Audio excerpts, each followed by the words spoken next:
Okay, welcome back, everyone. Game gave me a slight scare for a second there. The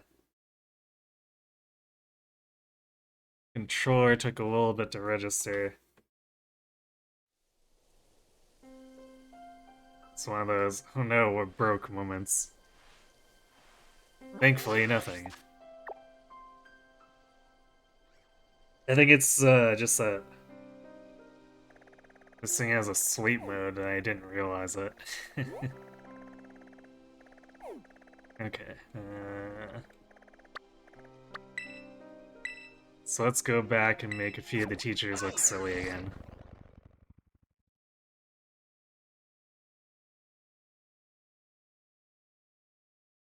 Yeah, for my version, I believe it's Salamence. And Scarlet gets Tyranitar, right? So I'll probably be doing a few of those. I just don't want to be fighting them all night.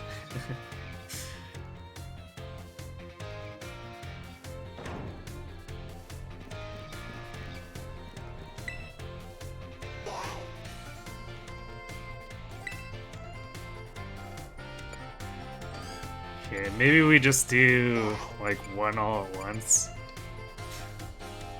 That way it can give us a little bit of a better feel for the particular teacher, since that's like the only place where we're gonna get their character for the most part.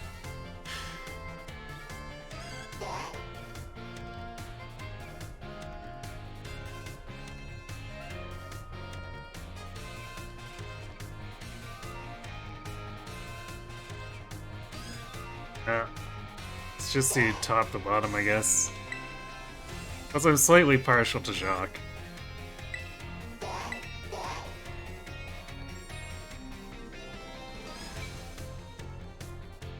Rewards aren't as good as Charizard, so it's mostly to make the version exclusives more accessible. Fair enough.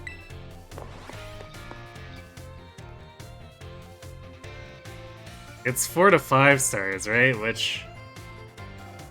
I mean, it's nice to have some chiller stuff every now and again.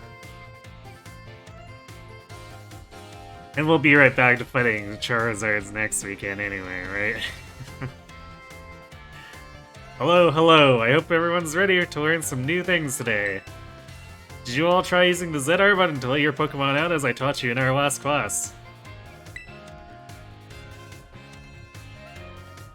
Yes, and they like to get stuck on ledges, by the way, Jacques. Walking along with your Pokemon lets you see how unique and cute they all are.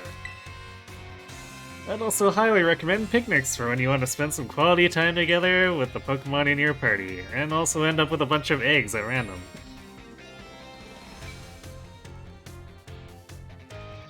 It's 4 and 5 when these are usually 5 or 6. Interesting. I didn't realize they had version exclusive raids. Or is it?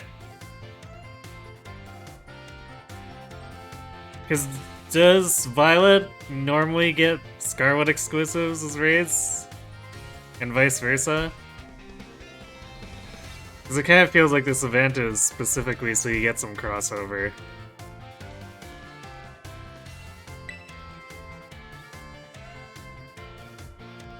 You can get them all around the table to make sandwiches and play. It's really a lot of fun. And somehow that sandwich feeds 7.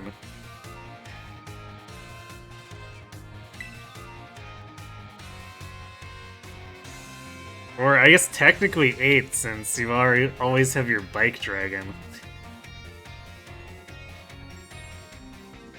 If you want to learn more about making food, Mr. Seguro's class is the best place to go. Now, sometimes while you're enjoying a picnic with your Pokemon, you may find something very, very important in the basket next to your table. This very important something is what Pokemon are born from. Let's all say it together. Boxes, Pokeballs, eggs. Phew, you all got it right. The very important thing I'm talking about is a Pokemon egg. It's not clear where these eggs come from, but they're probably placed in the basket rather stealthy by the Pokemon at the picnic. What?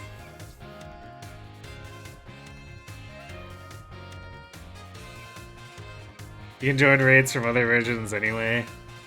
Oh yeah, that's true.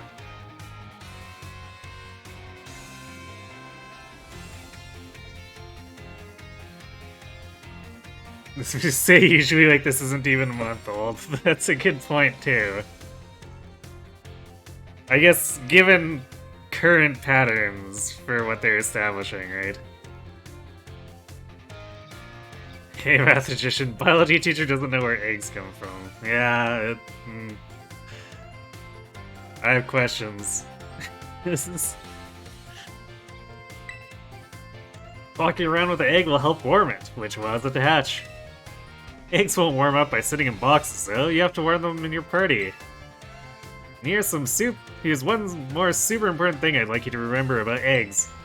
Pokemon entrust us with their eggs because they believe in us. So I sure would be happy to see you all be responsible parents for your little Pokemon eggs. Look, Jacques, I'm 10. Don't you think this is a little much? Whoops, my most important point came right as the bell rang. Well, see you all next time, I guess.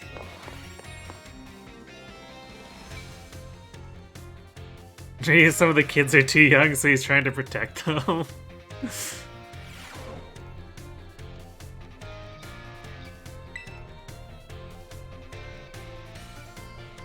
I mean, it's a token thing compared to the Academy sending all those 6-year-olds out onto the road by themselves.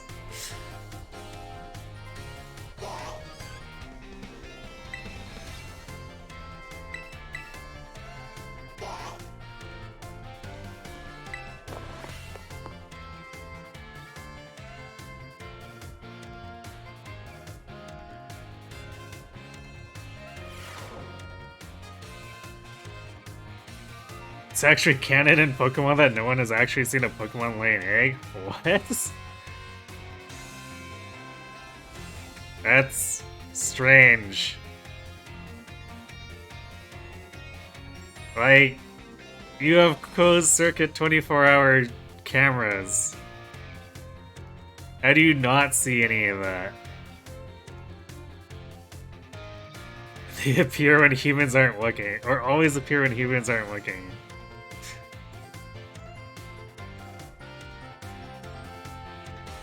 The daycare just doesn't know where they come from. That just makes the daycare sound irresponsible.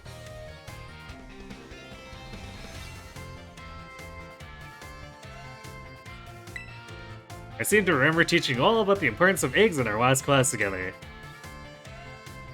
Ah, on that note, is everyone using their Pokedex? It registers Pokemon born from eggs as well as those encountered via other methods, so don't you worry about that. And just so you know, I'm the one who developed the Pokedex app. It was way before I started teaching here at the Academy, though. Back then, I was a researcher. In fact, Director Clavell wasn't working in education at the time either.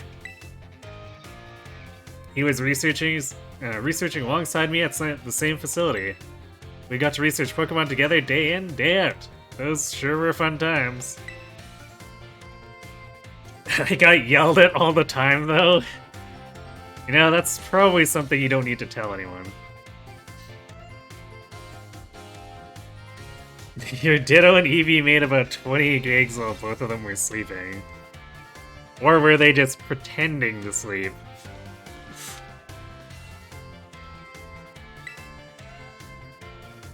Wait a second, how did I get onto this? Pretty sure I was talking about the Pokedex. Anyway, today I'd like to teach you about catching Pokemon. As you all know, a great way to catch a Pokemon more easily is the first lowest hit points. No, really. Never would have guessed. There's another way you can, to up your chances of a successful catch. Can you guess what it is? Give it a berry. Well, if this were Arceus, actually yes.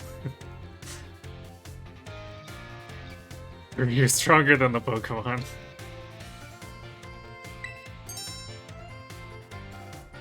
Go stats effects.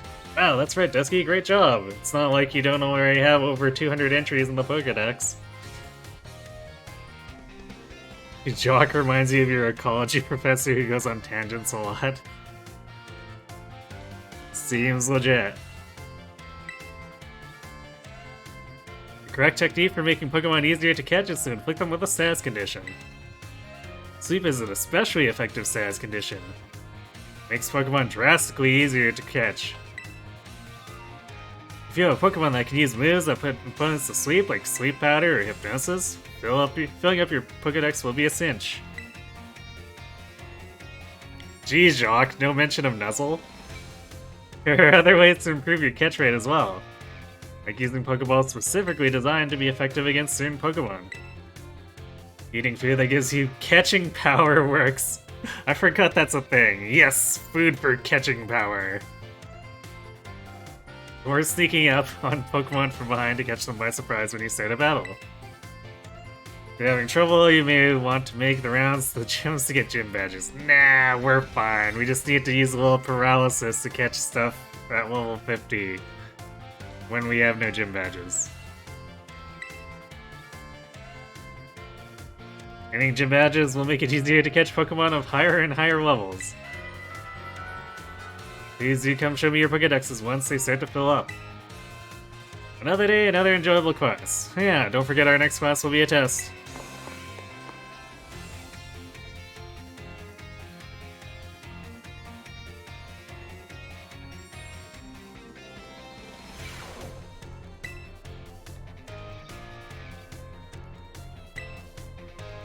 Not the midterms.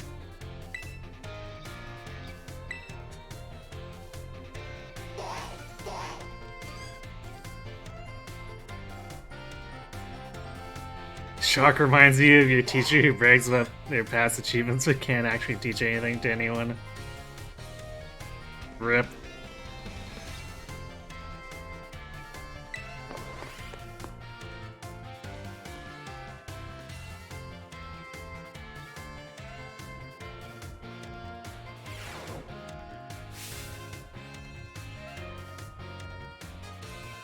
Hello everyone, today is our midterm exam.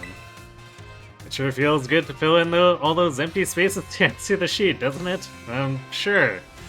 Take your time and contemplate each question carefully. Which one would you use to let a Pokemon out of its ball? Well, I guess since we're, like, meta-narrating here. One letter and one number below to correctly say when and where eggs are found. Oh, I see. That... I see what they're trying to get at with it. That's an awkward way to word it.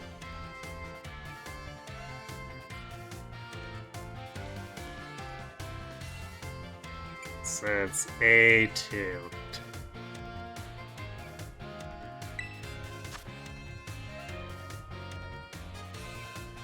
Which of the following is an effective way to warm up eggs?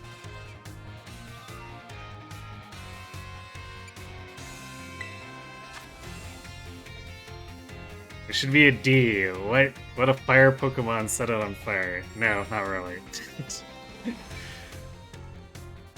Will not make a Pokemon easier to catch.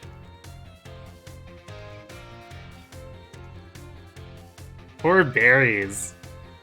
They're really dunking on the berry catch method.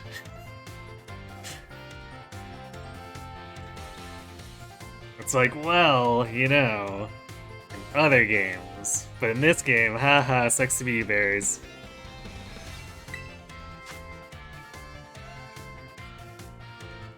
Will make it easier to catch Pokemon with higher levels. It would be funny if you could actually, like, bribe people with LP. Having a Pokemon with Flame Body on the Prairie does make eggs hatch twice as fast. Huh. That's cute. This question won't affect your grade? What? Oh. How do you like the Pokedex? Is it easy to use? I'd be happy to hear your honest opinions. Suddenly, this turned into a survey. It's easy to use, it's alright, I don't like it that much. It legitimately is pretty easy to use, so sure. Alright everyone, time's up. I hope you all enjoyed tackling those questions. Last question was just something I'm personally curious to know. Don't tell the director about it, okay? I grade these right away. I hope you're all looking forward to seeing how you did.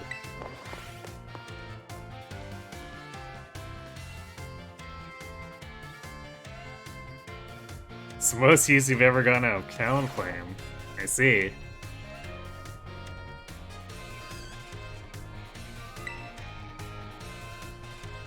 Okay, blah blah blah. I wish they wouldn't repeat this every time. It's like, yeah, we know at this point what's required on the tests.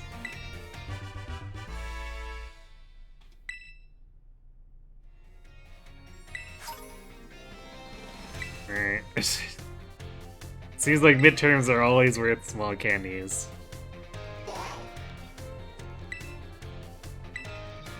Or at least it's forming that pattern. Technically, we've only done 2 sets of midterms.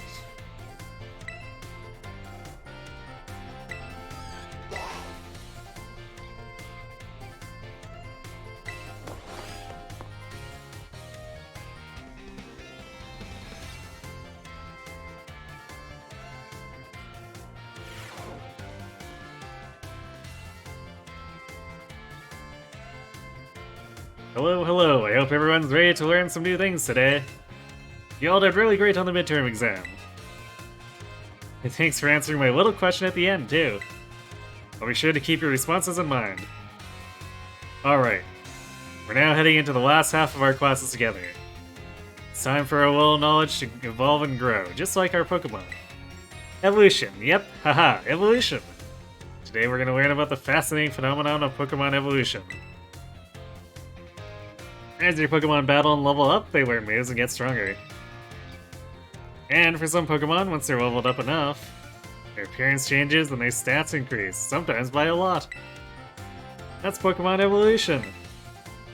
Pokemon become very strong when they evolve, making them trusty partners in battle. But some people prefer to keep their Pokemon in their adorable pre-evolved states. To do this, you just need to remember a certain button when the Pokemon begins to evolve. Say it with me if you already know. To cancel evolution, press the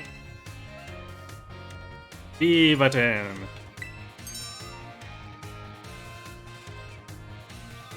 Jock really does like buttons. That's right everyone, B for best answer. The button you want when you need to stop a Pokemon from evolving is the B button. If you press this button, soon after a Pokemon begins to evolve, you can stop it from changing. You can also let the Pokemon hold an item known as an Everstone to keep it from evolving. And keep in mind that the requirements for evolution differ from Pokemon to Pokemon. We even don't telegraph a bunch of it! Yay! Some may evolve by having a certain item, such as a Firestone or Thunderstone used on them. Others may have to learn a specific move or defeat a specific Pokemon in battle to evolve. The way Primeape evolves into Annihilape is especially strange. You see, there's a certain move that... Gibate. Whoops, sorry, looks like we're out of time. I guess we'll have to end the class there today. Thank you all for your attention.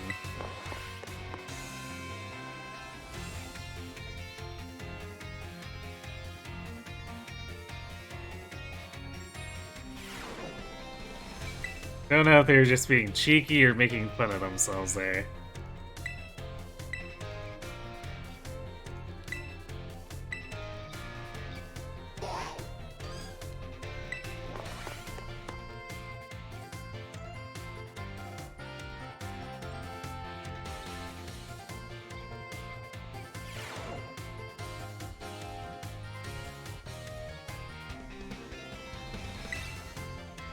Before we get going, do you all remember the final question from our midterm exam?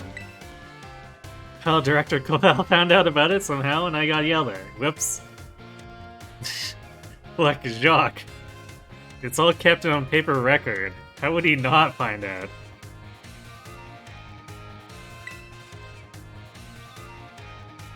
Apparently he could tell I was hiding something just by looking at me. You must have noticed all the color flash right out of my face, haha. Speaking of color, today I'd like to teach you all about the colors as they pertain to Pokemon.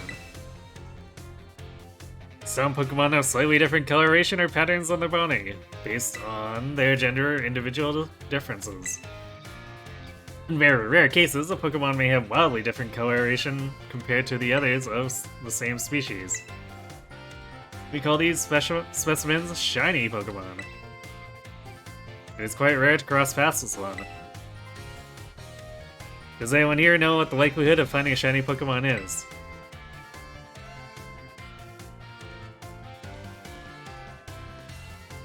Do they make it higher chance?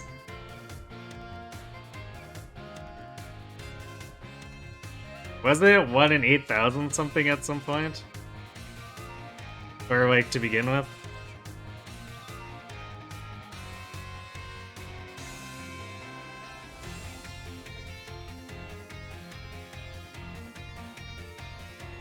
I find it curious that they're also acknowledging the odds here too. Is that something they normally do? It was bumped up to 1 in 4,000. Yay!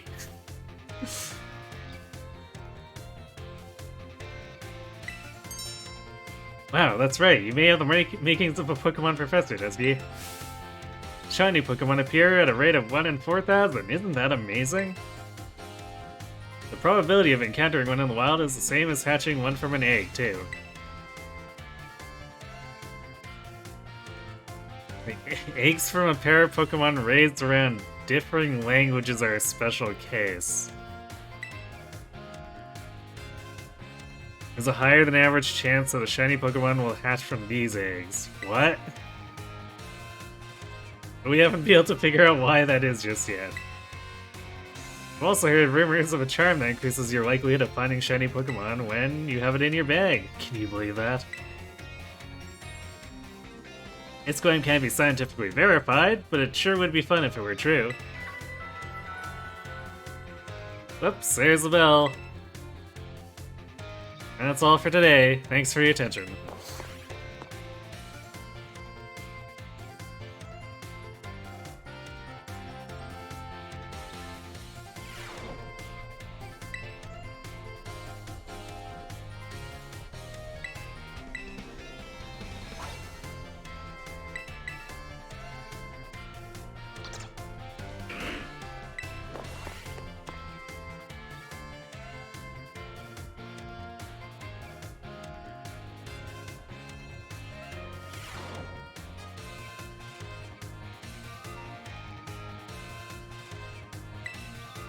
Next time we meet, we'll have our final exam. That means today is our last actual class.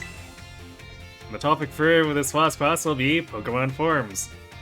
You can just think of forms as the shapes or appearances that Pokemon have. There's also a phenomenon called a form change, where a Pokemon's appearance changes under certain conditions. Cyclizar, for example, which we regularly ride on as transportation here in Paldea, has 3 forms. First is its basic form, where it walks on 4 legs. Second is its battle form, where it stands on its hind legs to engage in battle.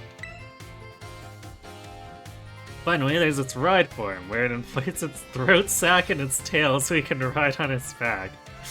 What?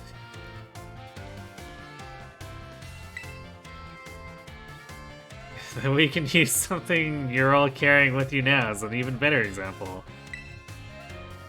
Yeah, I'm talking about your phones. Some smartphones are inhabited by a certain Pokemon. Does anyone know the Pokemon I'm referring to?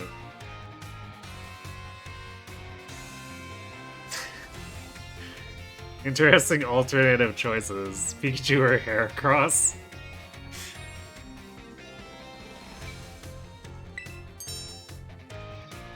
You're a regular expert on Pokemon and technology, aren't you, Dusky? Pokemon inside your smartphone is Rotom. It does all sorts of things to help you out. The Rotom inside a Rotom phone is special, so it doesn't try to enter other electronics. An ordinary Rotom, however, can change form by entering washing machines, microwave ovens, and other electronic appliances. Rotom is a bit of an exception, though. Many Pokemon that change form do so simply by holding an item, or having one used on them. Oricorio, for example, has 4 different forms it can change between when given certain nectars.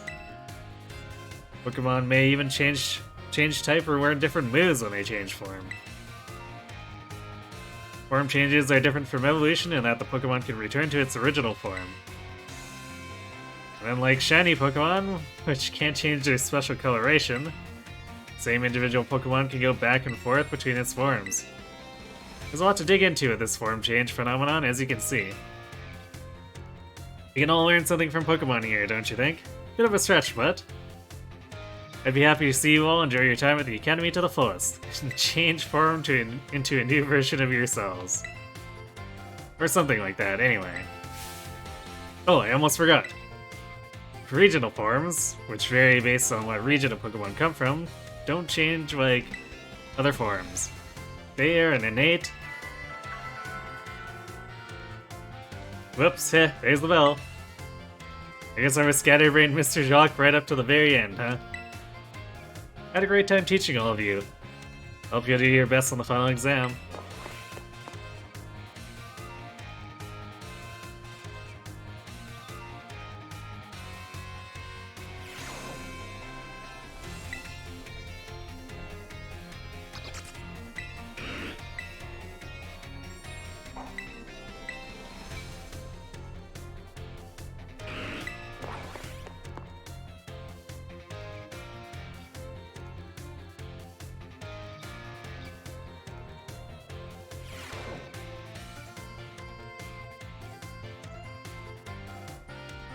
Hello everyone! Today is our final exam. We'll cover everything I've taught you so far, but I'm sure that you will all do just fine. Take your time and contemplate each question carefully. How many of the following 4 methods make it easy to catch a Pokemon?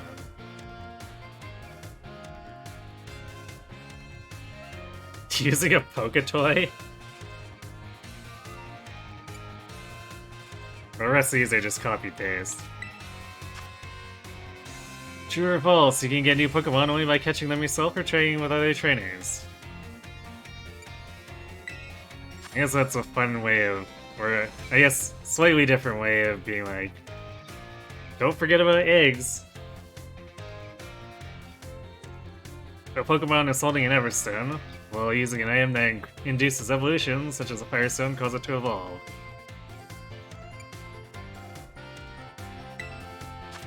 That's a no. It's the probability of running into a shiny Pokemon. Huh. They really want to hammer in the odds, I guess. True or false, Pokemon known as Arcaria has 3 forms. Nope. This question won't affect your grade. Do you have anything you would like to say about my class? I'm still getting used to this teaching thing, but I sure had fun as your teacher. It was fun, thank you for being our teacher, keep teaching, you can do it. Sure, it was fun. Okay, time's up whether you like it or not. I hope everyone enjoyed tackling those questions. I stuck in a little bonus question there, right at the end. Shh, our little secret. Don't tell the director. I'll grade these right away. I hope you're all looking forward to seeing how you did.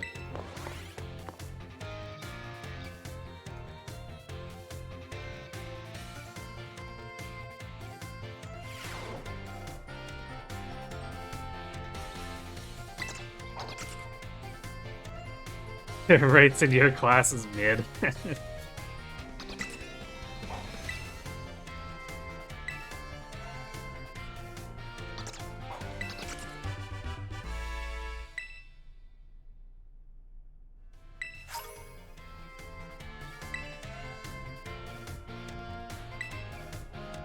Okay, so far it's just the same candy pit. I guess we'll see if he has anything to say. Because normally he's like tied to the Pokedex stuff.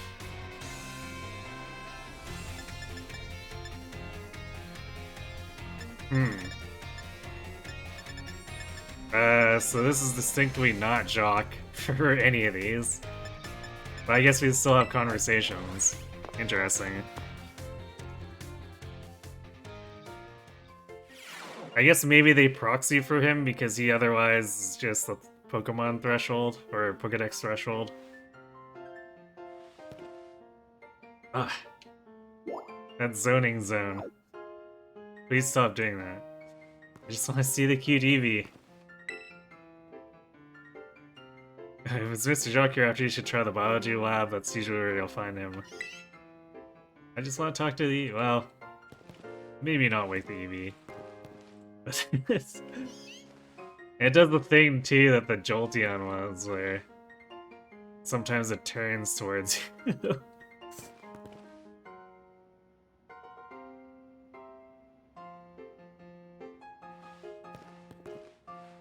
Okay, let's see what they have to say here. Oh my, if it isn't Dusky. Hello there. Do you perhaps have a question about class?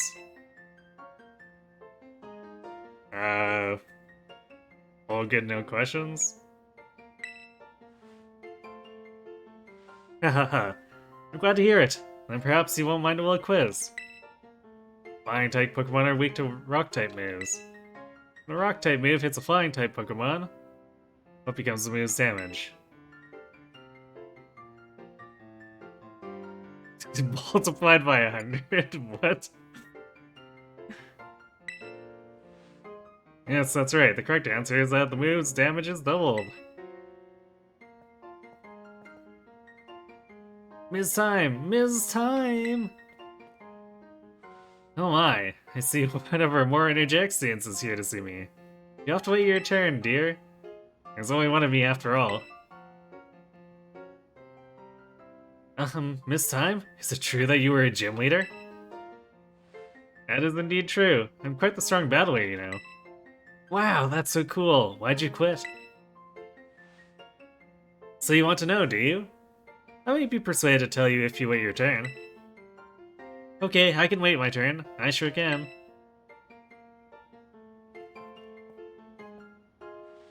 I'm sorry for cutting our conversation short, Dusky, but I seem to be in high demand today. Feel free to come see me anytime if you have questions for me. Huh.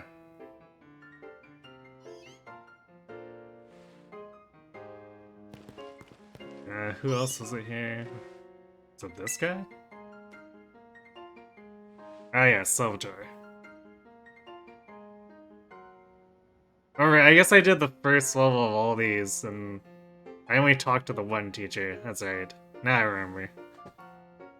So it's just that Jacques doesn't have much payout, apparently. We have to do the dex thing, not the classes. Oh, Dusky. Did you come all the way here to the staff room just to see me?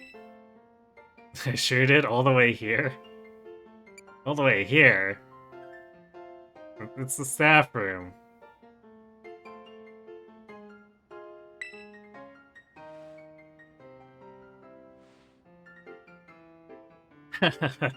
Seems I finally made it into the hearts of my students. That makes me très happy.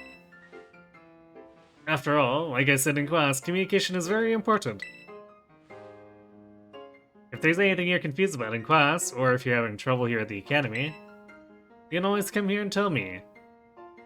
Ton ami Salvatore. Your friend Salvatore, that is. Oh, Wace?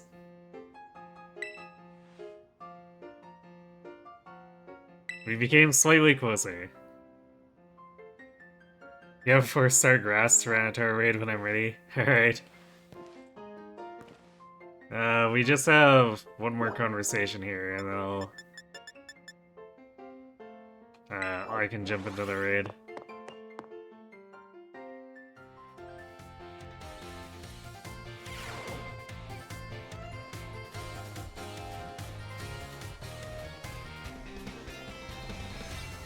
I can't ride Miraidon on the school grounds. Why not? It's a big open field up here.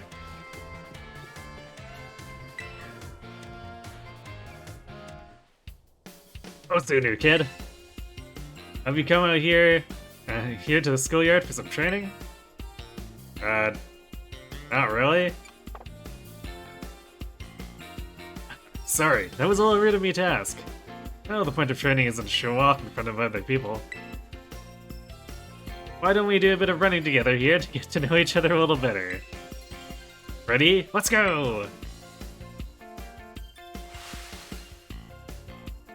You ran 3 laps around the schoolyard with Ms. Dendra. Phew, that really worked up a nice sweat. You've got a good pair of legs on you, you new kid.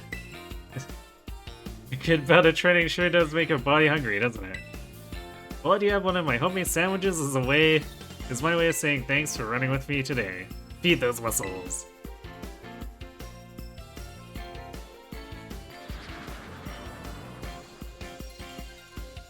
Ms. Dendra's sandwich was dry and had an odd smell. The taste left much to be desired.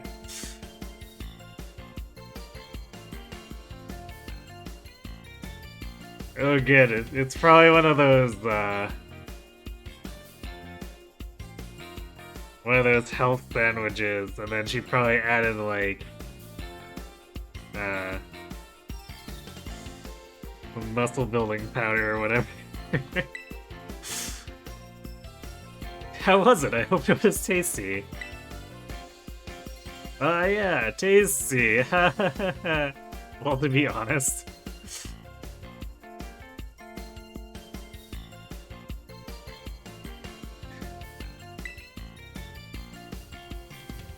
Sorry, I shouldn't have asked you that. I'm athletic and all, but I don't know the first thing about making good food. As your honest reaction just reminded me. Well, see you later. Enjoy your sore muscles tomorrow.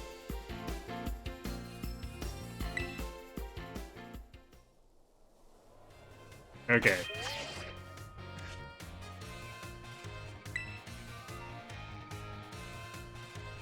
Connecting now.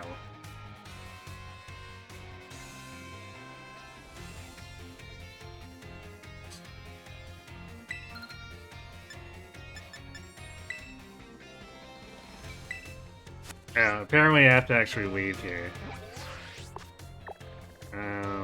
Probably have to be in the field. Can't use a flying taxi here. The school is so inconvenient.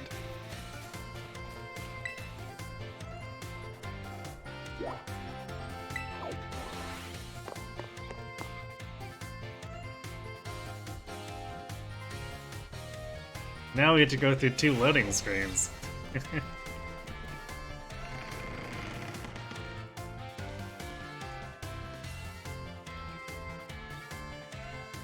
Actually, I wonder if I can exit this in town. Okay, we can at least do it in town. We just can't do it when we're indoors for some reason.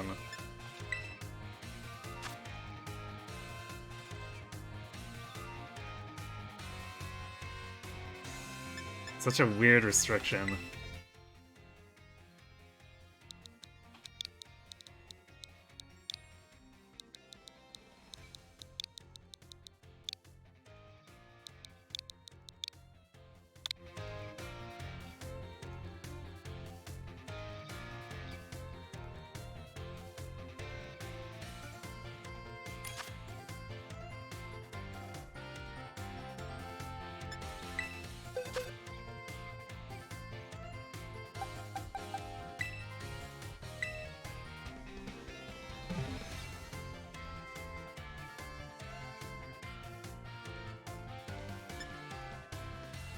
Probably get electrocuted a bunch, but I don't really have a fire built up. It's also a 4-star, so it probably won't matter that much.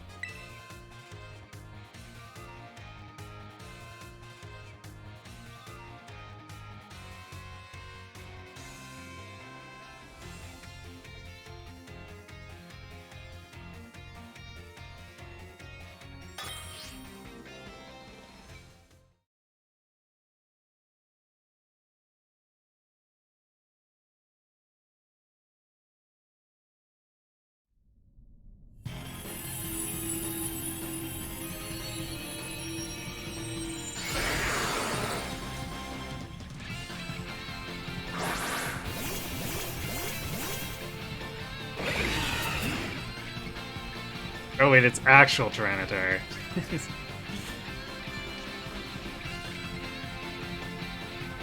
Well, that's slightly better for Corviknight.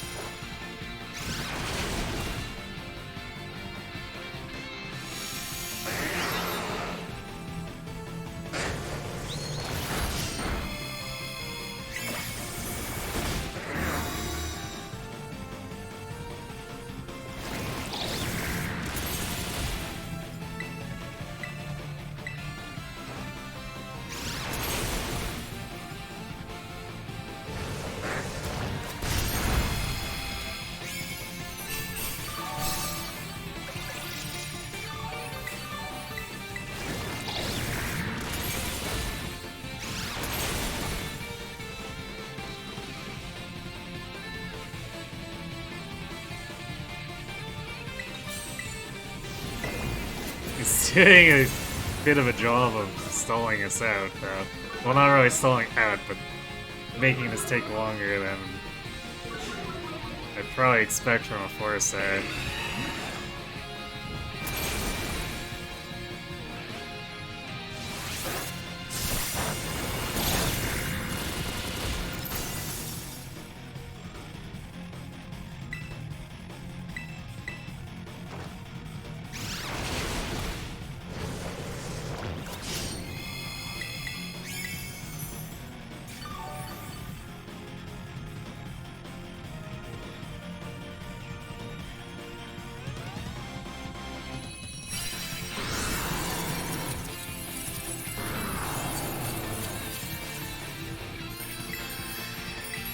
You know, the netcode doesn't feel as bad with Corsairs. So I think their ATB system just, like, interacts really badly with Mons having high speed.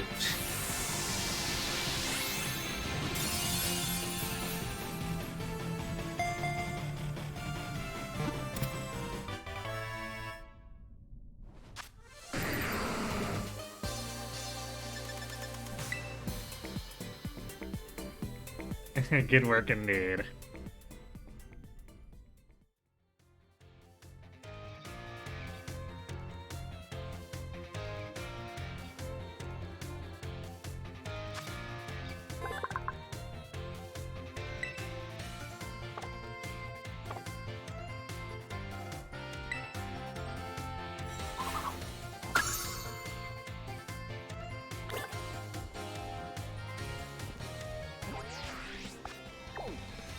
Okay, let's see if I can find...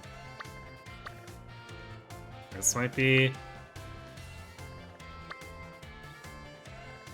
No, it's not Flash, or it's not got the circle.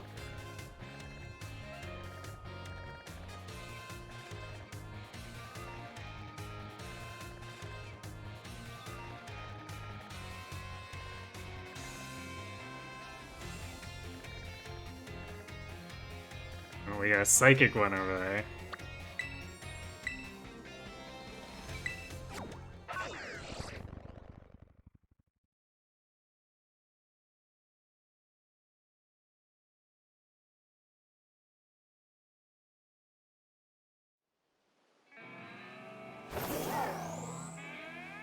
You gotta steal one? Alright. Why don't we do yours first then?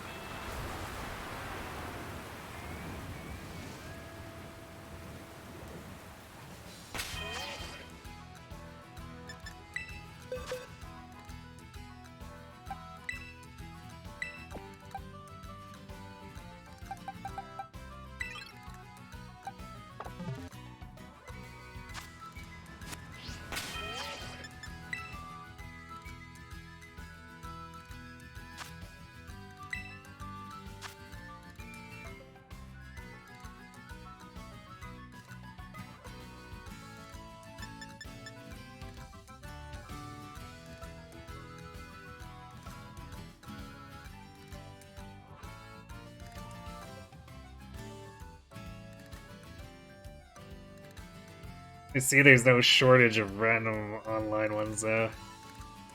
So that's good to see for all those who have to get theirs through random.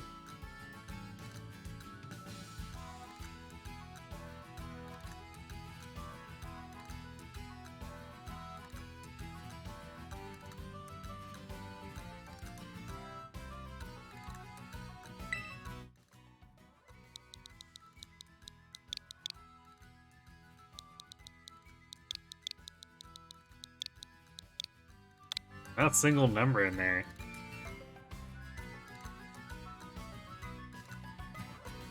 What are the odds of that?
Of course, it needs to play Intimidate individually for each Pokemon.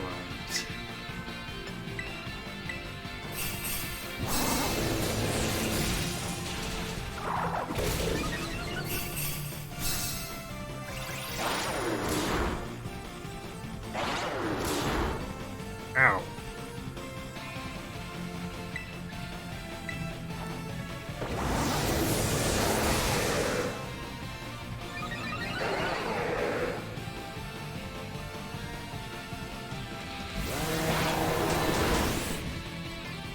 Salamence does not like me.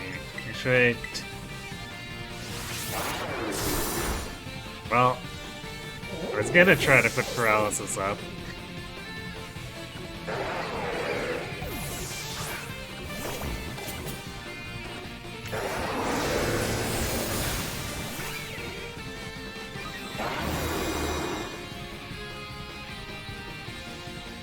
He got 3 turns in a row, yeah. That's why I said it feels like this system interacts really badly with stuff that's fast.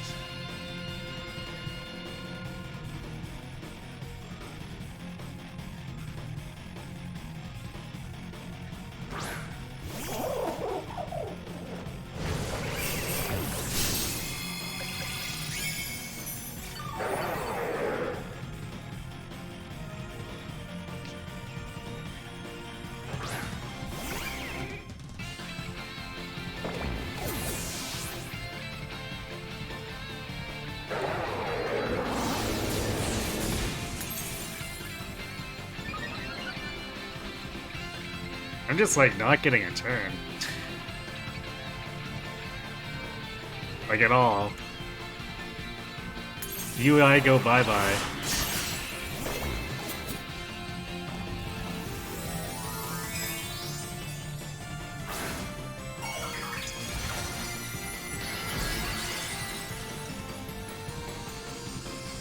Well, hopefully the two of you can handle this since the game's not letting me play.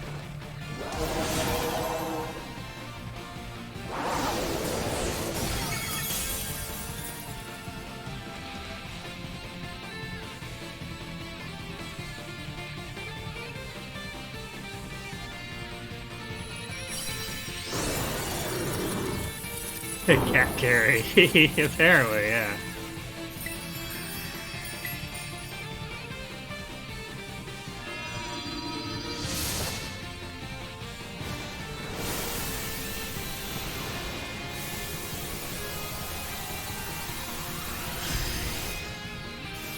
I didn't even get to cheer because I didn't have a menu after that.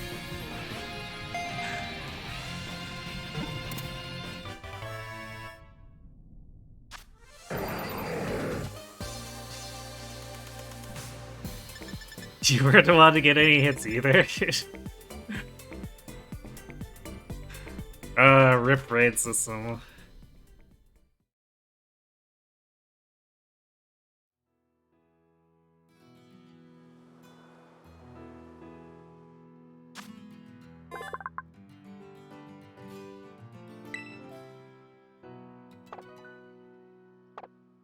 Doesn't trading make it easy to get the starters? Because you can just breed them, right? So breed a bunch of your own and trade them for other starters?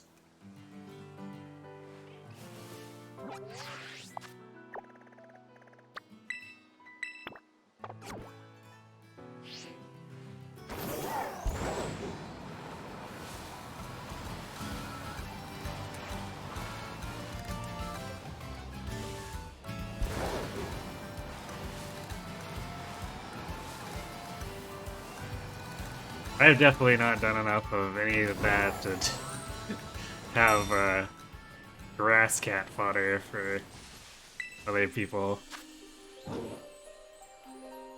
Psychic Salamence. Spooky. You don't have anyone to trade with?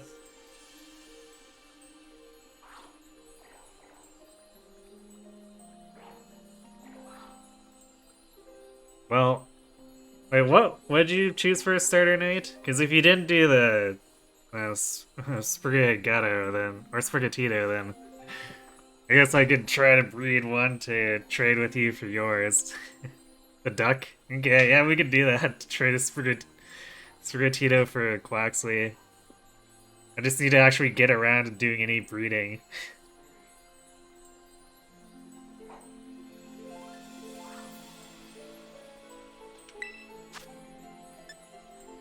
Oops.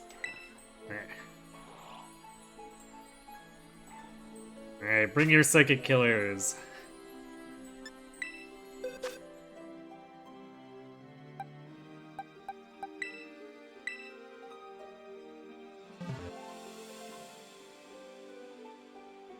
How do you breed in this game? Having picnics. I don't know how that facilitates breeding, but apparently it does.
It looks like we're going to end up getting carried by Skeledirge again.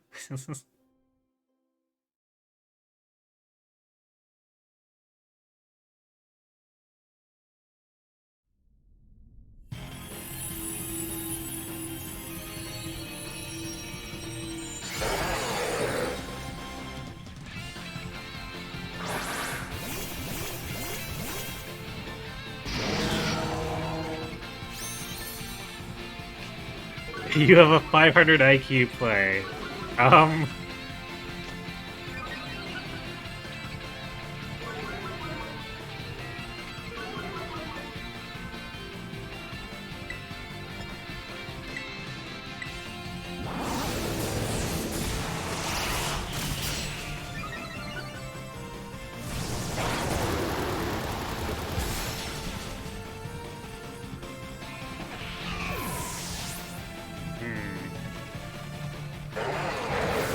One-shots.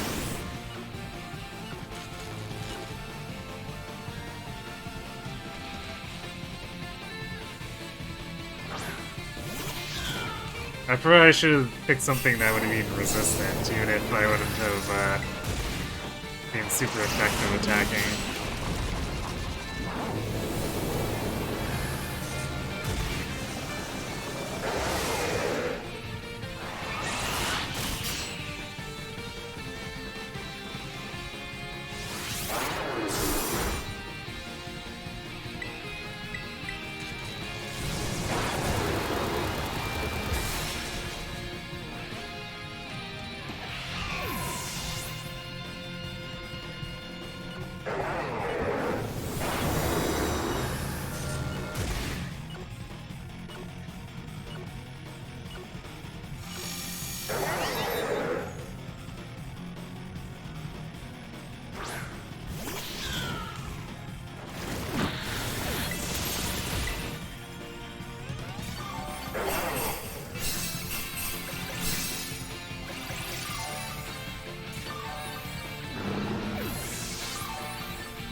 I think I definitely got a little complaints there, since so used to Azumarill's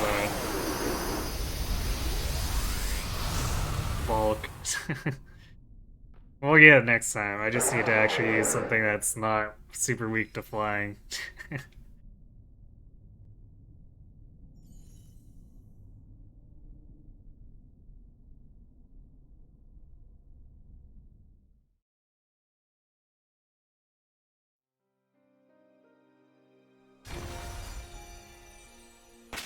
What do we have hanging around here?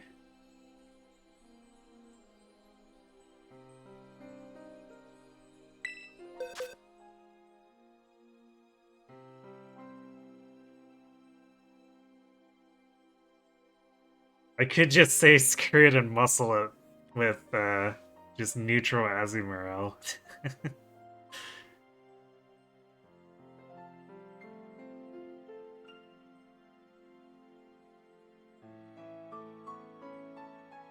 Yeah, I don't think I actually have any ghosts set up. So I guess we'll just win with stats.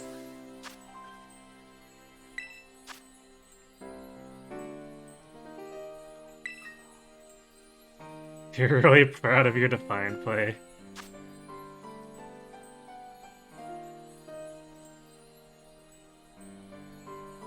Yeah, my bad there.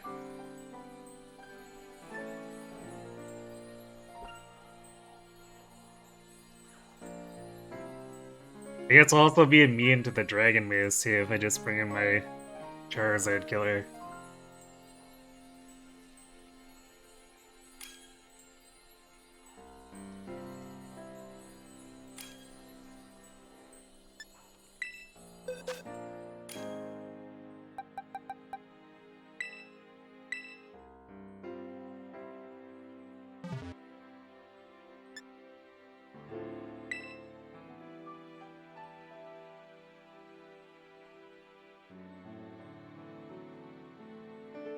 Oh, hello, Deco? Welcome to the team. You got paralyzed twice. Ouch. Wait, what? Oh, you walked into your Palafin? I don't know if we can actually... Can we cancel this? I don't think I can cancel. Well, let's make an honest try anyway.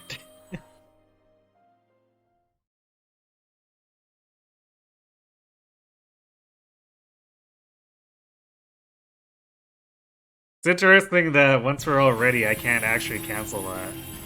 YOLO, yes!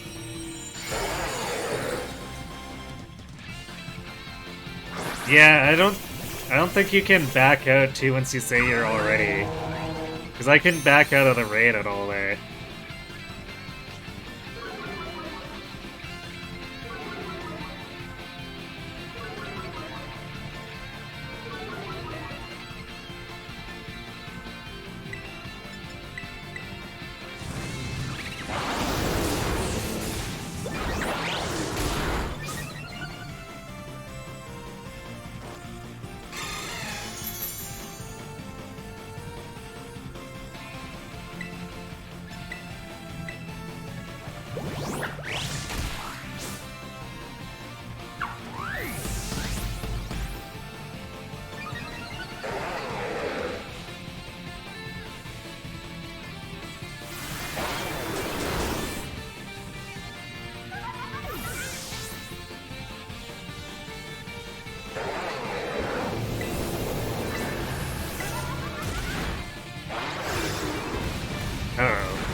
I don't think it actually did that much damage.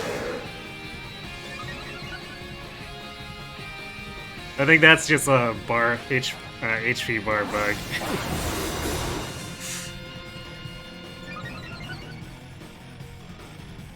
We did hit it pretty hard.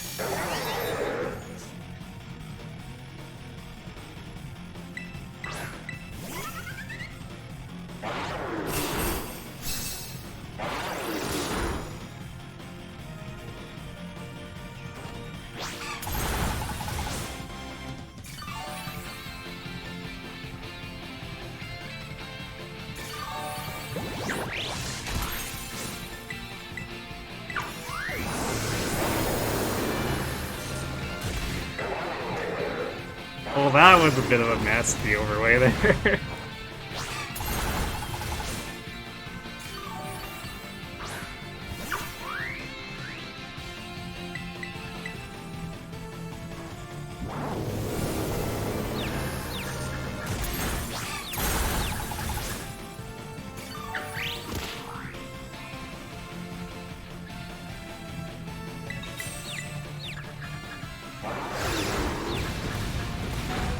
Oof, that almost killed me.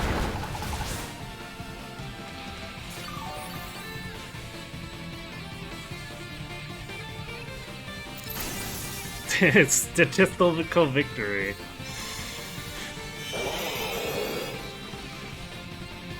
Or not. Well, can we get this last skill in then? Well. Don't you just love rubber banding hit point bars?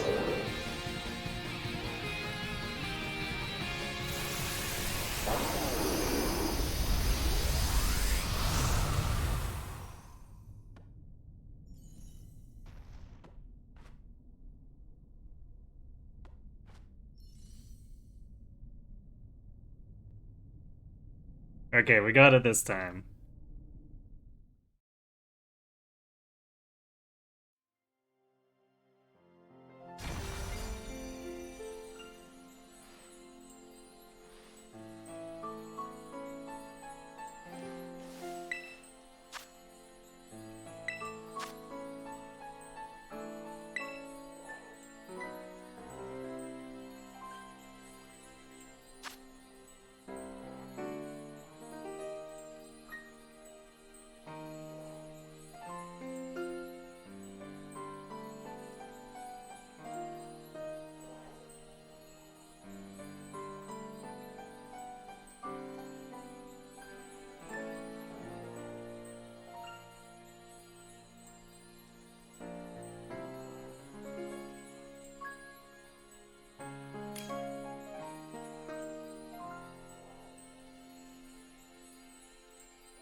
What?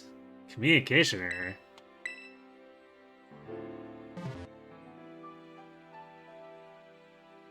Oh, looks like it didn't kick everyone out, so... You put the right one in this time. Cool. Hopefully that didn't break the raid or anything.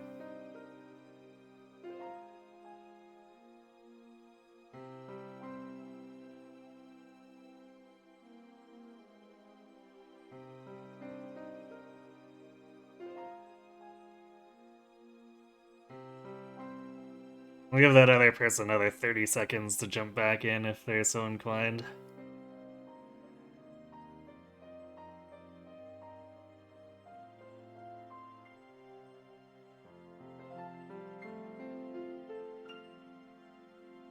I guess I probably should have prepped a few more specialized killers.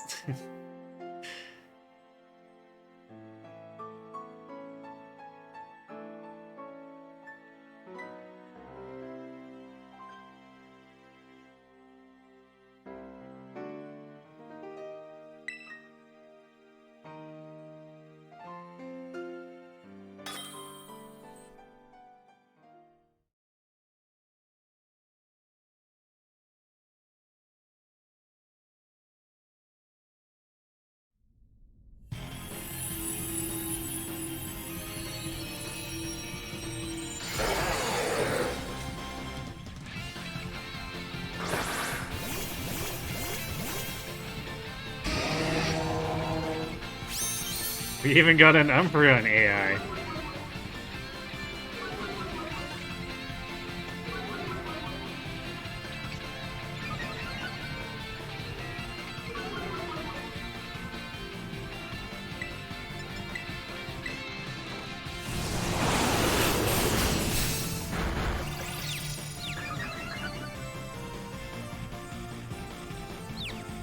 I hate confusion so much.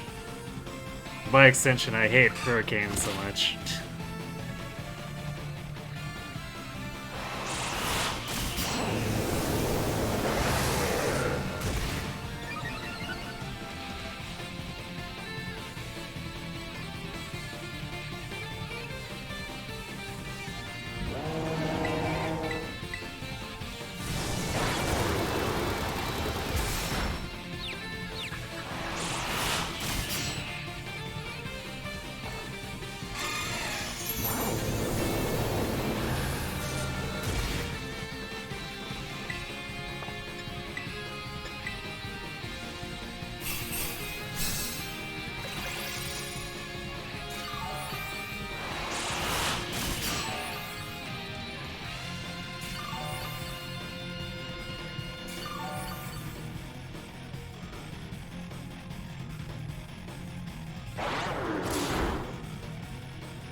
Well, I guess at least I'm tanking for everyone. Definitely not having a good time setting up belly dance.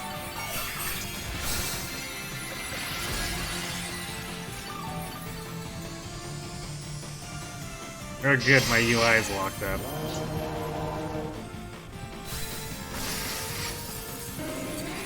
Literally can't move on this menu.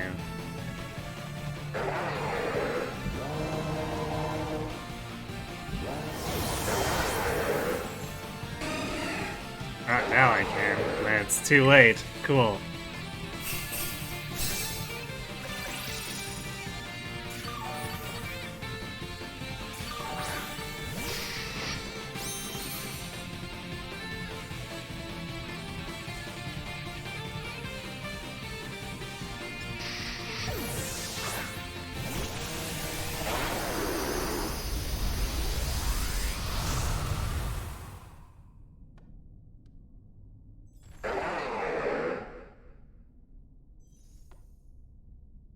Man, I felt like we got maybe 4 turns there and then it released its energy.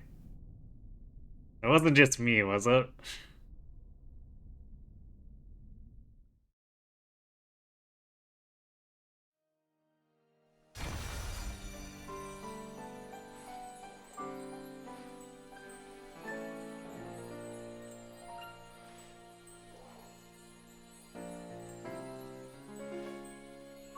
So I don't think we got enough turns to even get anyone to the point where they could have terrestrialized.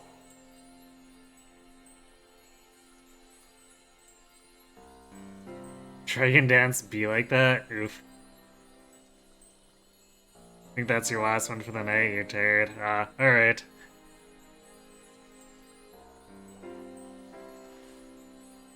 Thanks for joining in as long as you did, though.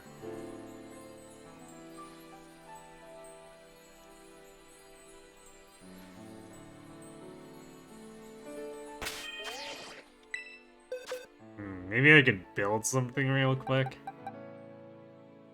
What do I even have in my boxes?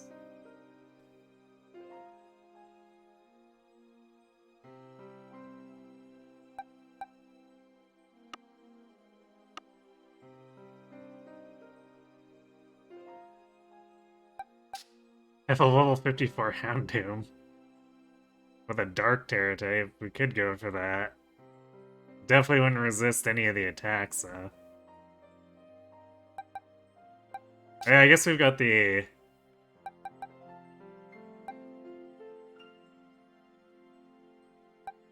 the Ruinous Pokemon, but... I don't think we're... Yeah, they don't really have a type that would resist any of the attacks.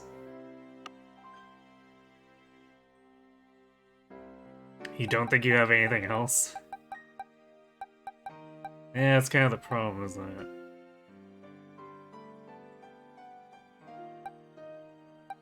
That this Forges can go to Ghost type.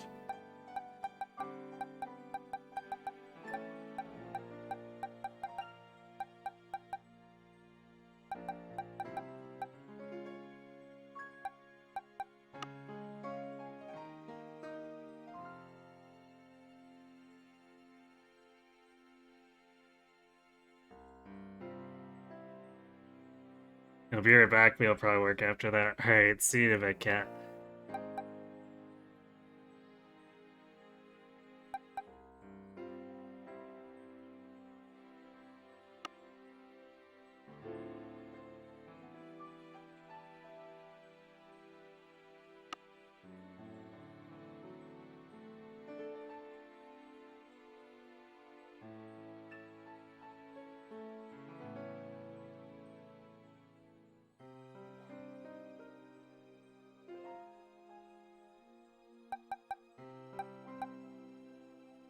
Yeah, there's like nothing that would actually be really resistant. Well, I guess... No, because it wasn't really using actual psychic moves, so... So like, we want something that's resistant to... either dragon or flying, but can still hit it super effective. against its psychic type, which is really awkward.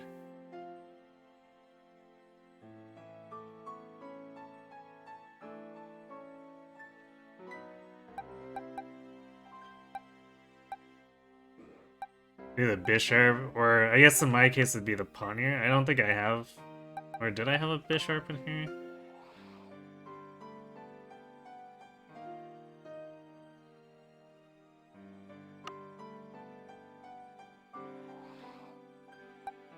Yeah, I guess Steel would be preferable because it resists both types.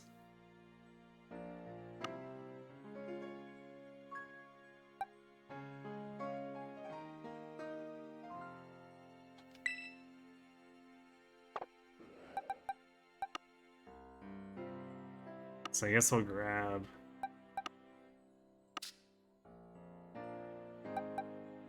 Yeah, well, we got so much candy, it probably doesn't matter to level up Pawniard from the start.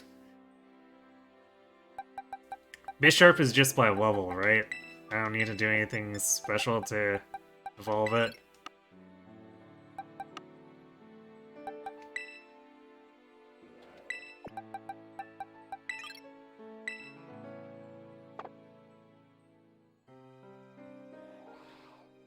Oh yeah, that's true, it does have ground, which is kind of gross for Steel. Hmm.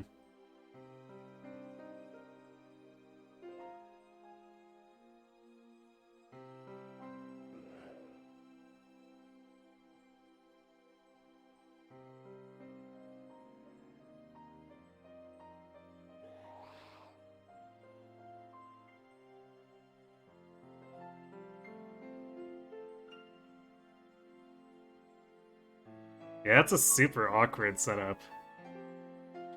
Well, let's try it anyway. What else am I gonna do with this candy?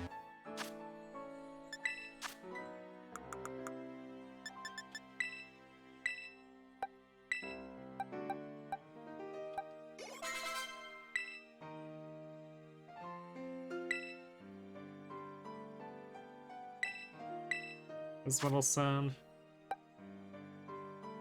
Oh, Lawyer's special events. Could maybe try it.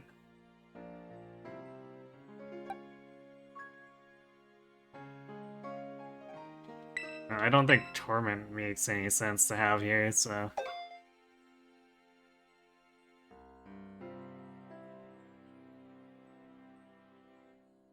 You're trying to get the free attack boost off Intimidate with yours.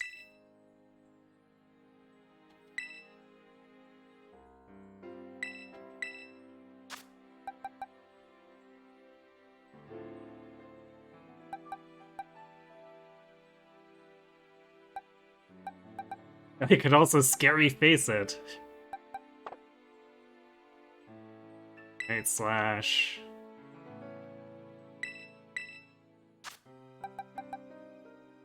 Yeah, that's one that we have on the cat.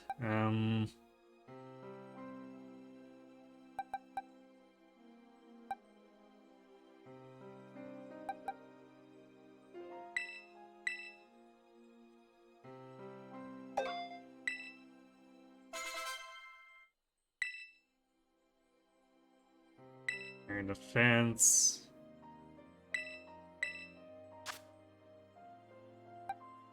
Yeah, we'll leave that out. Retaliate?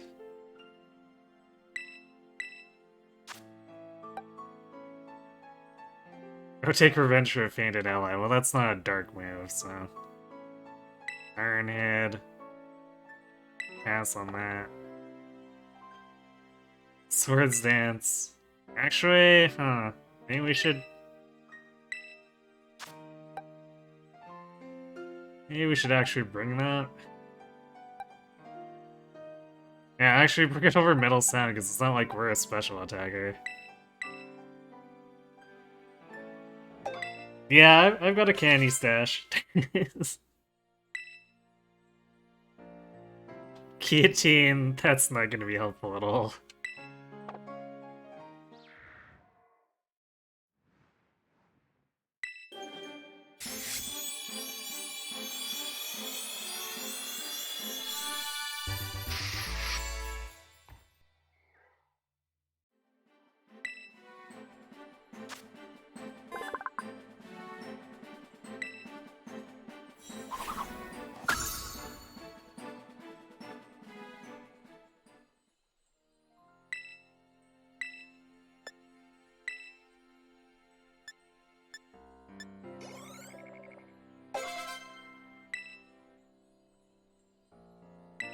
Wants to learn guillotine again. No, stop.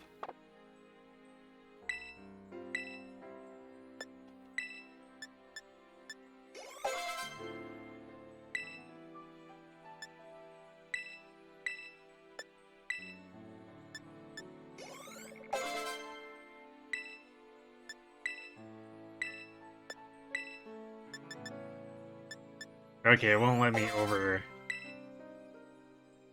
purchase.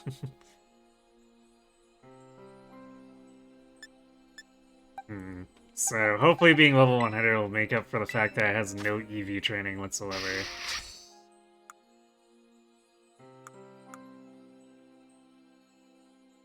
I've also got boosted, although lowered special defense might be a bit iffy. We do resist hurricanes, so that's probably not a problem.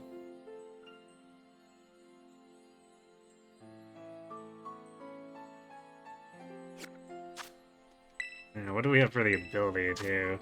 I'm not familiar with, like, any of the abilities. Okay. Okay, so I've got Defiant. Nice. So it should probably be good here, right?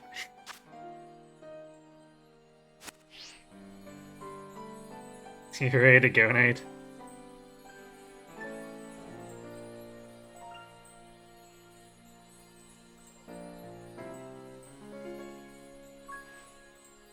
+1 attack from the start, yes.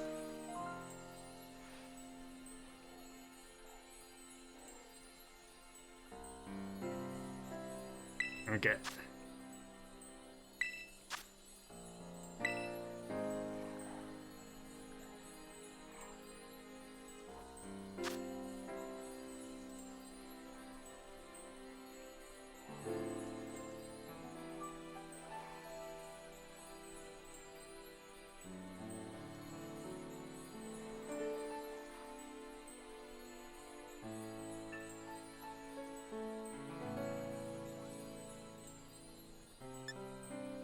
Oh, I didn't give mine an item. Oh well.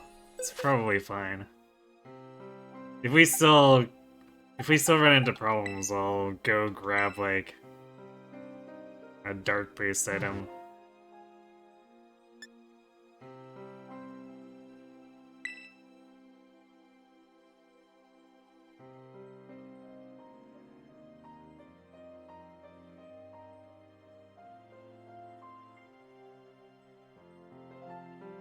Alright, let's try and make this work, I guess.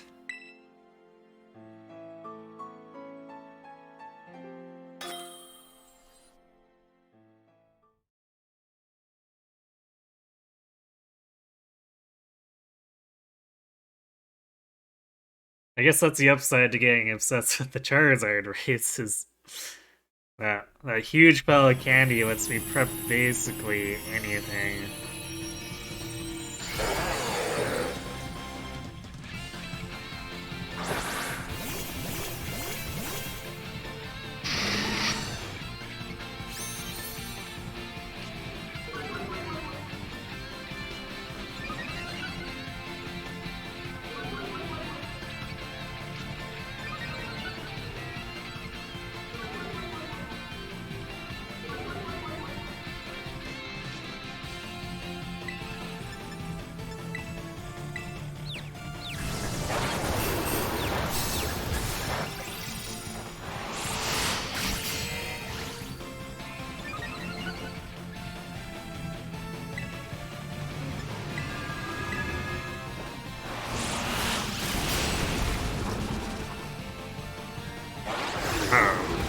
Not the earthquake. Okay, that's not as much damage as I thought it would do. I guess we are out leveling it by 25.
Damn. I was about to terrestrialize it, yeah.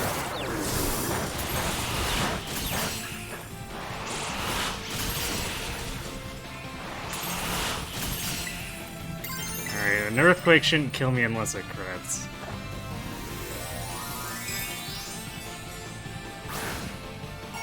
So we're going in.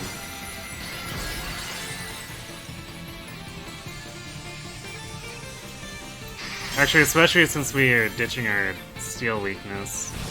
Oh, this hurricane might kill me though. Oof.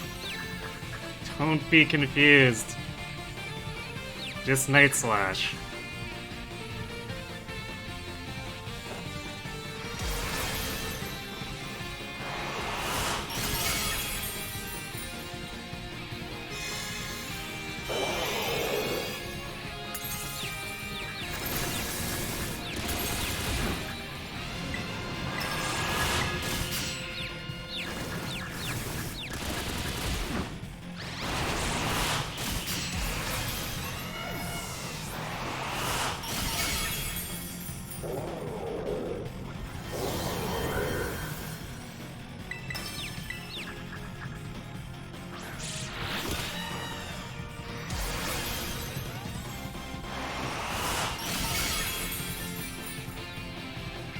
Got him.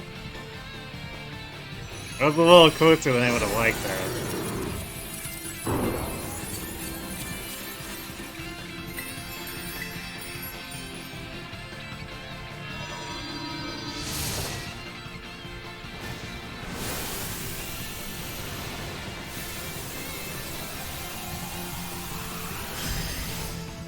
So, taking, or psychic taping with, Tragon flying and then non-stab earth coverage. Kinda brutal.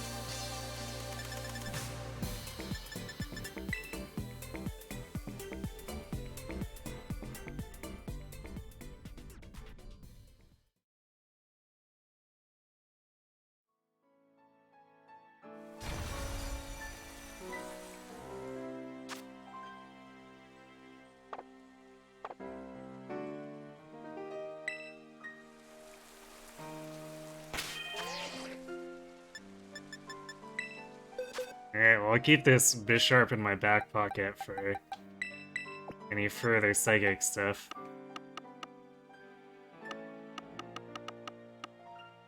Hey, our box is expanded.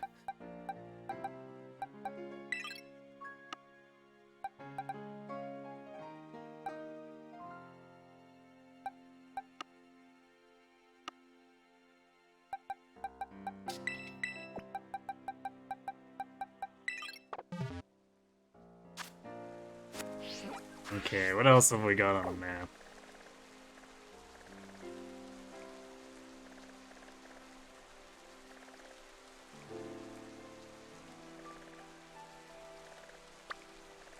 Couple of water or whatever. Right beside each other, too.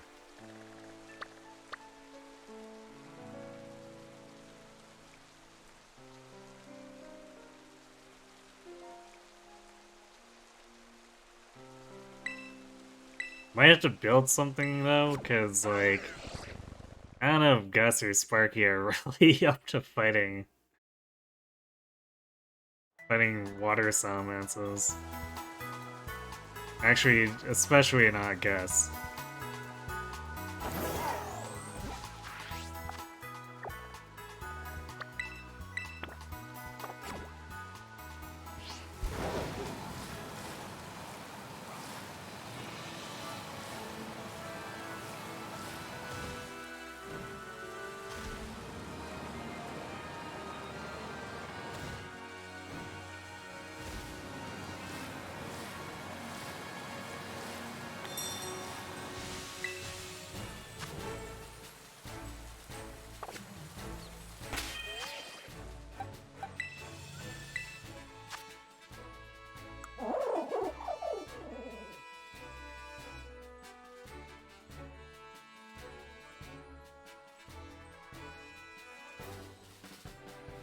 So defenses are both quite questionable here. I guess at least our speed's okay.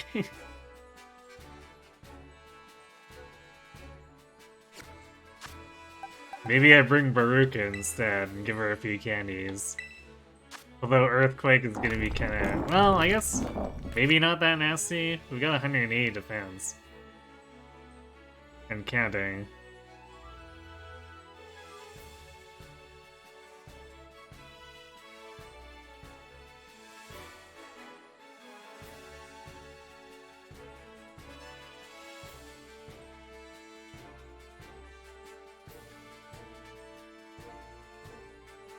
Or no, wait, it's... I don't know why I thought Baruka. It's not gonna be good against water. I guess I got flying on the brain. How's lead gonna...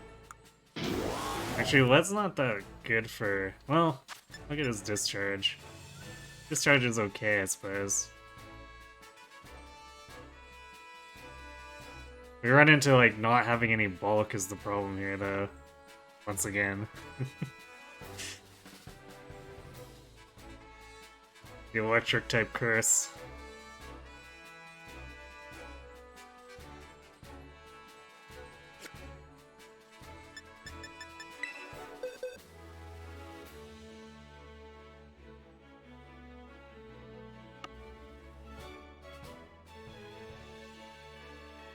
Oh my, grass and electric are glass cans. Yeah, although that's really common for electric, isn't it?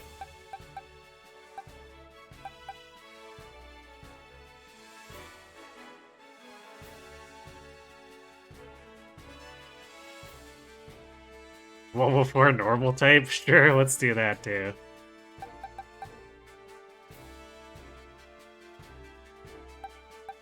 Can think about what we want to do with the water ones in the meantime. Actually, I need to check this. These Mareep have all been congregating around me, apparently.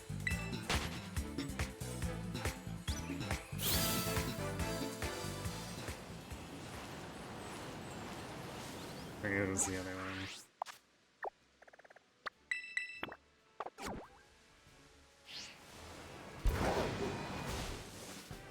Alright, we'll do... Oops. We'll do the raid first there, and then... I'll check the other one and see what its star rating is. If it's lower, we can use it to test the waters.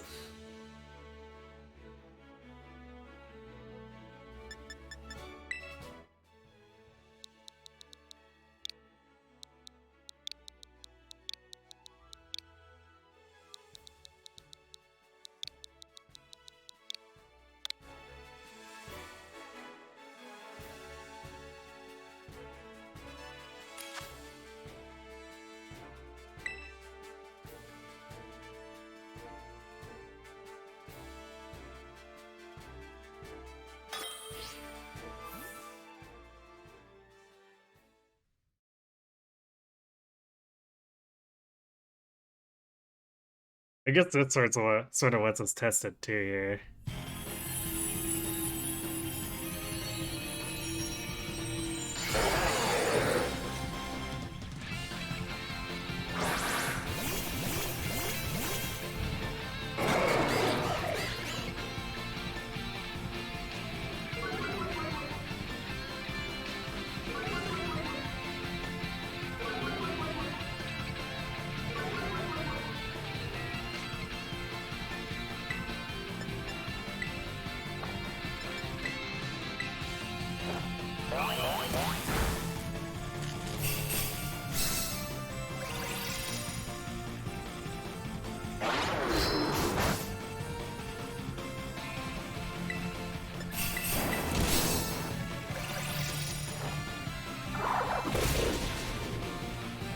I guess it apparently also has crunch.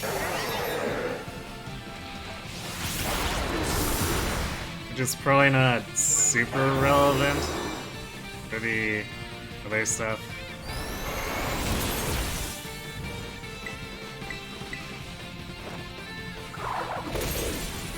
It's not like we're gonna be trying to fight the water form with ghosts or anything.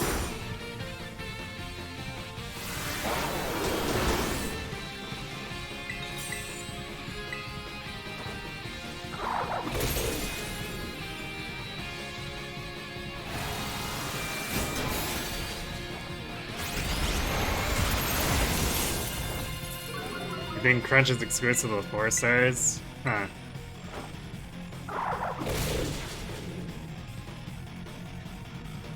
I guess that sort of makes sense.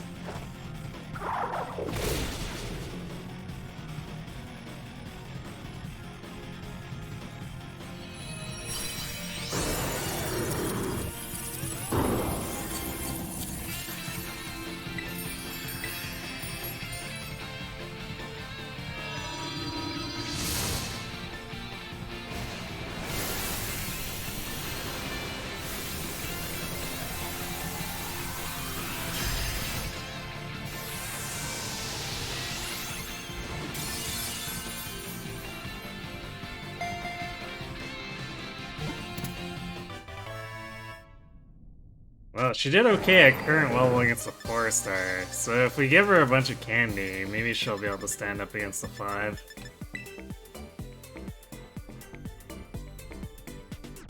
Granted, I guess we weren't facing Earthquake from that one, so it's something to keep in mind.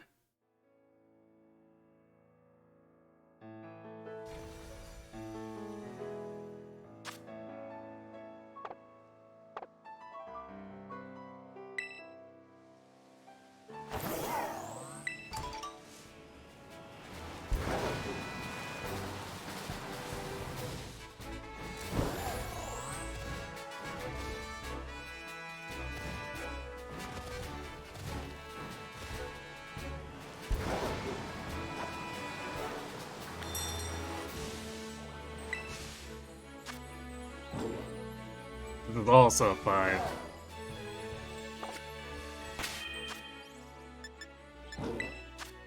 Okay, well, I think it's time to dip into the candies for Sparky here.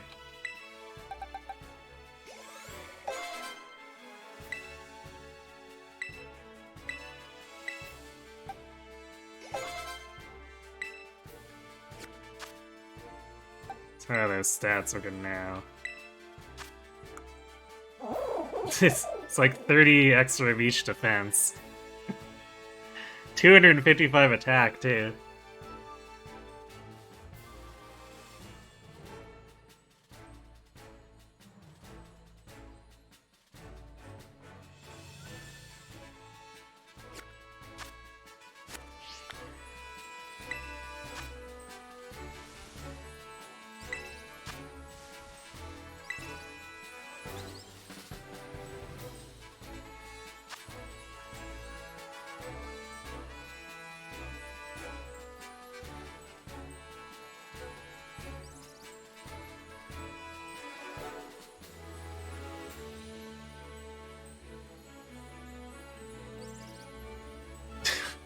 Five DDDDQ. Now that's a link card. Hey, Trivocal, yeah. You and anyone else are free to join in.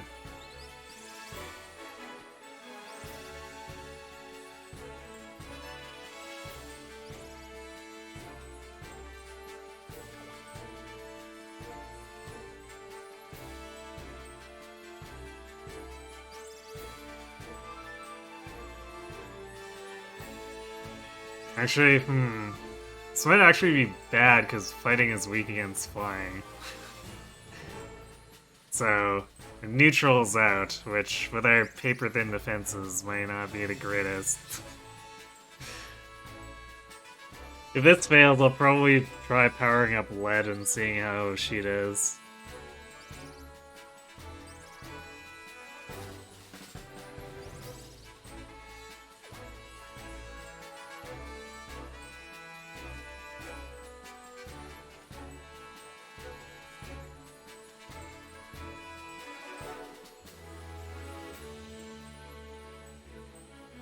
Lead will die to earthquakes. That is true, huh?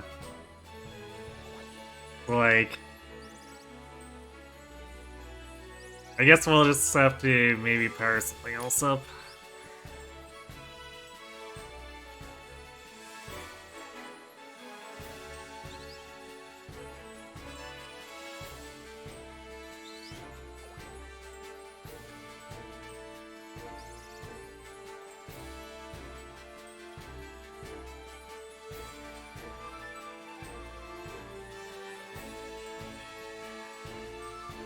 Oh, I guess before we get ahead of ourselves, we'll see how Sparky does.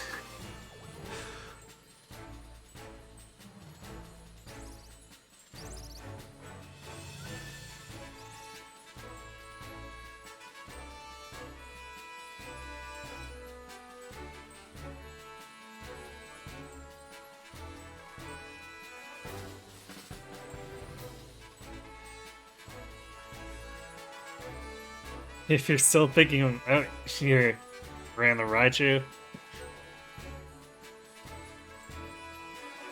Alright.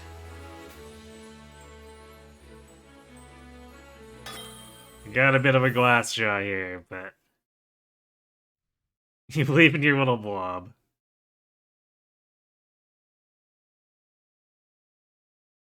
Well, go blob then.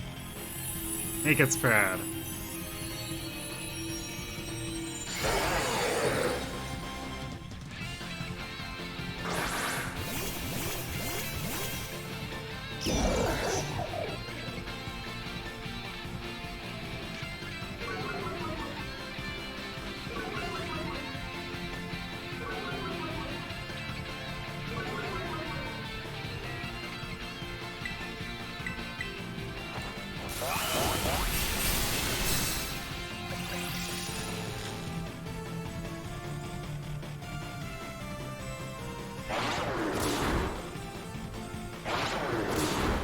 Okay, that's not as bad as I thought it would be.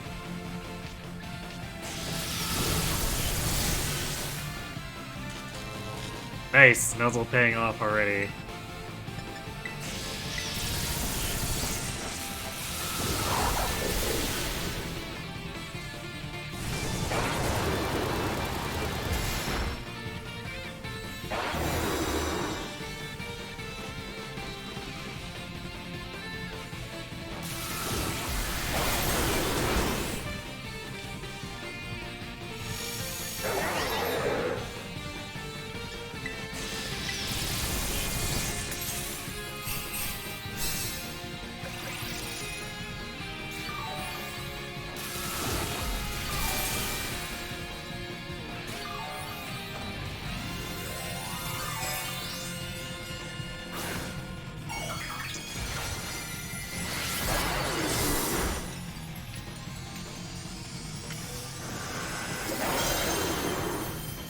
You know, this definitely generally feels way less sketch than the Psychic one.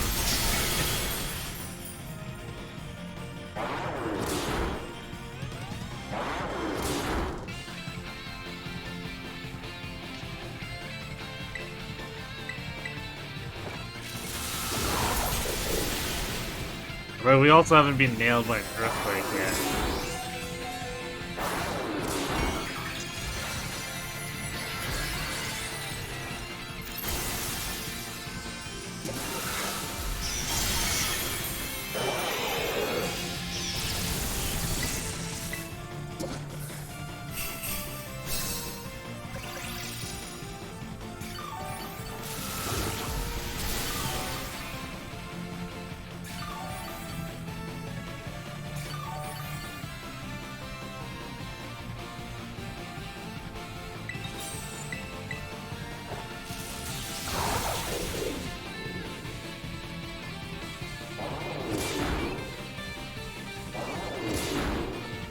Like your Pokemon boots is an X electric move every time it's hit? That's nasty. I love it.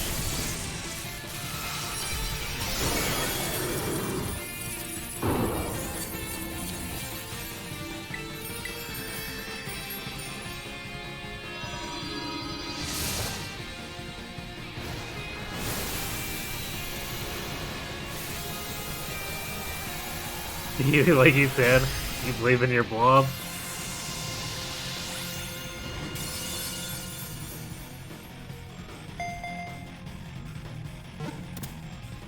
Why is your Raichu Dragon Terra? I don't know.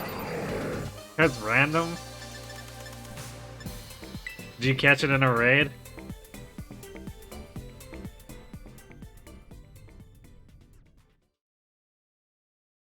So at least I assume that's why. Same reason your Sylveon is fire.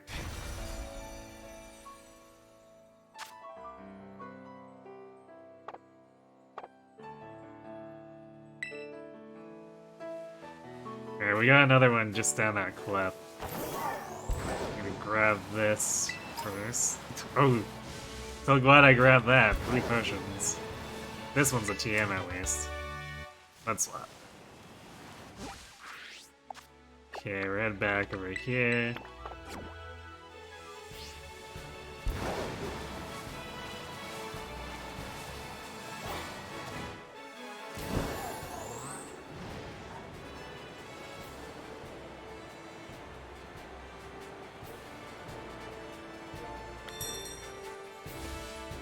Well, Sparky Match should not die horribly. Let's see if that happens again.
We got another level 5 water after this. Cool.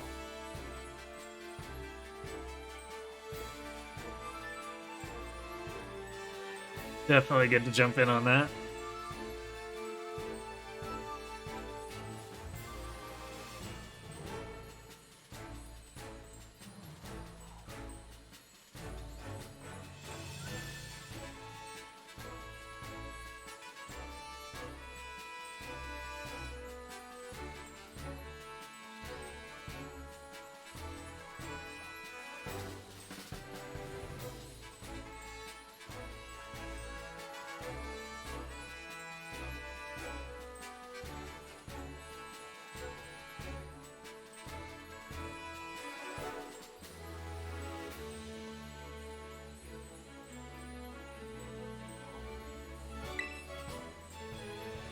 Definitely had a less fun Link that time.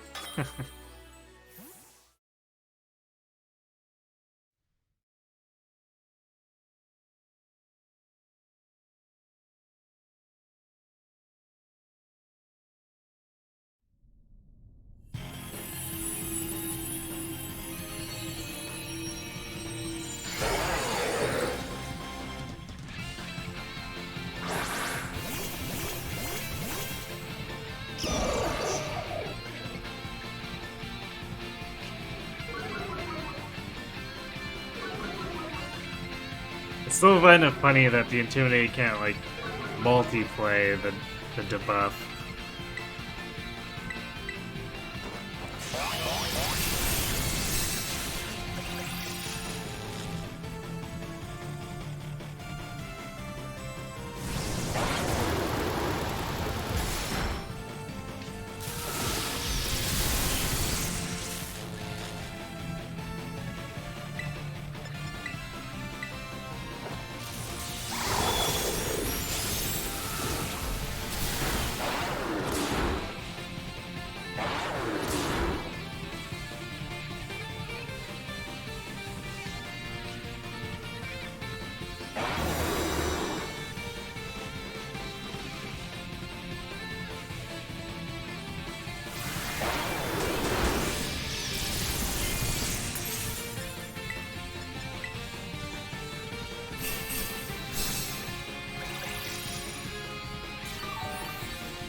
I guess another thing I could / should do is build one of those hard supports.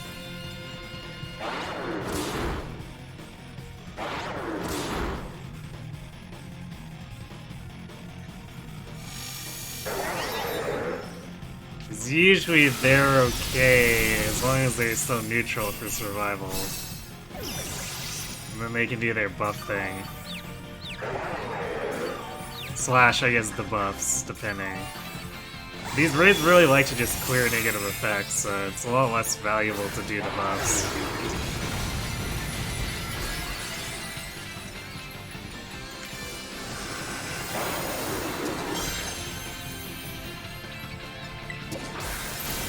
It's funny how dual wing beat helps your mind because of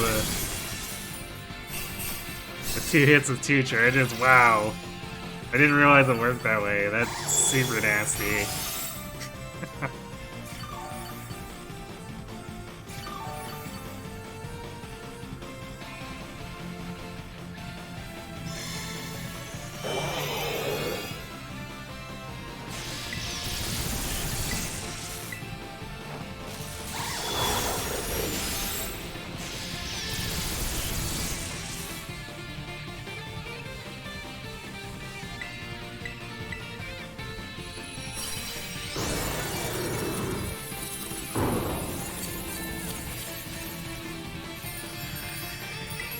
You have so many dragons.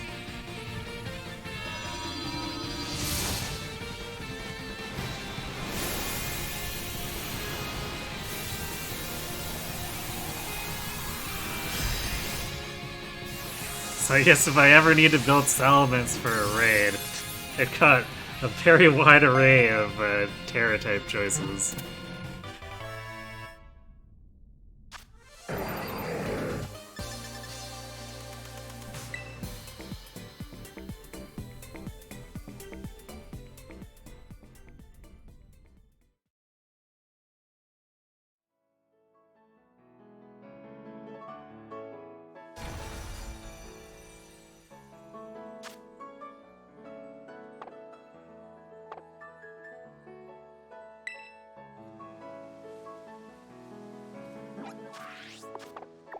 Keep doing that.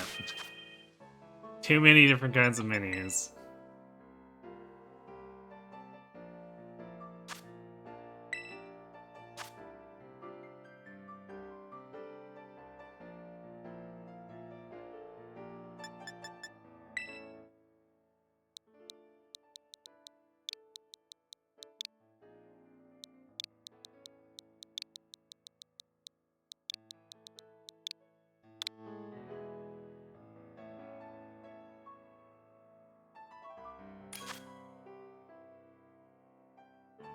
Is it gonna have to be your last? Alright.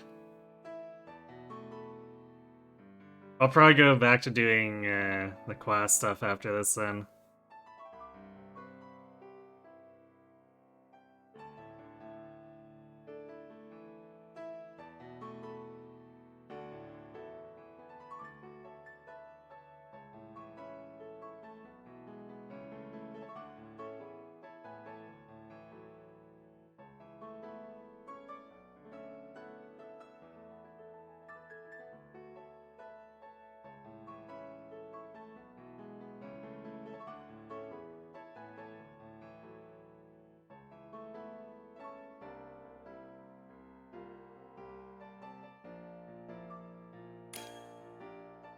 Well, I guess we can break. When we take breaks, we can do some dex filling.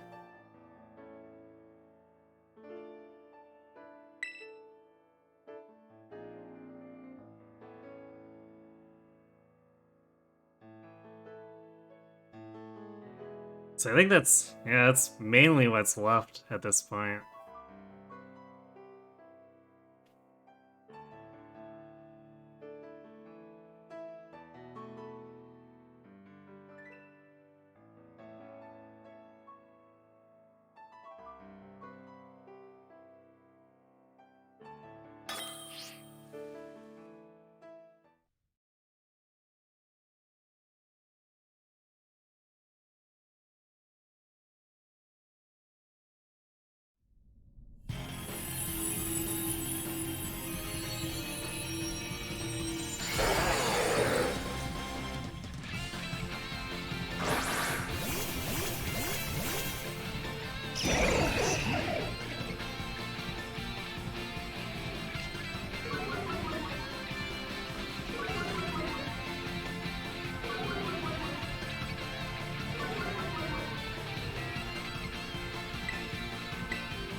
Nice.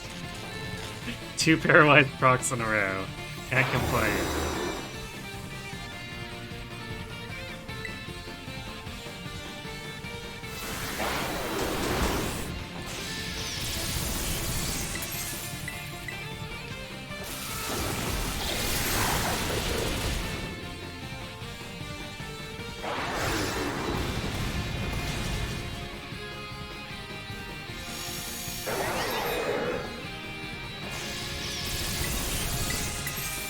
No, I think the Dragon Claw did more damage than the Earthquake.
Definitely feel like the game didn't know what to do with the hit point bar there. It's like, oh yeah, Salamence is getting hit 3 times?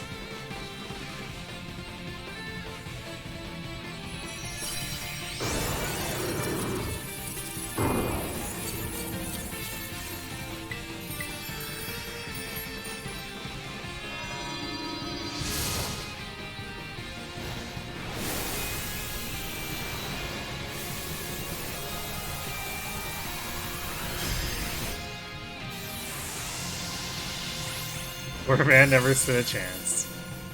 Evidently.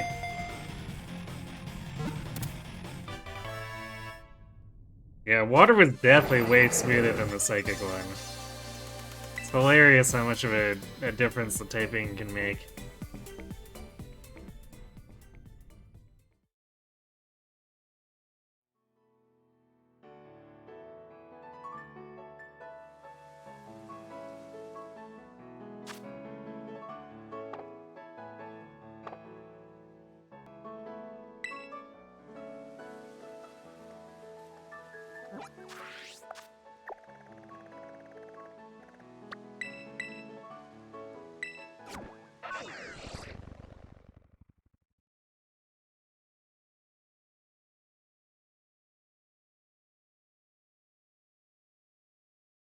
Alright, I think I'm gonna go refill my drink too, and then we'll, oops.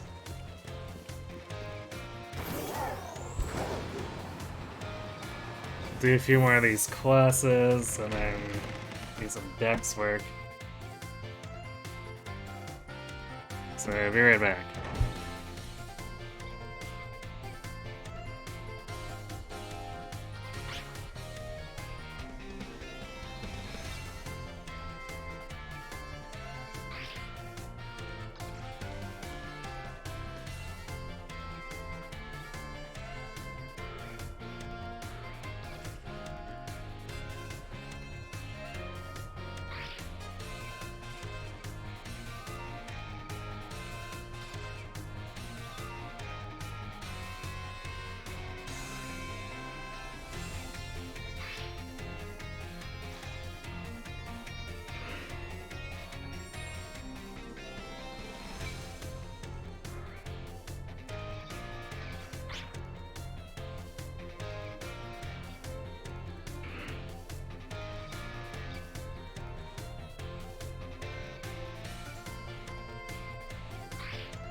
Alright, I'm back.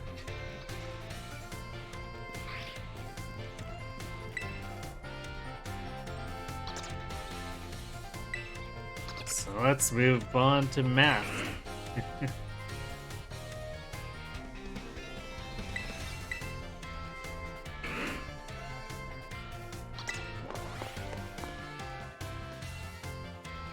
So I guess it's seeming like it's just gonna be all like super effective lessons. Hello everyone, let's have a fun class today. Tell me, do you all enjoy shopping?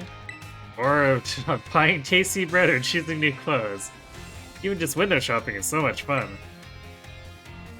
In today's class, I'd like to use shopping, one of my own favorite hobbies, mind you, to teach you all about math. I'm sure everyone here has visited a Pokemart at least once. They sell all sorts of Pokemon items. Pokeballs are one of the many useful items you can find there. They cost 200 Pokeyen each. Now then, I'd like you all to do some thinking with me here. One Pokeball is 200. If you had 2,000 and bought as many Pokeballs as you could afford, how many would you receive? Technically 11. That's correct. Well done, Dusky. With 2,000 Pokeyen, you can afford to purchase a maximum of 10 balls. However, if you purchase 10 or more of one type of Pokeball, you'll also receive one Premier Ball, a special weight ball, as a bonus. Too bad it doesn't actually do anything aside from look different. So the correct answer is, in fact, 11. Sure is nice to get a little bonus like that on a shopping trip, isn't it? Oh my, is that the bell? I suppose that's all for now. What a shame. We just spent all class talking about regular red balls. I'm looking forward to seeing you all in the next class. I hope you're looking forward to it too.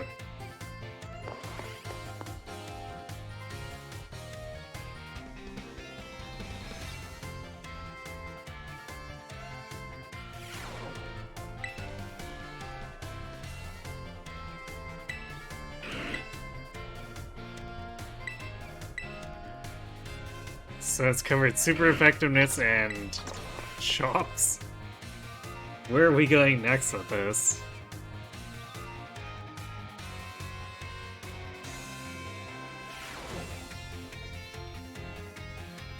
Hello everyone, let's have a fun class today. Tell me, do you all enjoy fortune telling, horoscopes and the like? I think it feels great to read your horoscope and see that it says good luck is coming your way.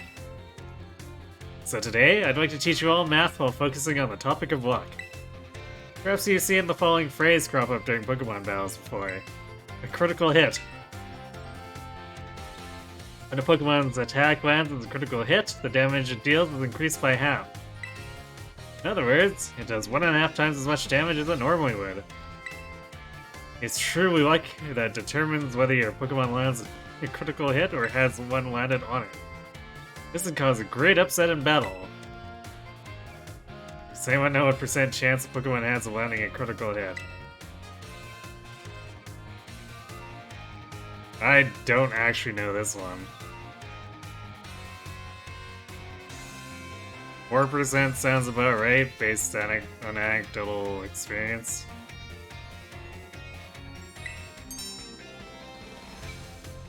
That's correct. Well done, Dusky.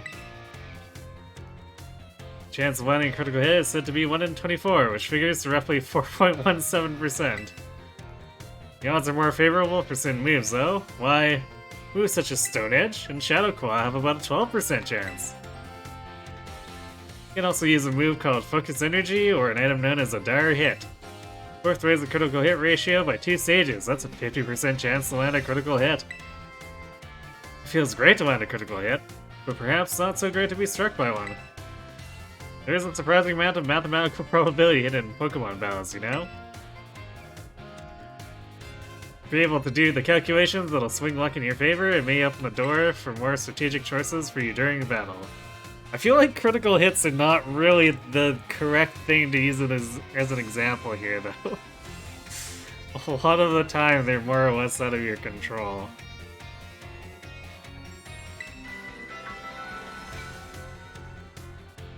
Oh my, is that the bell? I suppose that's all for now. What a shame. Next class will be our fun midterm exam. I hope you'll all be looking forward to it.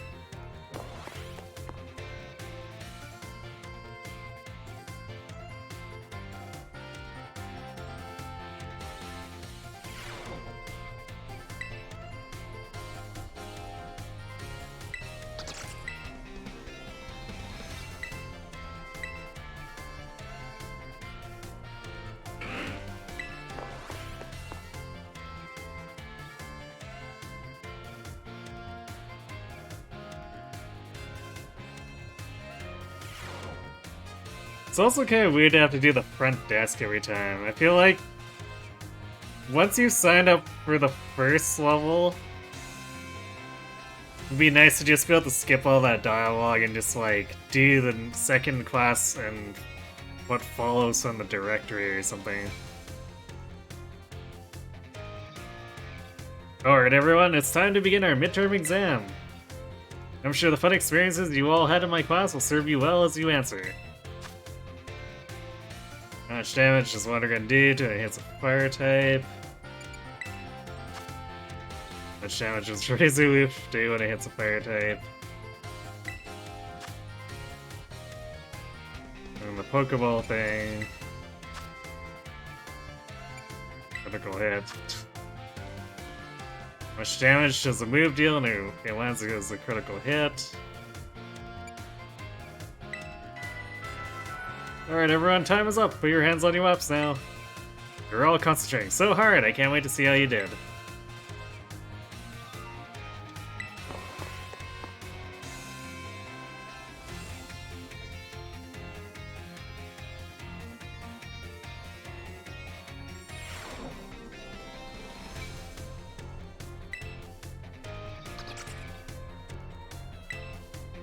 Also, the game, again, should detect if you've already done a test.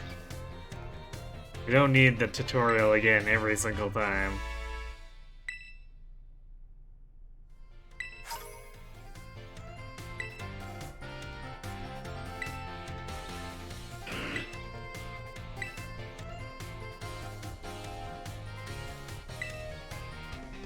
Actually, hold on a second.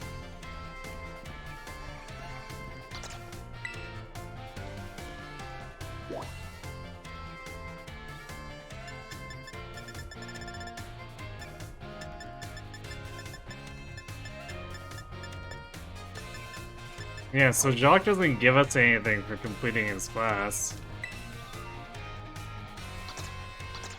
I guess aside from the standard candies, but... like with history, we got an entire legendary quest line.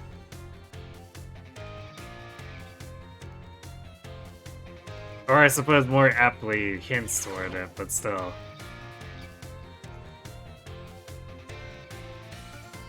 I feel like without foreknowledge, that's the primary way the game gets you on track for it. Some of you earned perfect scores and others seem to have a bit of trouble, but I can tell that you all tried your best. I'm quite pleased to say that every last one of you passed. I can only assume that this means you have all come to love numbers. Stay sharp, and try your best for the rest of my classes too.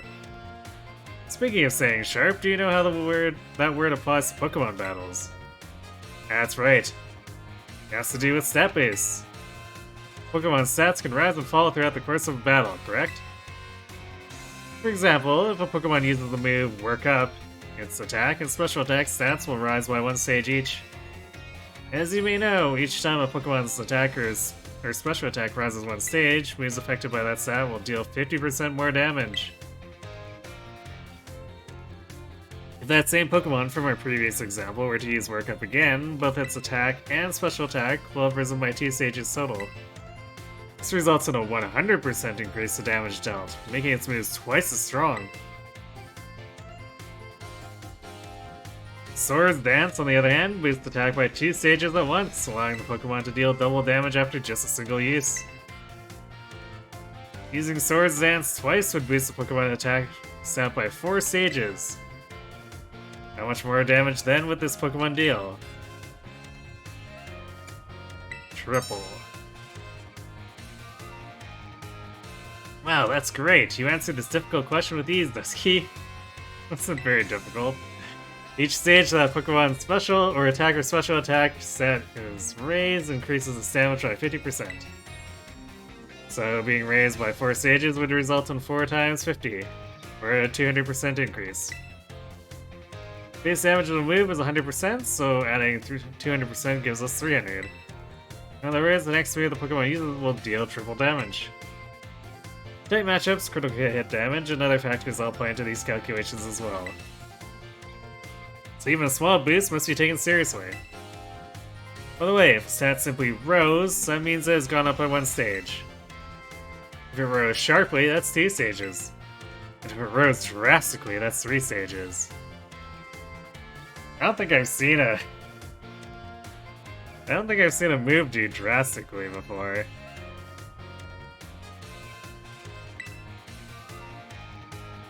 Just so you know, the X attack and X special attack items, which can only be used in battle, can be used to sharply boost those respective stats. Oh my, is that the bell? I suppose that's all for now. What a shame. Today's lesson was a little difficult, so be sure to review what you learned in order to stay sharp. I'll see you all again next class.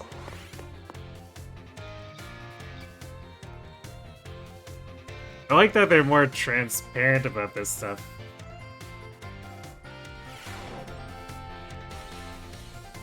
Because, like, Rose and Sharply are not intuitive for how much it increases, so I think that's actually a pretty good tutorial. The only one that does drastically is Cotton Guard for defense. Huh. So they added new phrasing specifically for Cotton Guard, eh?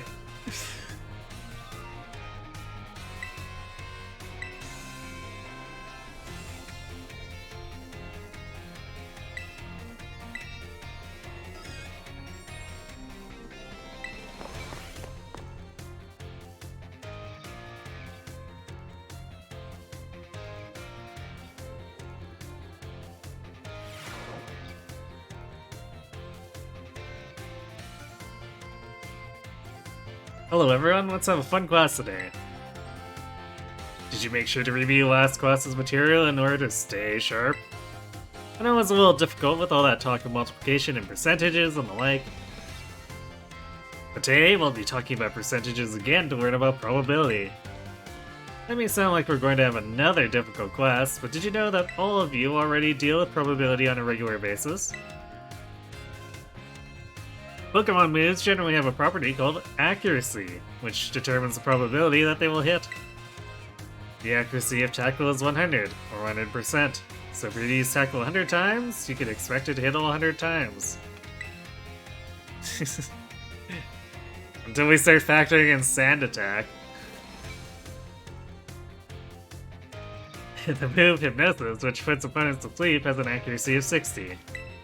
That means you can expect it to hit 60 times in 100 uses. To put it another way, out of 100 uses, you can expect it to miss 40 times.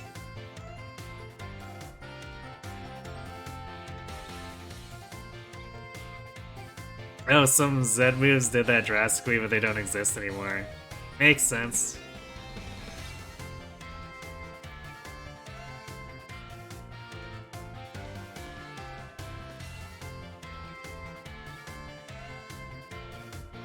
Many of the truly powerful moves often tend to have lower accuracy. So when you're deciding whether to go slow and steady with moves that are sure to hit, or hard and fast with stronger but less accurate moves, always choose Guillotine. I mean, what? You're already setting probability! Let me see here. Perhaps Surf and Hydro Pump would be good examples for this discussion. Surf has a power of 90 and an accuracy of 100, meaning you can expect it to hit every time. Hydro Pump's accuracy is only 80, but when it hits, its power is 110. So between Surf and Hydro Pump, which move would you want to use yourselves? Definitely depending on the situation. Oh my, I see you're always considering various possibilities, Dusky. Although generally speaking, I wouldn't want to use Hydro Pump, but if I'm in a corner, we're going for it.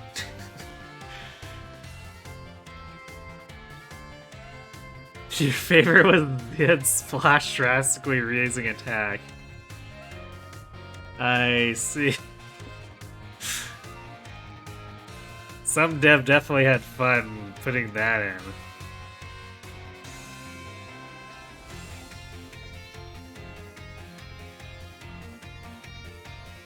It's like how that one Magikarp NPC that can join you in raids in Sword Shield can just show up and use Hydro Pump.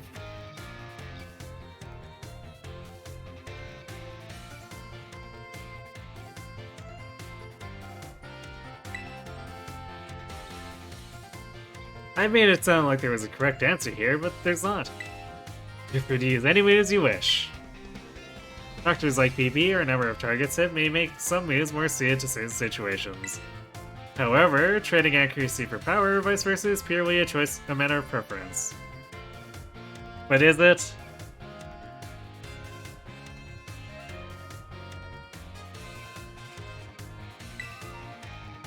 A Surf vs Hydro Pump debate has been ongoing for quite some time. Personally, I'm more invested in debating the Rock-type moves, Rock Slide and Stone Edge. Let me tell you, I could get really worked up talking about these moves, but... Oh my, there's the bell. What a shame. Next class will be the last of our time together, so show up 100% ready to go.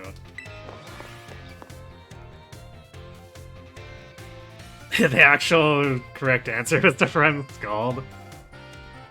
I heard Scald was removed.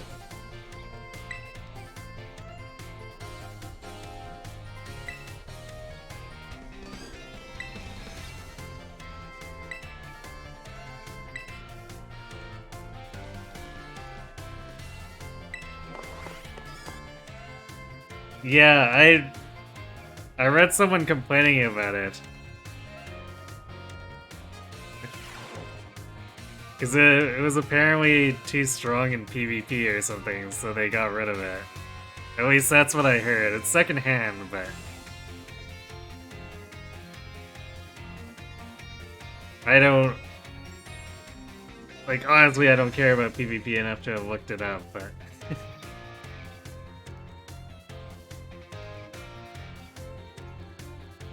Yeah, only Volcanion can get it. Oh, so it is still there, but it's like a signature move.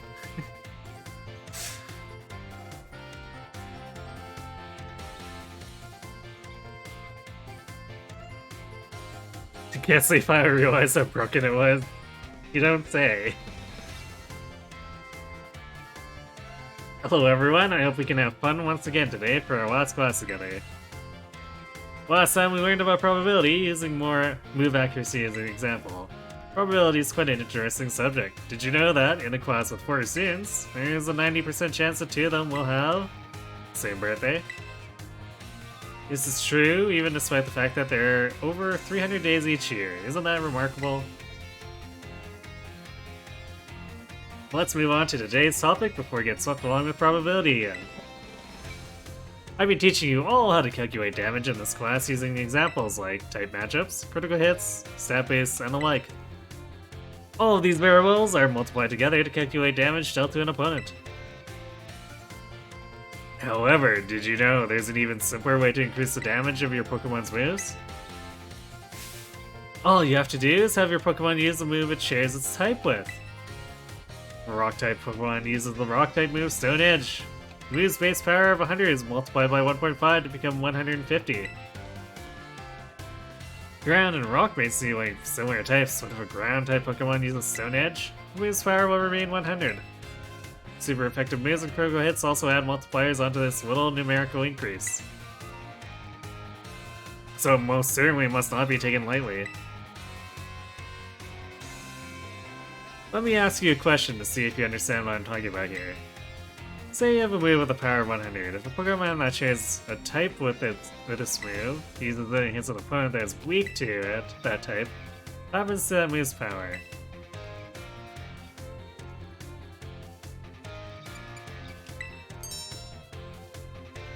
You did that calculation all in your head. Well done, Dusky. First, using a move that shares a type with its user multiplies the base power of 100 by 1.5. making the power 150. The fact that the opponent is weak to the move's type then doubles that power from 150 to 300. Original power, the move ends up being triple. Isn't that amazing? What's more, if a Pokemon terrestrializes, then its Terra type matches one of its original types. Then the bonus it gets for using a move of that same type increases from 1.5 to 2.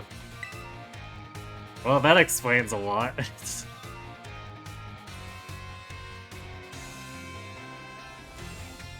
Of course, being able to use a lot of moves with different types is great as well.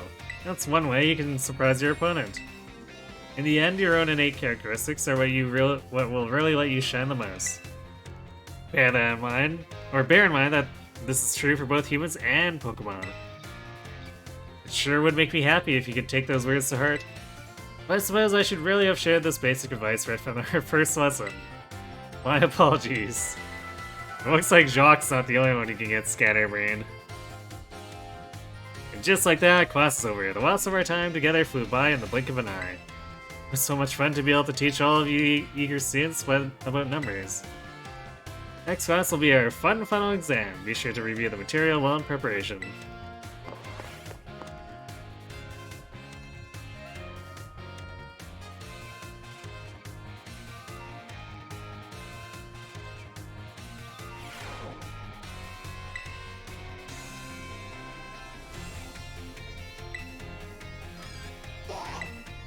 There's still 4 more lines of classes after this.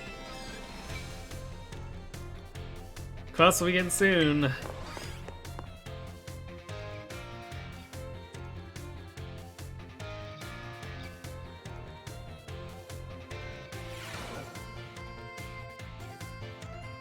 Alright everyone, it's time to begin our final exam. I'm sure the fun experiences you all had in my class will serve you well as you answer.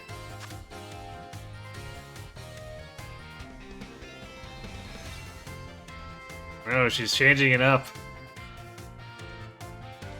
Trying to trick the people about the almost baker's dozen bonus.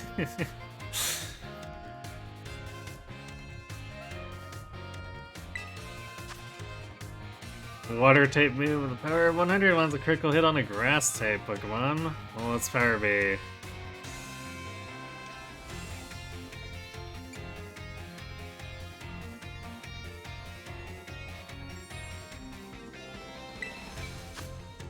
Under normal conditions, what % chance does Stone Edge have to land a critical hit? About 4. I like how, because of the weird way they did it with integers when they first started Pokemon, it's just like, well, it's sort of kind of this number, and it's more of a pain to explain than it's worth.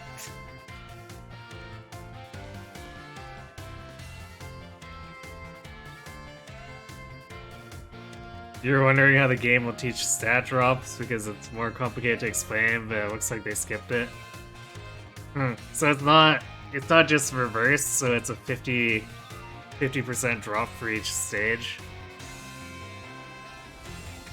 But I guess that wouldn't really make sense, would it? 'Cause then you'd have 0 defense after 2 stages.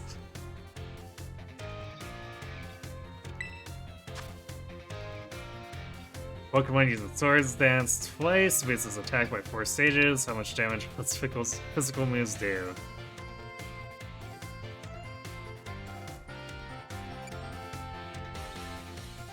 I'm actually surprised it also didn't mention, like, the cap, right? Because 6 stages is the cap, is it?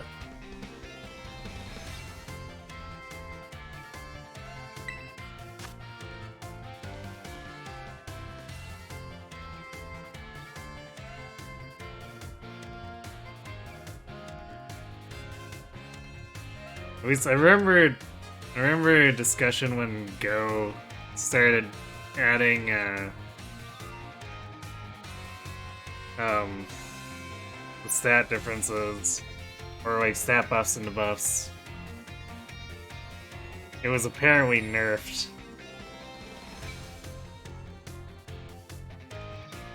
So in Go, the amount of stages caps at 4.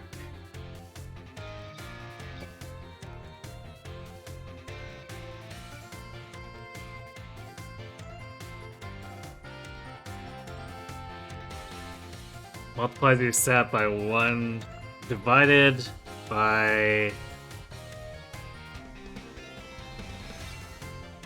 1 over 0.5 the number of stages, which I guess is too hard to explain.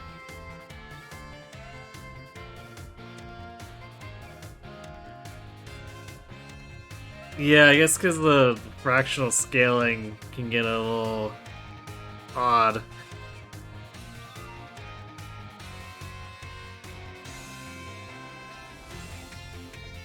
So they probably decided it wasn't worth it. Rock-type Pokemon whose Terra type is Rock terrestrializes, and with the power of its Rock-type move, or what will the power of its Rock-type moves be multiplied by?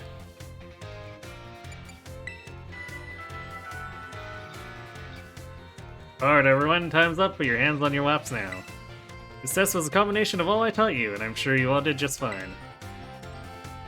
Do you go and ask for your scores at the front desk and then take a nice break?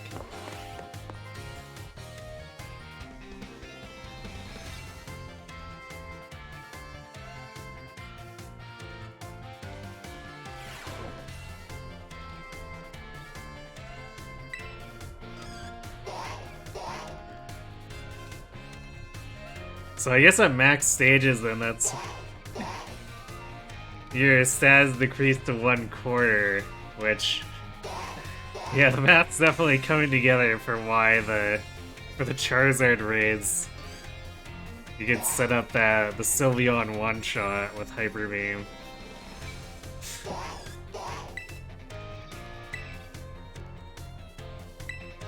Even though there's a lot of things that could go wrong with trying to get that.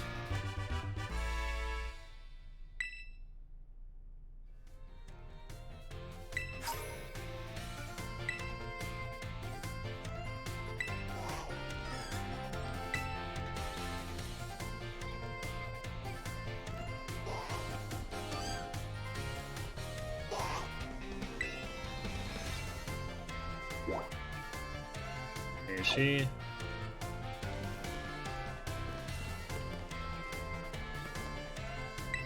Guess she's just hanging out in the front hall here. Oh my, if it isn't Dusky! Please forgive me if this is an odd question.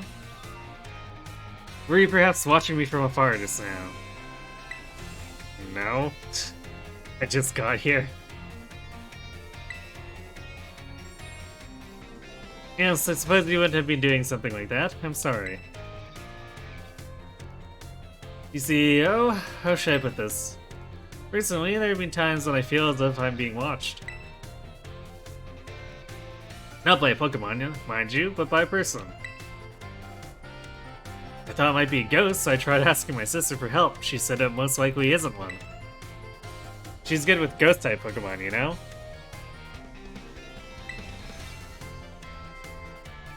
Okay, where's this going? Perhaps one of my students is quietly watching me, waiting for a chance to ask me a question?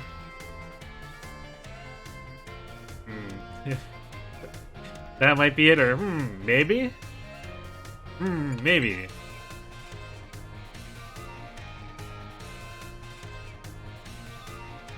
My goodness, if that wasn't an intense gaze I felt. If you notice someone with a sort of fire in their eyes, come tell me, won't you? If they're too shy to come ask me themselves, then I'll go to them.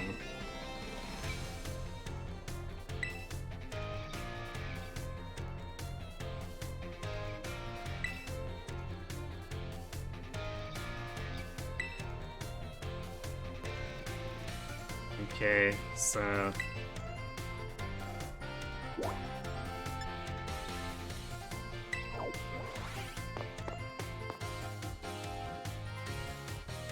I guess we're gonna have to find out who's following her around.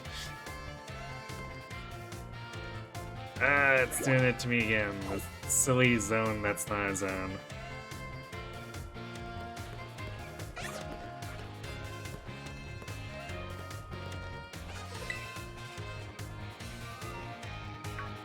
Dusky, you scared me. Are you here to eat, or are you cooking something? Oh no, I'm not here for anything food related at all. I was just walking around the entrance hall. I felt that intense gaze that I told you about before. So I quickly ducked into the cafeteria here. Our cafeteria has only one entrance, so I thought I might be able to discover the identity of the person watching me if they followed me in here. Okay, but if you didn't see us, you were definitely not watching the entrance.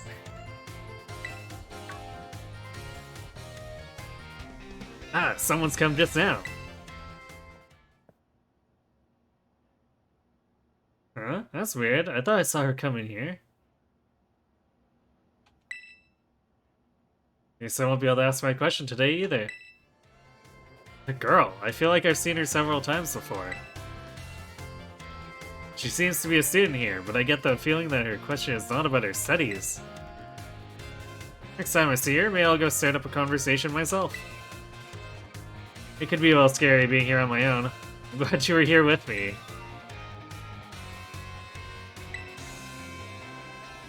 You're easily rattled, huh?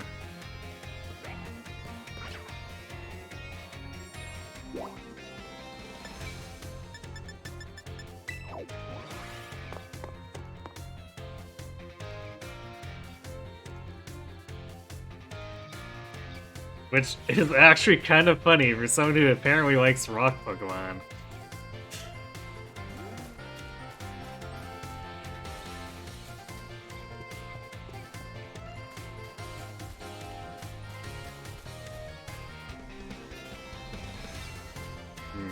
This one's a little bigger. I assume we have to talk to her, not like find the other girl. Dusky, help me keep an eye out, would you? I set up a little ambush. Set up a little ambush here for that girl who keeps watching me. She'll be here any second. An ambush? Well, you see, it's not very pleasant knowing she's just staring at me all the time. Now I know what she looks like after seeing her in the cafeteria. Ah. It's you, isn't it? You're the one who's been secretly watching me recently. Time, how'd you know I...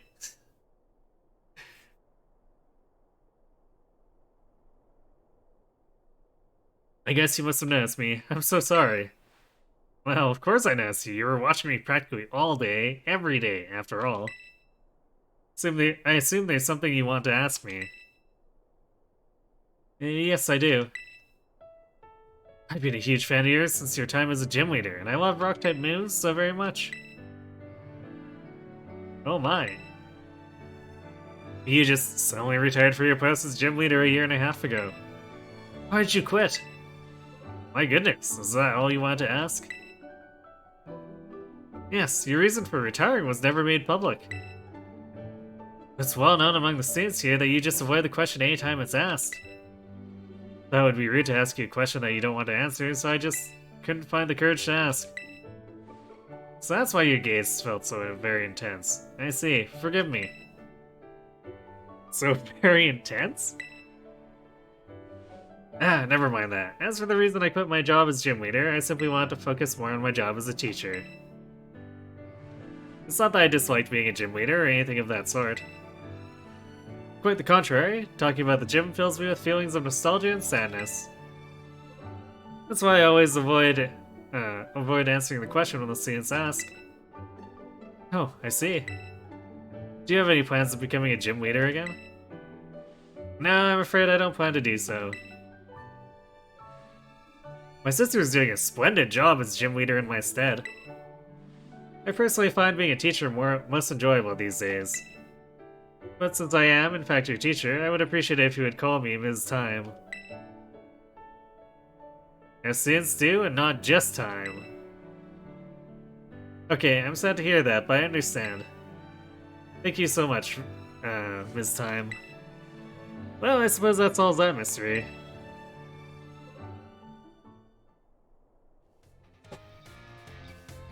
Ah, that made me so nervous. I said so many things to try to sound cool. I was certainly a little scared, then I felt that girl's intense gaze on me. Having you here allowed me to do what needed to be done to face what turned out to be one of my biggest fans. You needed a kid here for moral support? I must thank you for always showing up at just the right time, Dusky. Allow me to show you my appreciation a little. I hope he needs help on your adventure. Nice. That's enough to shift one whole Terra type.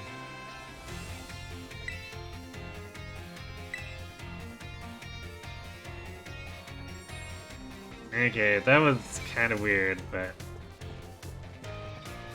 it's more than Jacques gave us.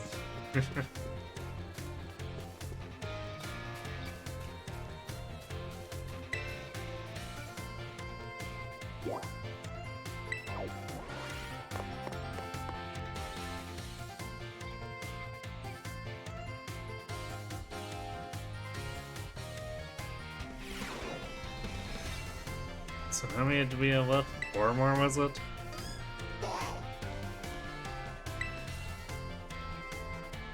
Yeah, we haven't even done the first of Home Ec either. Kinda yikes.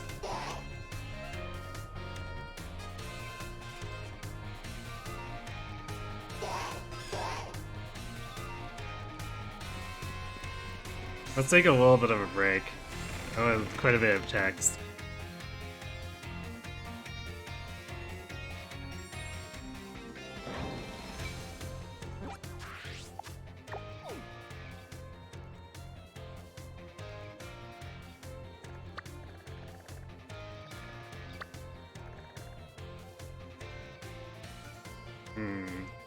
Now, not sure how to want to approach doing deck spelling. Because we got quite a bit missing from basically everywhere, and then we also want to do evolutions.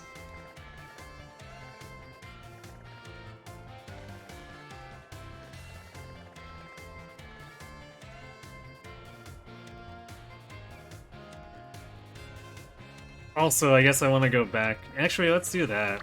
I'm gonna go back to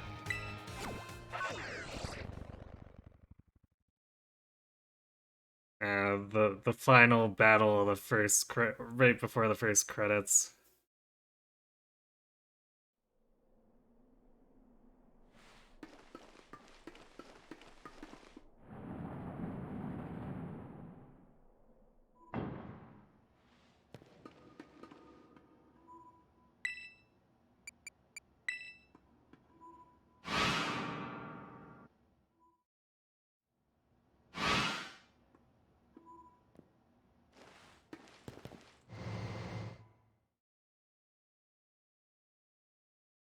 I think this puts us like halfway down.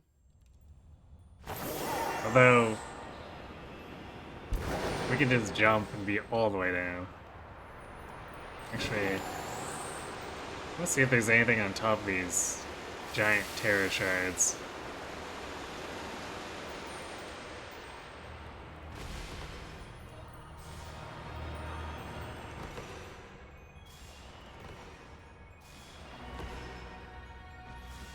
Well, not the Terra shards, but apparently there's something on the rocks.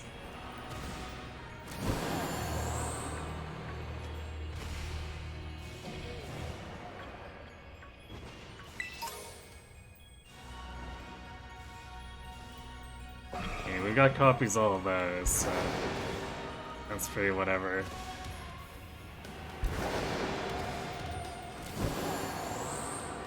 Nice fight, TM. Oh yeah, I think there was a cave here that we couldn't reach because Miraidon was sealed. Trick room, eh? See if we can find that room again.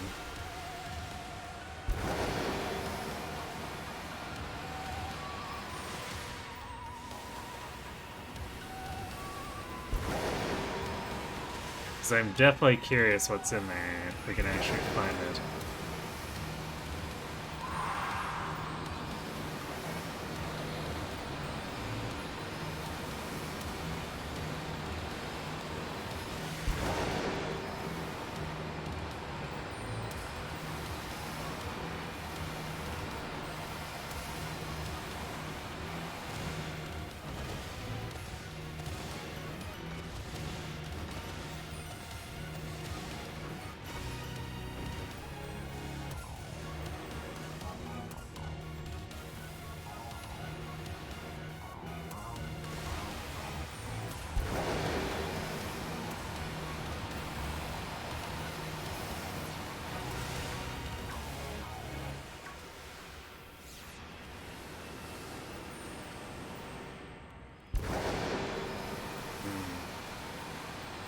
That's the entrance.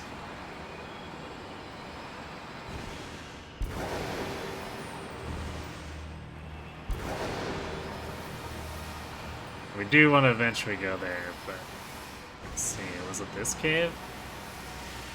Oh, this has a TM. Maybe I'm thinking of a different spot outside for the cave.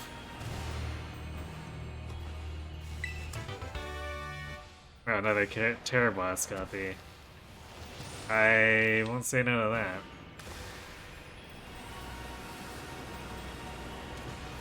I caught one of these.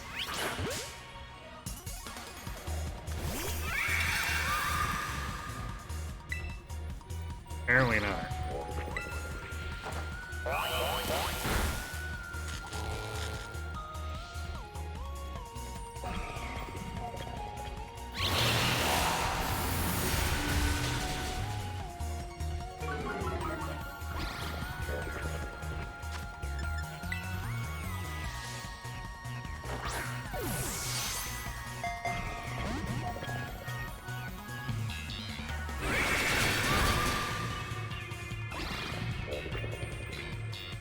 Well, at least Uproar makes it predictable.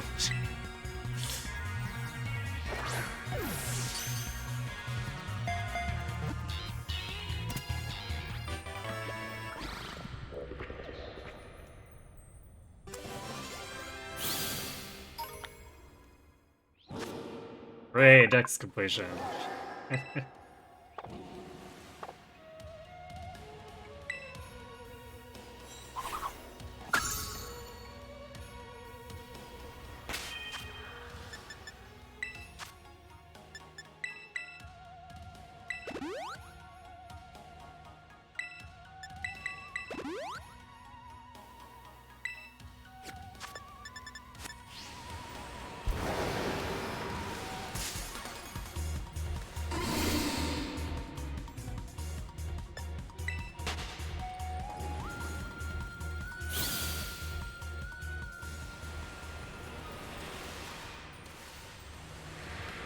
Complain about those Dreepies appearing out of nowhere, but they are ghost Pokemon.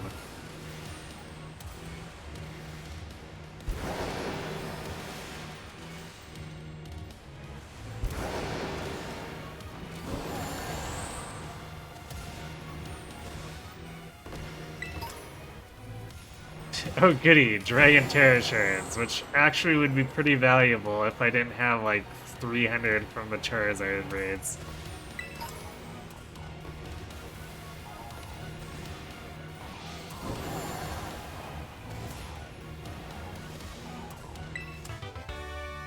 Flash Cannon, okay.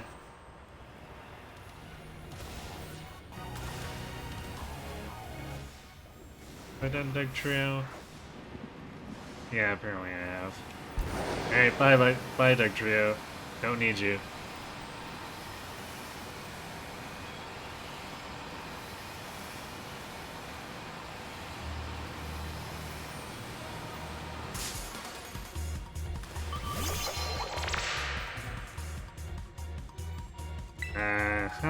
Okay. Guess we have to catch this.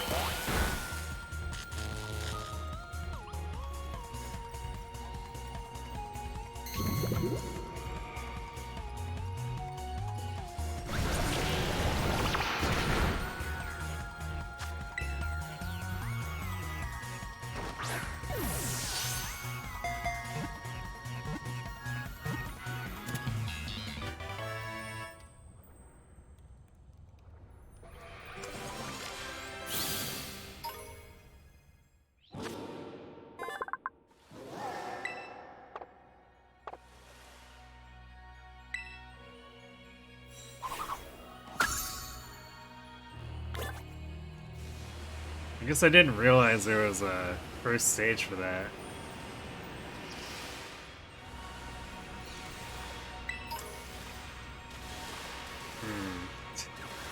This is indeed a cave, but it's also a very boring cave. So I must be thinking of a different spot. Unless there's yet another cave around here.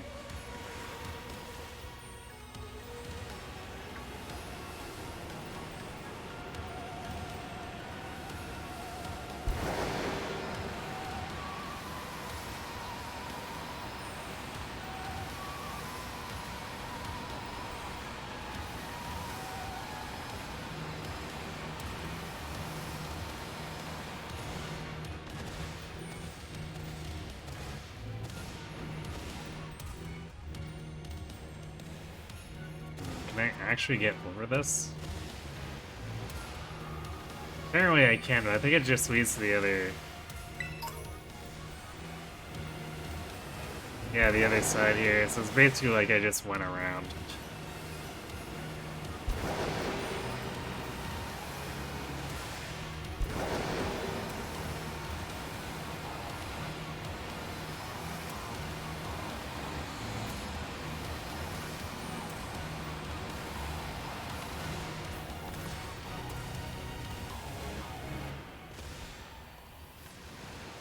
Well, that sucked off the side there.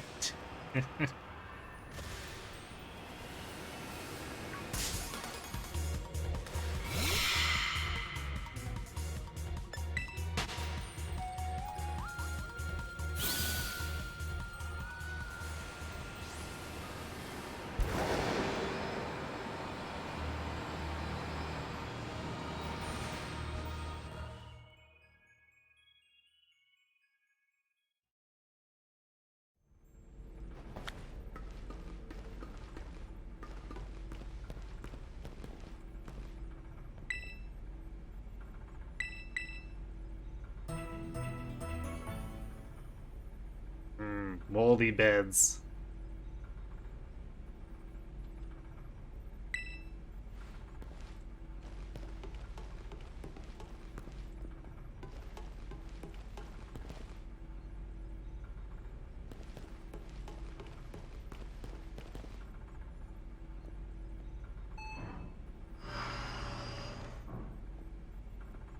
Well, we can indeed take the elevator.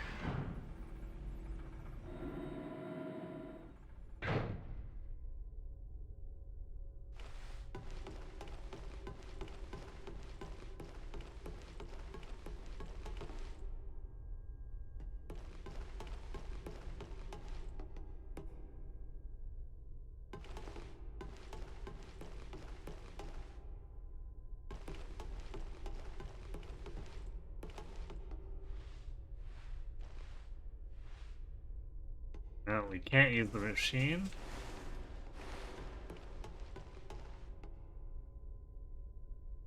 And we can't bring out Miraidon.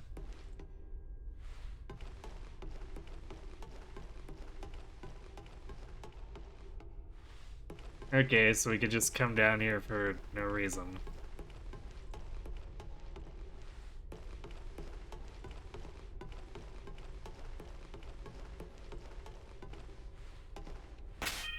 Actually, hold on. Oh, never mind, right, because the Turo AI took the Violet book with him, so we can't even try to do that.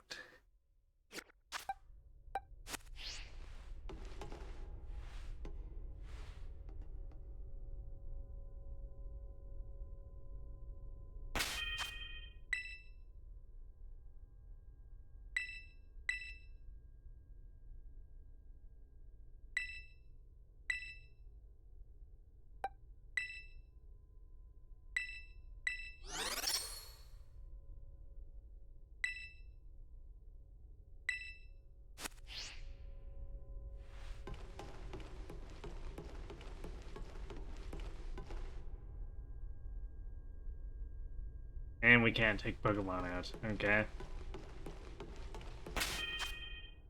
Otherwise, I was gonna try to, bring him right on out and see if it triggered anything.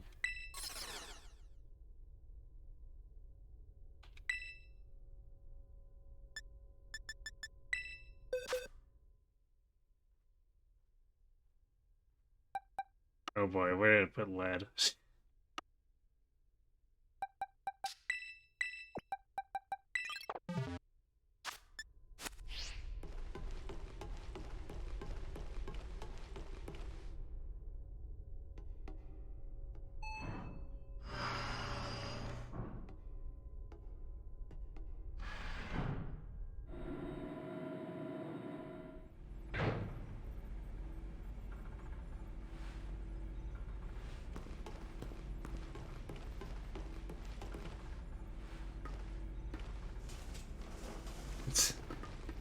I guess that is a pretty steep pile of debris.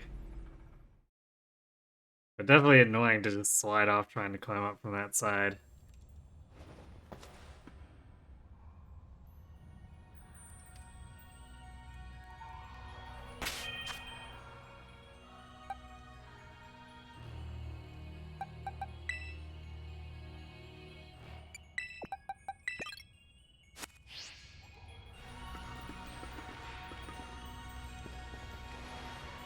I don't remember if I caught an actual gabite. I know I had the gabite. So we found that one out in the wild. Hanging out by the stake, but...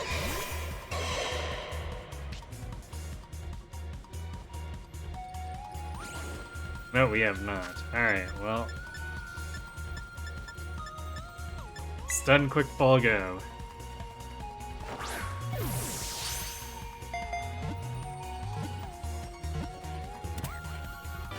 Excellent.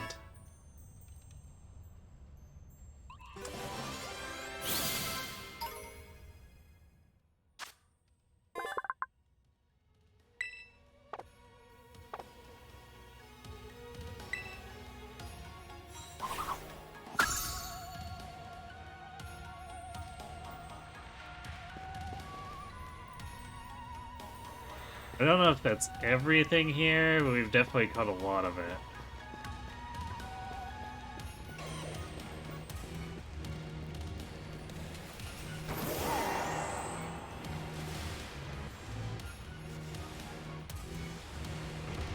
There are 2 ramps here. Well, I think one of these just dead ends.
They appear to be encased in the crystal there?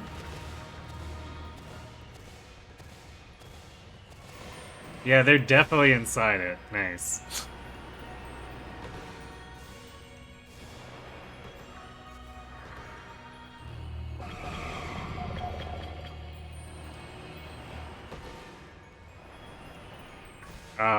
Well, at least the Dunsparce is on top.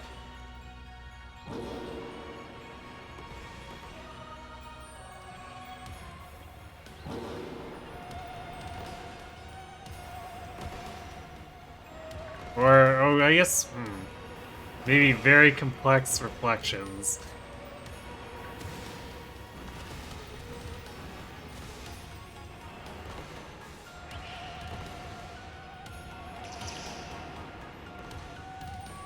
Just looks trippy, just a bit.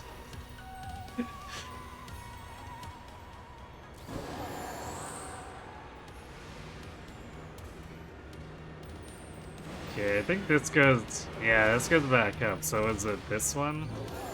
Or is it something?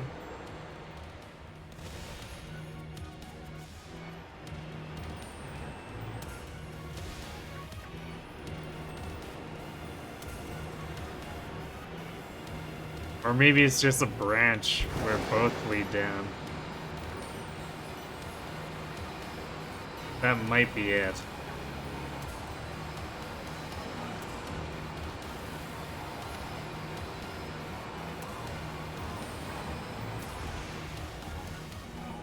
Okay, no, this does dead end, but we can get over these rocks with Rhydon. Which... Oh, yeah, okay, so it does take us back to... the, 4th research station.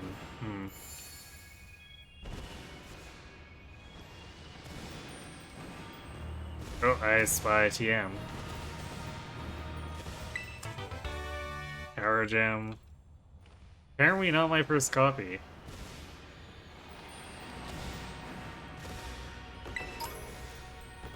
Ooh, Max Arrive. Nice.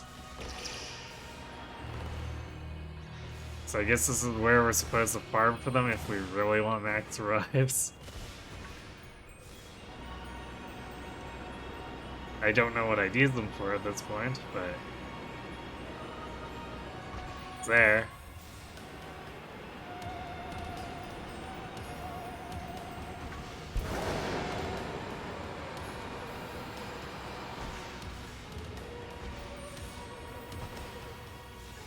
Wait, hold on.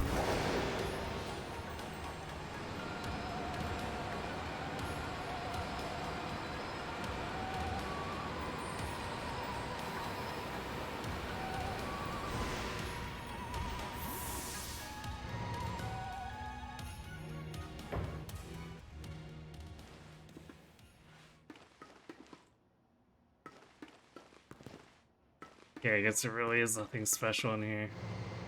Or, wait, was that?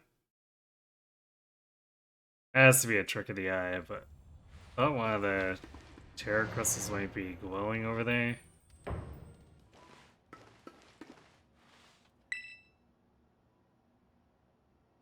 Wow, well, it's flavor. These crystals seem to be eating into the research station. Soon the research station, too, will go Super Saiyan.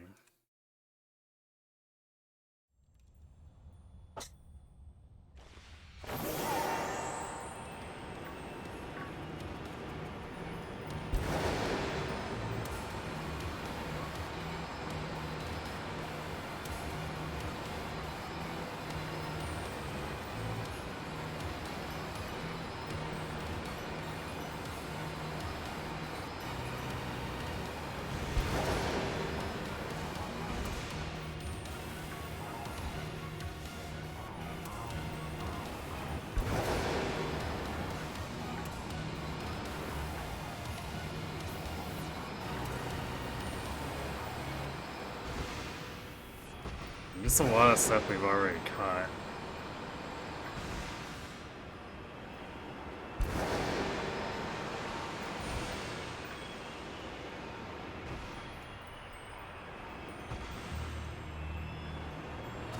This is just back around. Well, there's an Iron Hands hiding out here.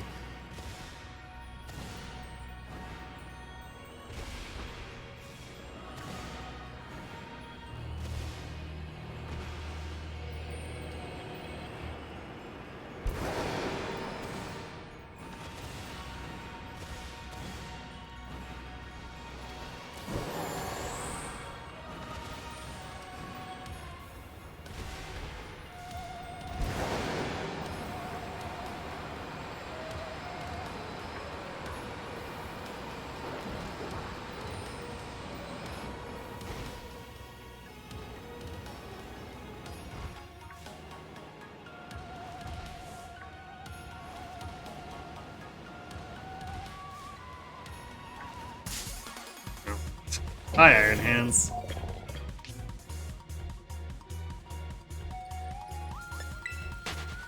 Bye, Iron Hands.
wait, we don't have...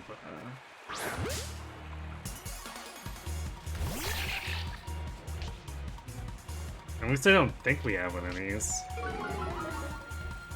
I don't recall fighting a Masquerain, yeah. Okay, well... Weaken with Stealing, I suppose? Yeah, it works well enough.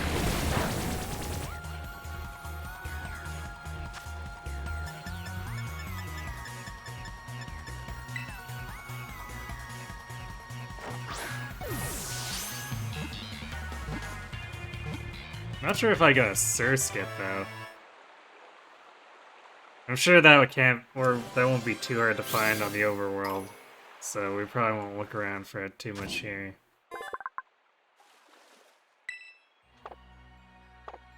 And that's assuming I don't have it. Which, no, we do have it, so, okay. Don't have to mess around with that one.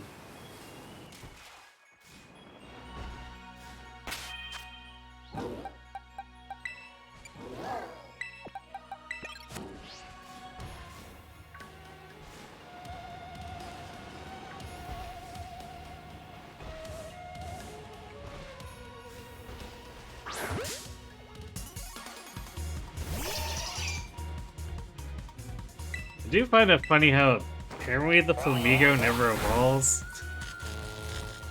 Still that same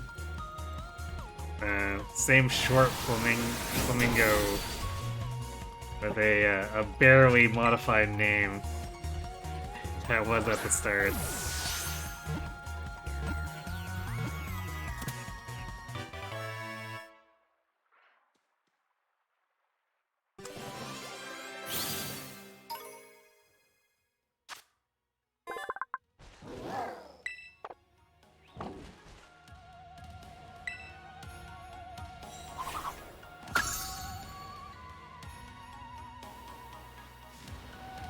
I guess every time we catch one of these evolved ones, too, it saves us from having to mess around too much. I don't know if we caught one of these. We did a lot of ignoring stuff by the fairy base. No, we did not get one.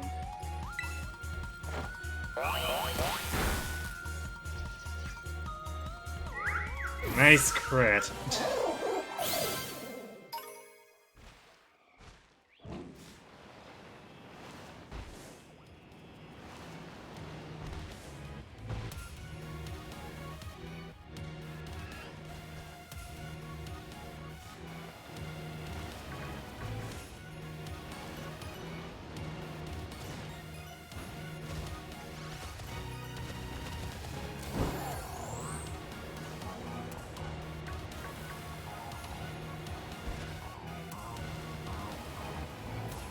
Chansey. Yeah, I guess we could take it out. We got so much candy, but I suppose even with that huge stockpile, if we were to try to use it to complete the Pokédex, I bet we'd actually run out. There's just a few too many things in our decks that are missing.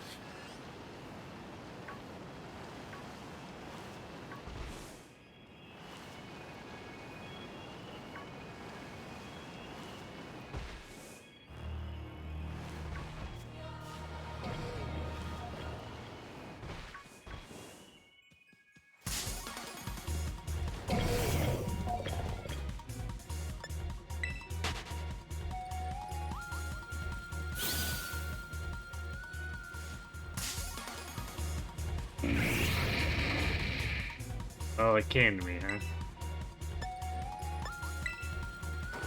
Alright, well, that's fair. We need the Volcarona, so...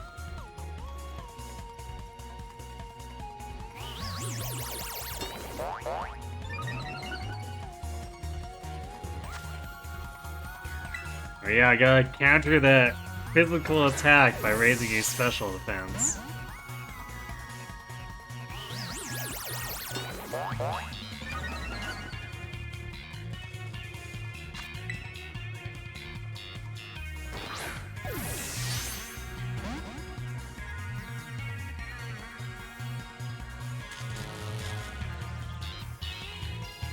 I wonder if I should...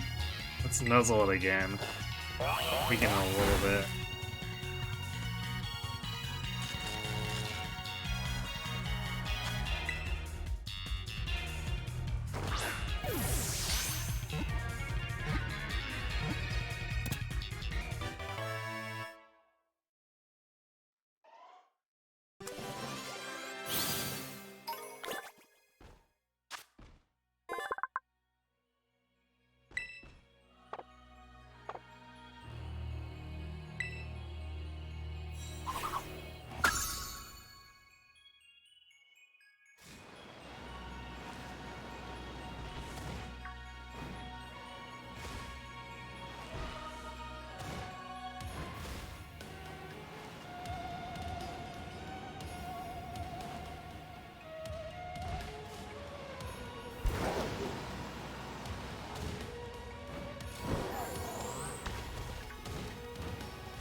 No, it's still funny to consider how this is all supposed to be hush-hush.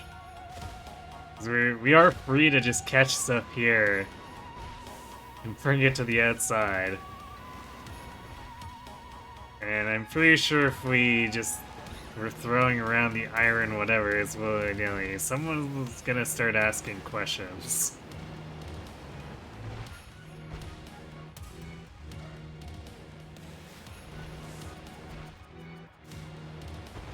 You know, we fought all those Goldex, but did we ever catch one?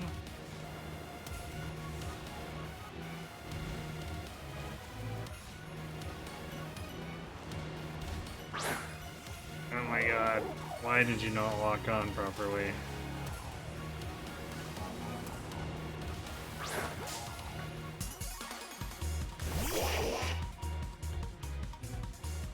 Yeah, I guess we did apparently catch them at the end.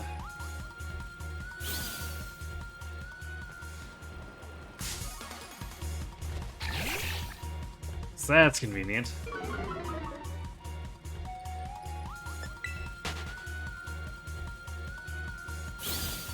Of course, that one flower that got knocked out just not showing up around the other areas.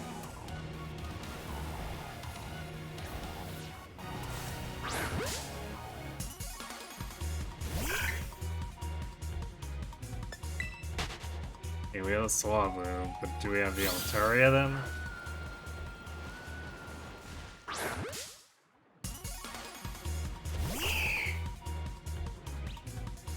We do not. Alright, let's try to grab this.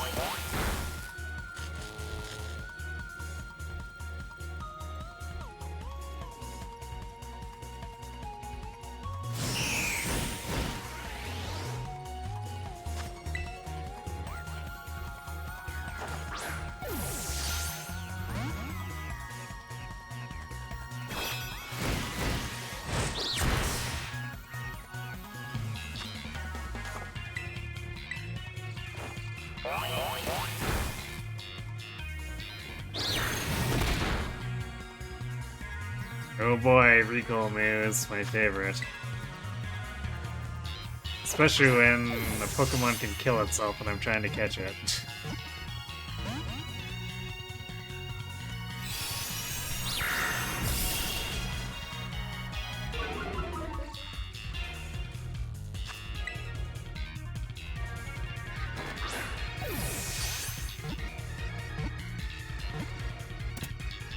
Okay. Good.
Damn. You can't get up there to even look at these things. I have no idea how they got up there.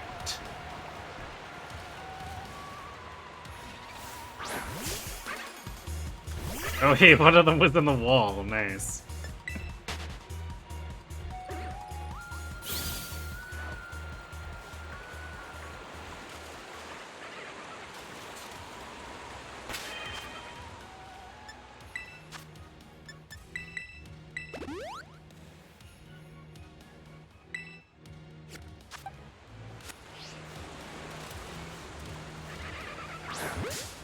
Oh wait, that's a Masquerain. On the side it looked a little bit different.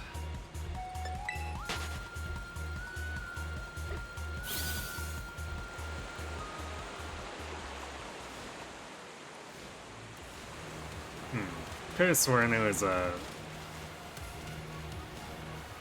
Floatzel in there, but I guess not. So, see you later, Buizel.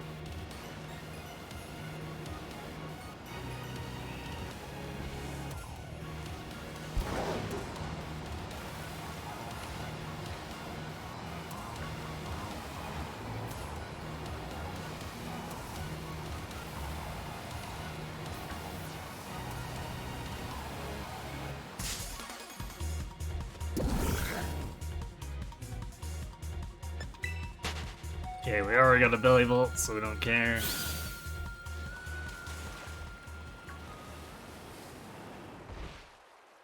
Pretty sure we got the bulbs too.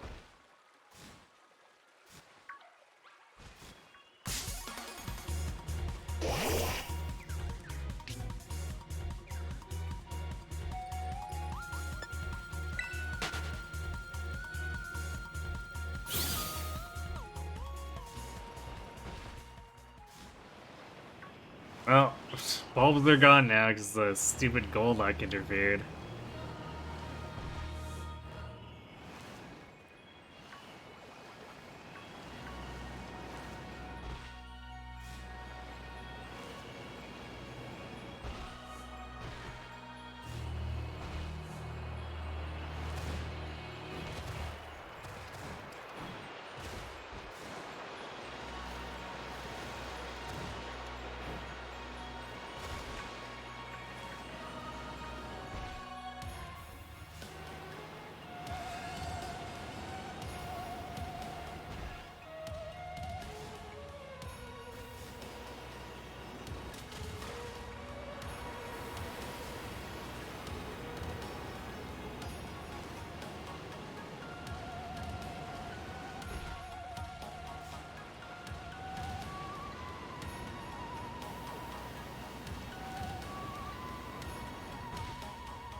Hold on a sec. What is this? Apparently nothing. Feels bad. It's like we can get up into these crevices, but they're not really... Oh god, what's going on? The camera.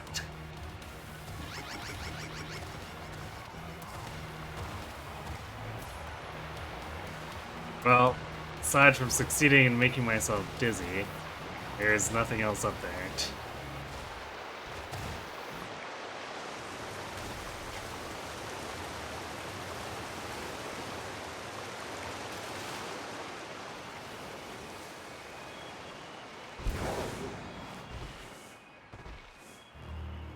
It's a shame, because I feel with those little ledges there, it seems like it would be a great place to just hide a couple of ball spawns.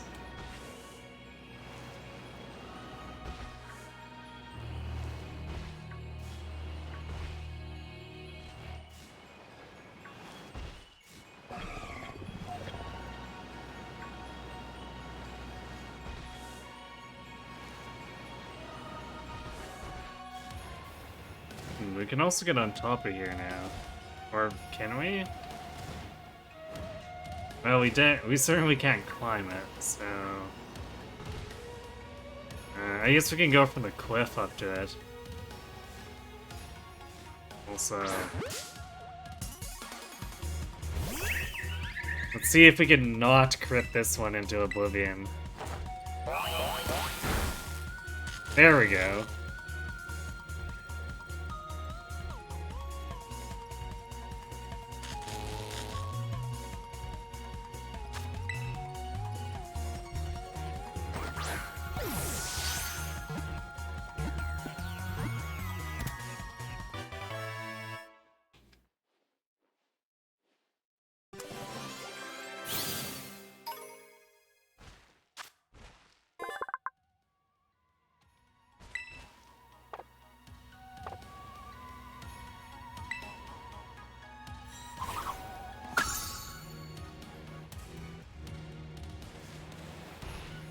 Guess I should have been able to guess that was Forge's base form.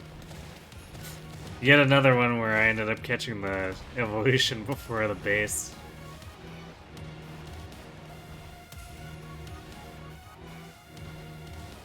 I guess there's nothing up there.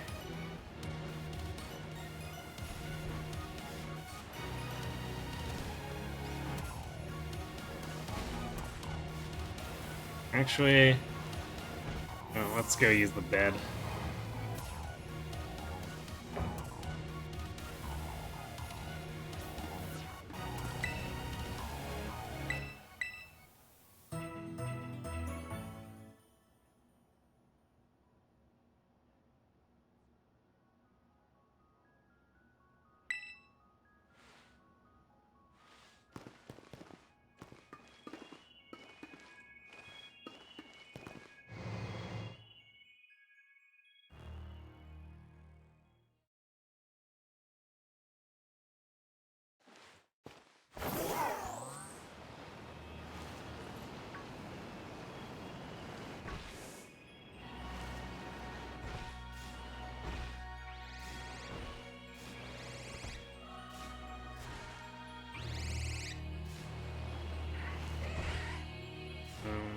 I don't know if we got a regular Donphan. Let's not fight it with Sparky, though. Apparently we have, okay. I don't remember getting Donphan, but sure.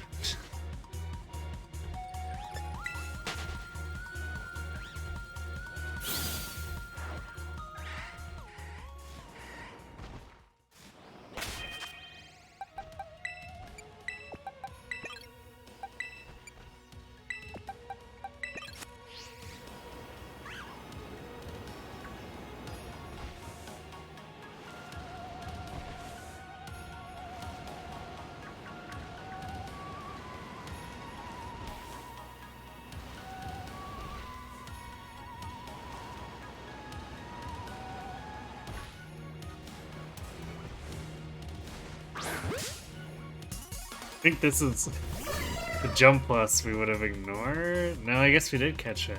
I swear we ignored them outside the ferry base. So, well, I guess maybe we caught them here instead. I don't think I would have prioritized them though, so maybe it was somewhere else.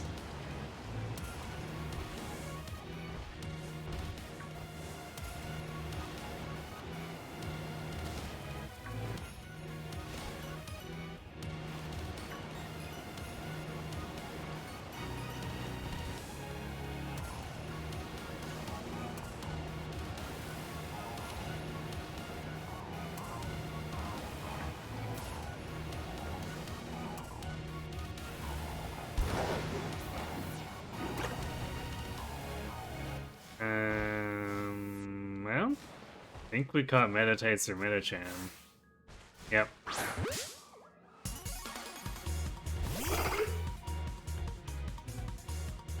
Not particularly interesting, so I think I didn't prioritize them at all.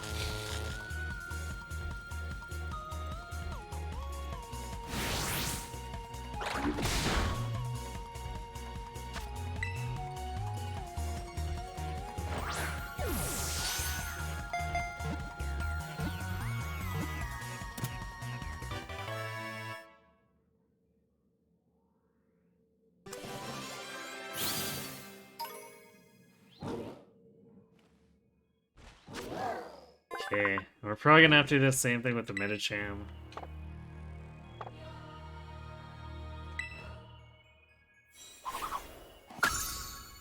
Yeah, it's definitely not caught.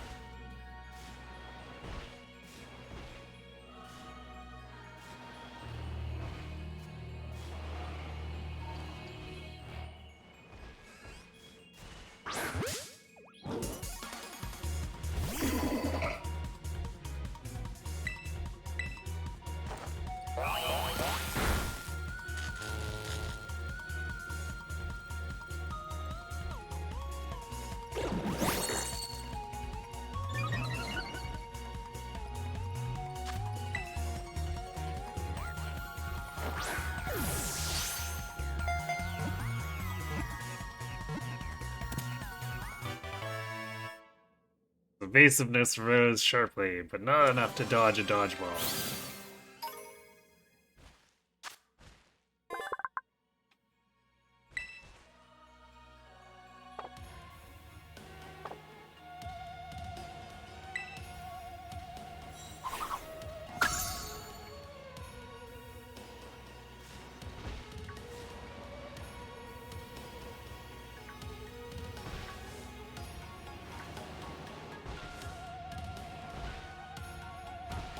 I guess we could also hunt for some of the raid stuff that we haven't added to the decks.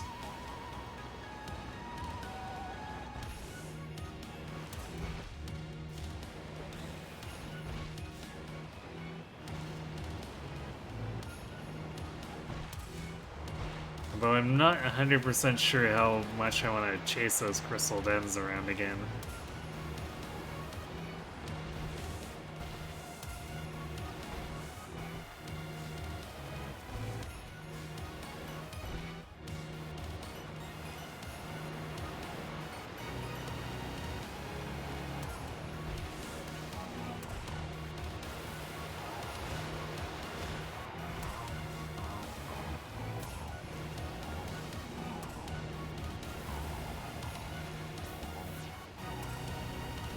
Kind of looked like we could get under there, but I guess that's a no.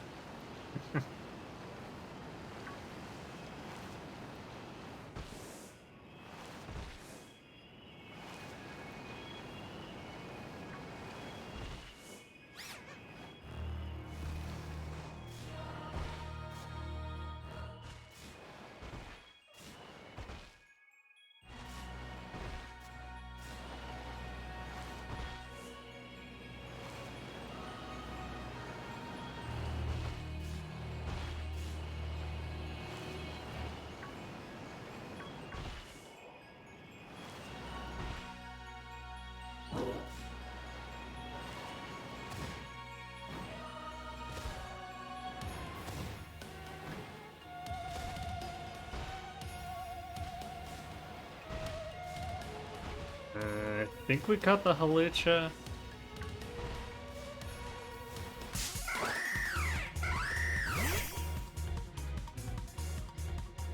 Definitely have, okay.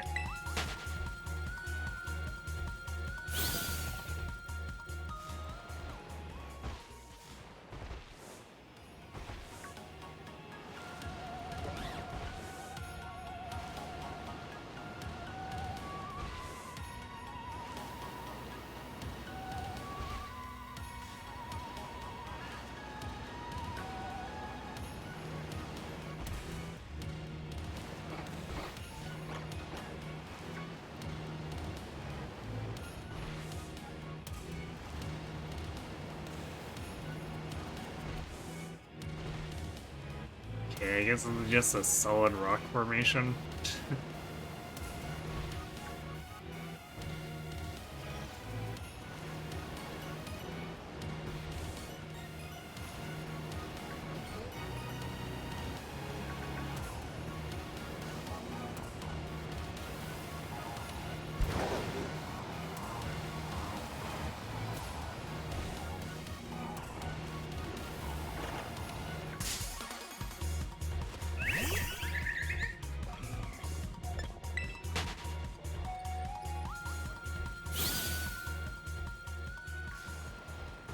Well, I guess it's nice to know that if we were still catching the floettes, there's not a particular shortage of them.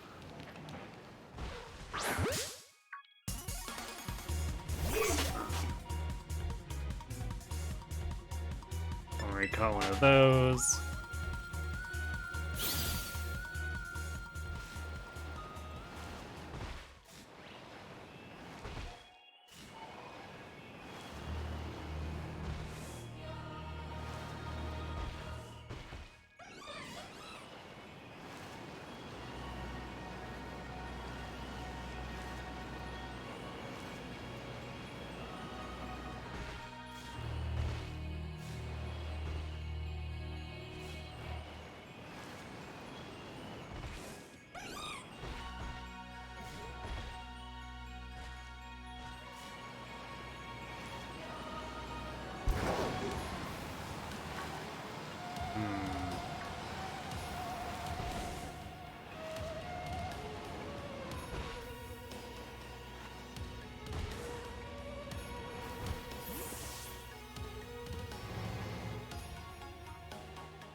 I guess I've come into all these before, so it's probably not any point in checking for events.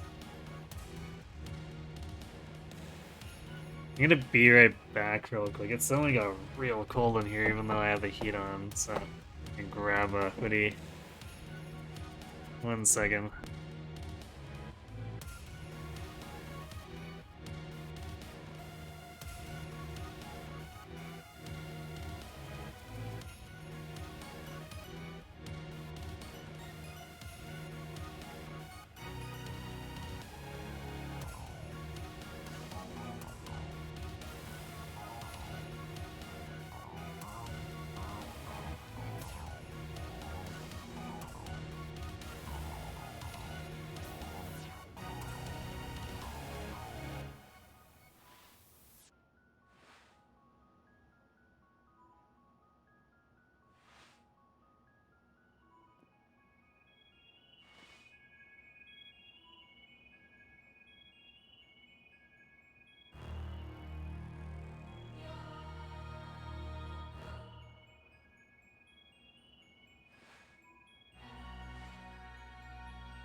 Okay, that's better.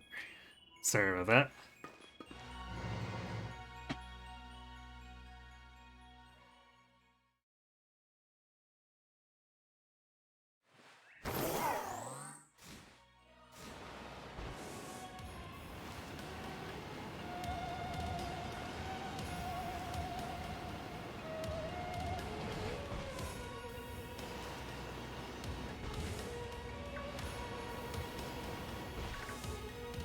I think at this point there are very few that we haven't covered in this area. That's assuming we've missed anything at all, although it's quite likely I probably missed at least one or two.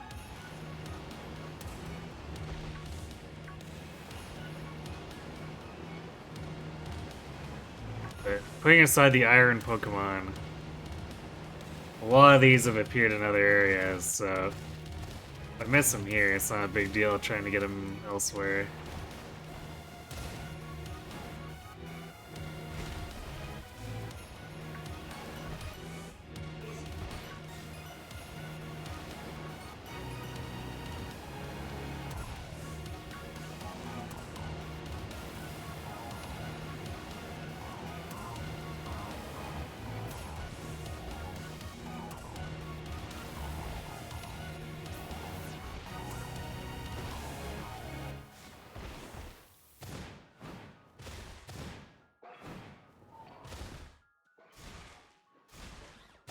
Come on.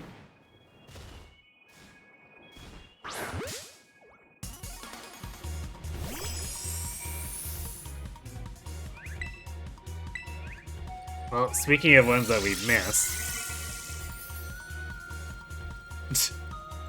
Also, Sparky is hovering a bit.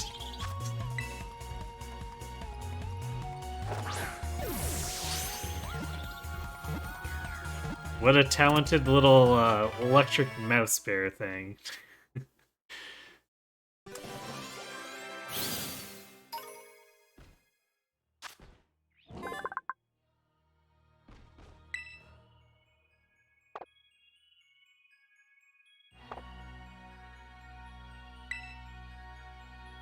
I don't think I really expected to find a Frosmoth here.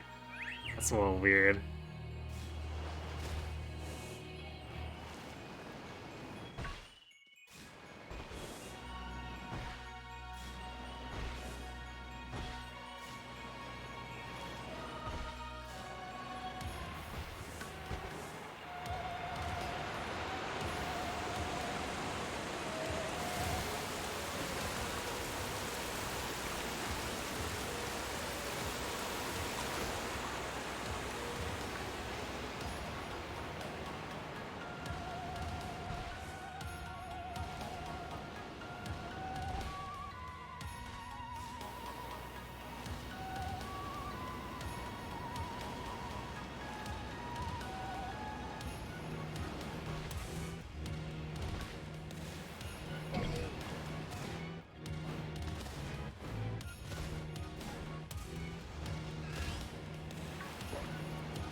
Damn hitboxes.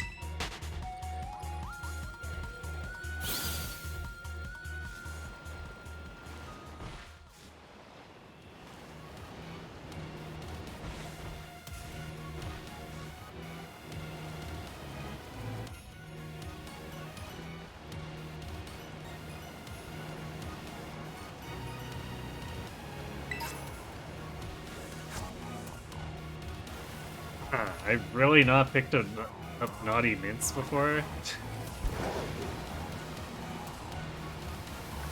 Not they're not super common, but I got an awful lot of drops like that from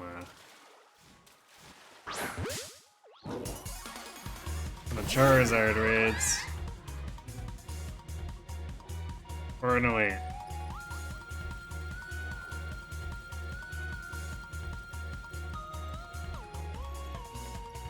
Actually, it might have been Herba Mysticas that I got.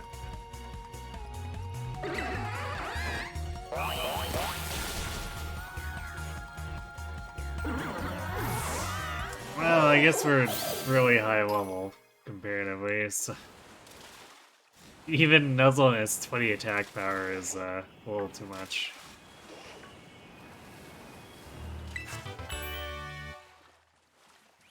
Hey, it's our good friend Hydro Pump. I guess that's our first copy of the TM? Oops. I guess I'm kind of surprised by that.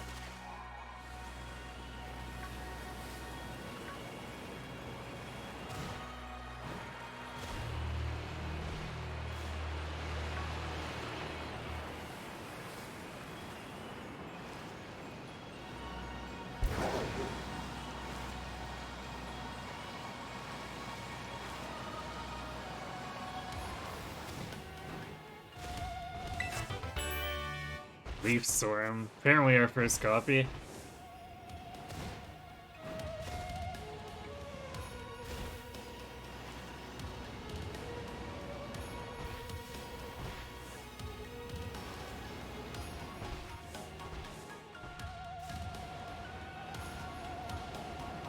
Okay, we've hit the top. Wonder if there's any cliff sides where we want to go up on, because we could find other stuff.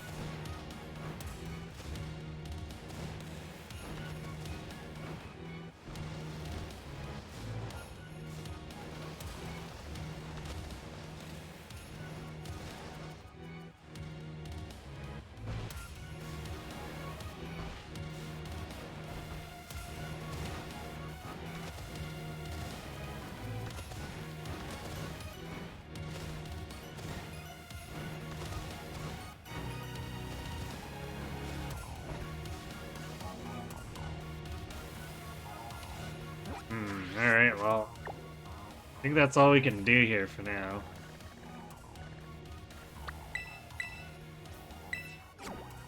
We did add, like, 6 or 7 things to the decks, I think. So not bad. I should probably check directly. Although I don't remember what we were at to begin with.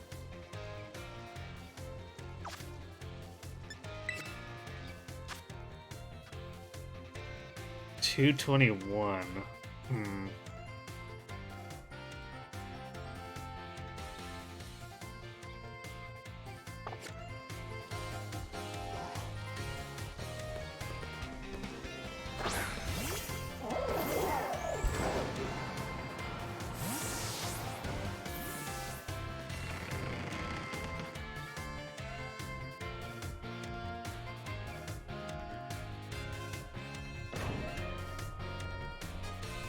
Alright, let's knock out another class here.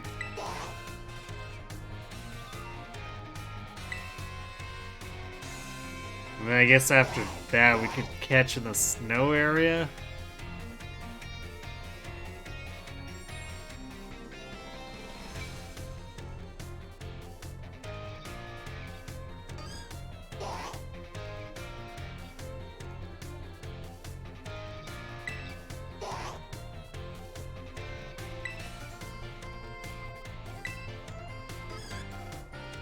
Although we kind of tried to do that last time and found out that half the stuff I'd already bagged, so... We'll get it figured out.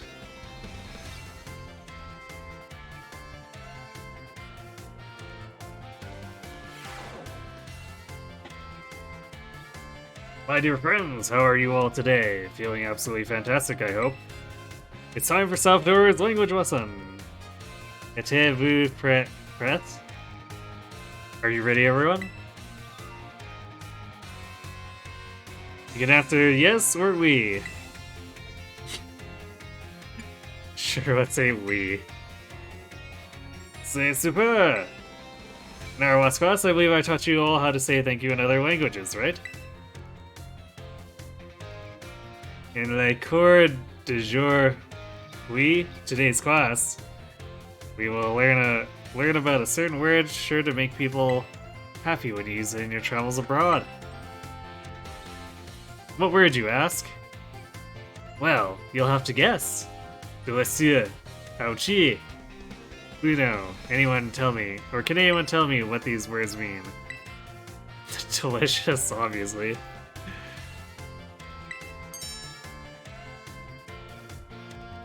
Wow, correct. C'est super. I knew I could count on you, Dusky. Delicia, how cheer. Bueno. All these words mean delicious. Using local word for delicious at markets or restaurants is sure to get a big soiree, a smile. That is, from whoever you're talking to. It'll make communication go more smoothly, I guarantee it. People love it when someone says the cuisine of their homeland is delicious. Who wouldn't be happy to receive such a compliment? And now, apropos of nothing, let me give you all one of my wise words of advice. First step to smooth communication is to compliment the person you're talking to. Oh, flattery gets you everywhere, right?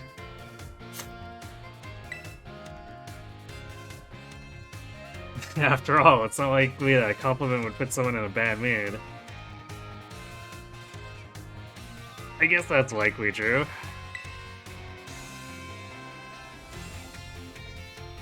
This doesn't only apply to people in other regions either. It's the same for all of you too. You can put this tip to use with your classmates.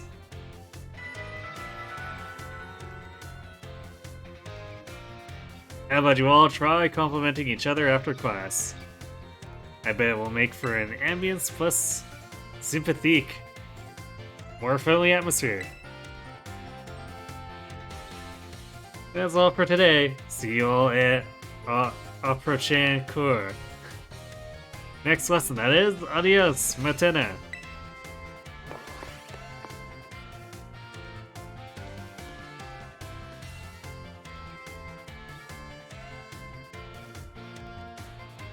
His lines are always a little weird because he's constantly swapping up.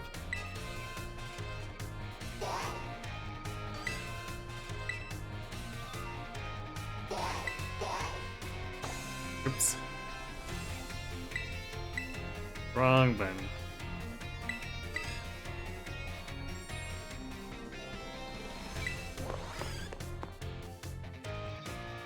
It costs us 2 more text boxes. Good thing I'm not speedrunning. My dear friends, how are you all today? You certainly look fantastic. It's time for another one of Sotar's language lessons. Êtes-vous prêt?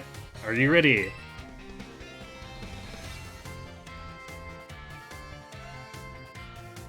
Uh-oh. Attack of the ellipses. Look out. Êtes-vous prêt? Are you ready? Yes or oh oui? Oui, oui, oui, oui. Très bien. Very good. My lessons are not a one-way street. No, no. I am très triste when no one speaks up. Very sad, that is. In our last class, I believe I taught you all how to say delicious in other languages, right? In Le Cours d'Aujourd'hui, today's class, we will learn about a very special phrase that you can put to use when the time is just right.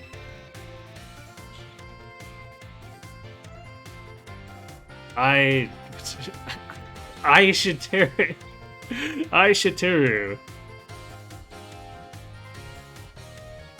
That sounds very unfortunate. It's je t'aime, te amo, ich lieb dich. Does anyone know what these phrases mean?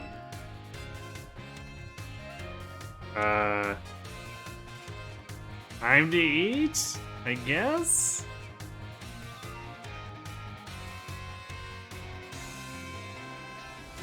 I'm actually not sure at all on any of these.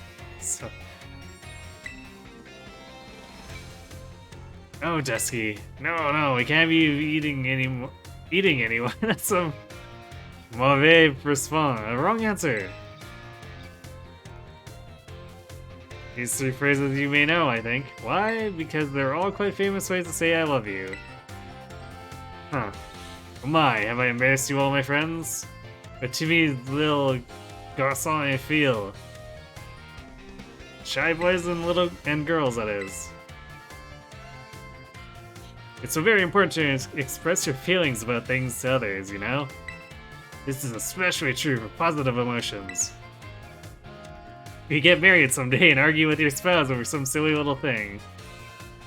Aren't we jumping the gun a little here? All you have to do is apologize and say I love you. Et tu iras bien. That will be well, that is. I should know, why last week I had a big argument with ma femme, my dear wife, that is. I was quick to say I'm sorry and all is well. Or all was well. No problems with nothing, let me give you one of my wise words of advice. It's best to be quick to apologize when you have an argument with someone. I guess for your families, friends, and your crushes. Wow, you're just going hard on the ship in here, hey? I know you can do it. I believe in you.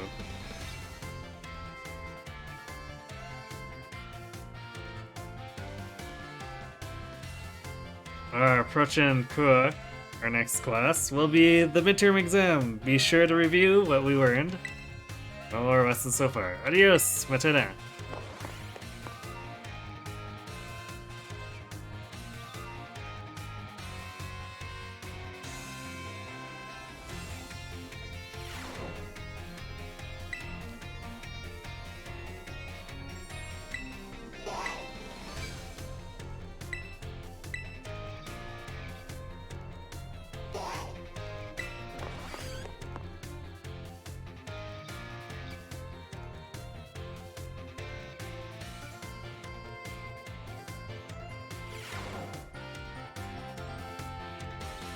This is gonna be a weird one, because none of these are relevant to the mechanics. And are in fact like super random feeling. Bonjour, hui, today we take our midterm exam. Attendez-vous. Relax, that is. And do your best. Êtes-vous prêt? Are you ready? Let's begin.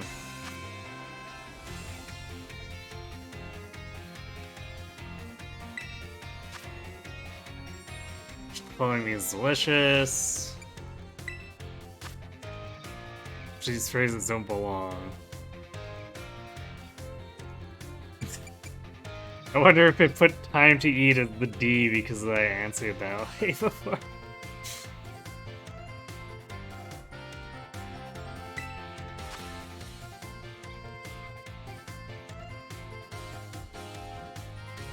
Speaking of the person was the first step to smooth communication.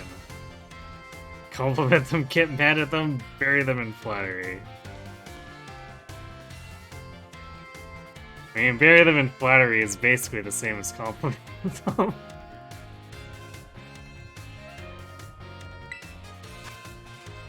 So it's like a troll question. What is your beloved teacher's name?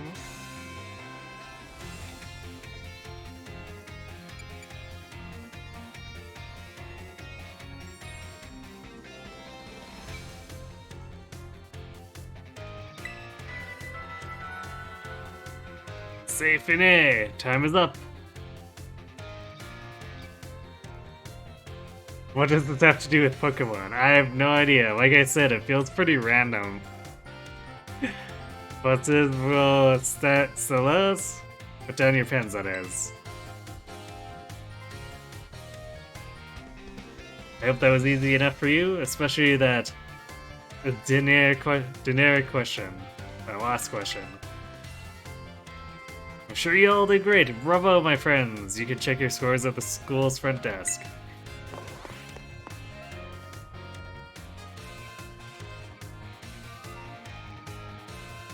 I guess maybe they're just trying to play into his gimmick really hard here.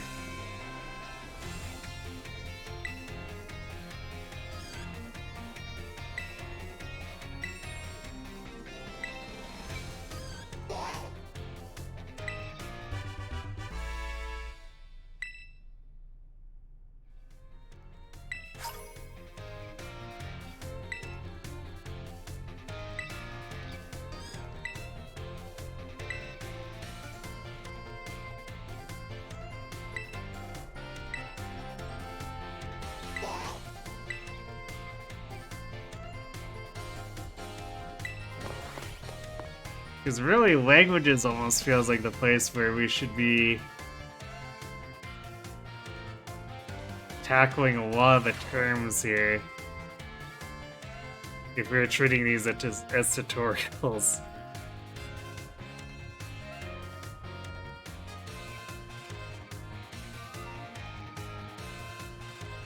How did you like the midterm exam? You all did really great. We're halfway there, and now time for another lesson. Êtes-vous prêt? Are you ready? Okay, I'm done saying we. We're saying yes now. Très bon response. Great answer. Merci, my friends. I knew I could count on your stars. Or on you stars. Leading up to the midterm, we learned all sorts of words from different regions. Starting today, though, I'll be throwing a curveball. For we begin listening comprehension.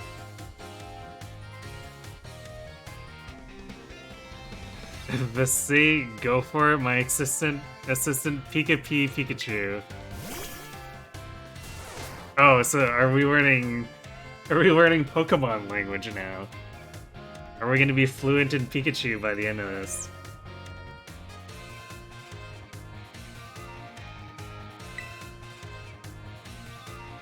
As you just heard, Pokemon can also use words to communicate. It's not always easy for us to understand them, but the words have meaning, just as ours do. Pokemon can use language to share all kinds of information with each other, like the location of food or whether there may be predators nearby. Same Pokemon's cries may sound different depending on what it wants to say. I'm sure you're all curious, so Azure Hui today, that is, let's learn some Pokemon language. Yeah, apparently we're gonna try to be fluent in Pikachu.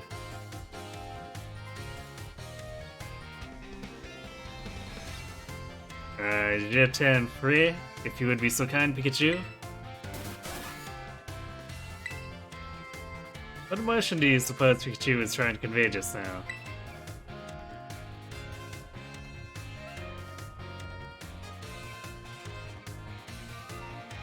Well, it seemed pretty happy, really.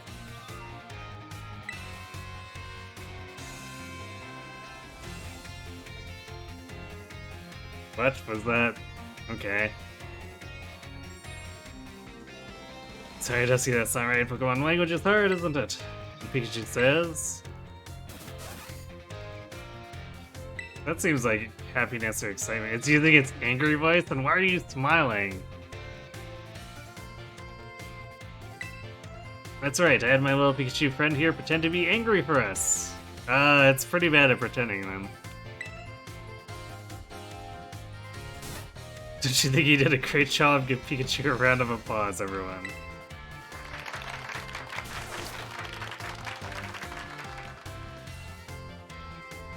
Same Pokemon can even communicate its feelings in many different ways. Their voices change depending on their mood and physical condition. Try listening more carefully to Pokemon, you might gain a deeper understanding of them.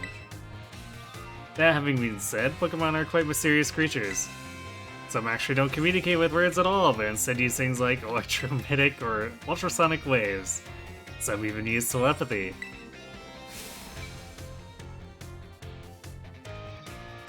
Words of advice: if you poke at your Pokemon too many times while washing them during picnics. Oh, apparently that's a thing? They'll get mad at you like Pikachu just demonstrated. Again, that's a really poor demonstration.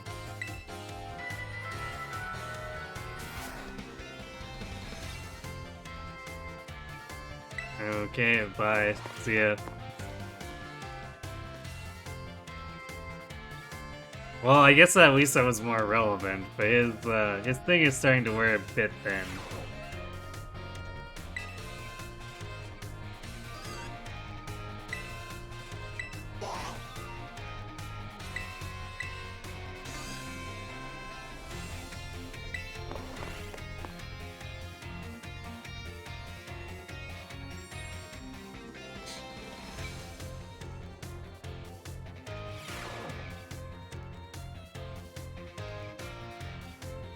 My dear friends, how are you all today? I hope you're doing marvelously well.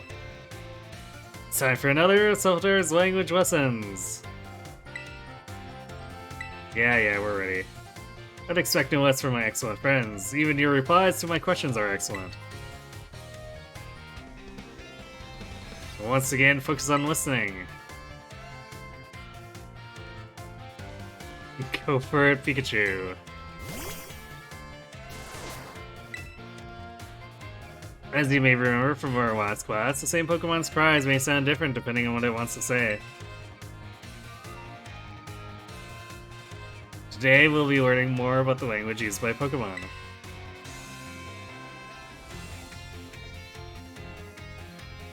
If you be so kind, Pikachu. That sounds a little bleak, doesn't it? This voice seems a little lower pitched too. What emotion do you suppose Pikachu was trying to convey to us just now? I guess sadness. Pikachu's not very good at charades. Ding ding ding, that's right, Dusky, fantastic! And Pikachu says...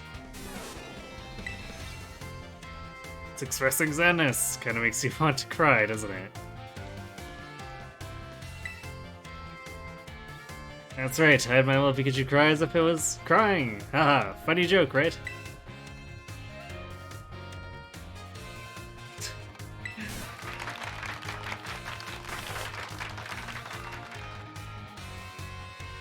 So it's got no expressions except like, yes, I'm basking in glory. Alright, wise words of advice. If you hear one of your Pokemon making sad noises like this one, you should treat them with even more kindness than usual. Well, you probably already knew that, though. A piece of cake for you all, I'm sure. Of course, this goes for your classmates and others as well.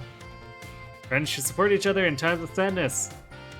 I surely hope that you can all have smiles on your faces all the time, my friends.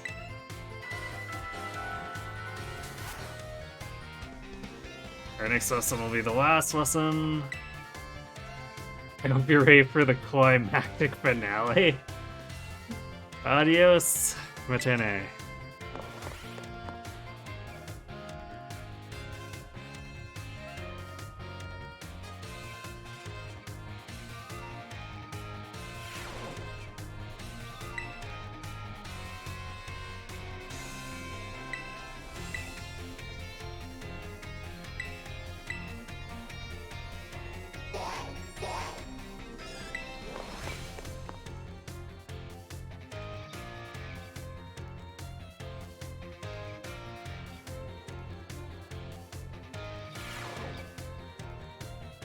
I really do feel like this class has been mostly a living gag. My dear friends, how are you all today? It's time for the last of Salvatore's language lessons.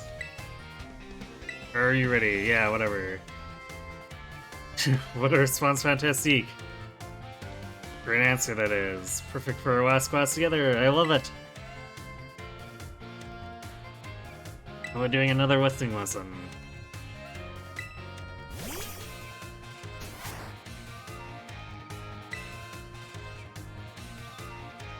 Let's get right to it, my little Pikachu friend. For our last whistling class, tell everyone how you're feeling right now, s'il vous plaît.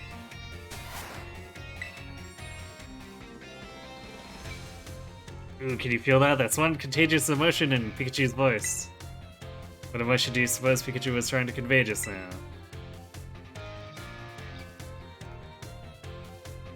Well, I guess that might be the happiness one. Well done, Dusky. I'm so happy that you got it right. Haha, I get it. When Pikachu says, it's expressing happiness. Doesn't it make you just want to break out into a happy dance? I guess. I didn't have to ask Pikachu to put on an act today. Oh no, I simply asked it to show you all how it felt about getting to have class with you.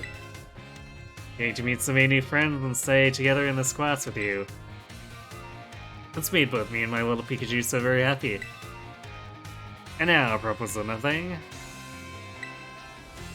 If you live your lives, I'm sure you will all have times when you get mad or sad, maybe even more than you would like.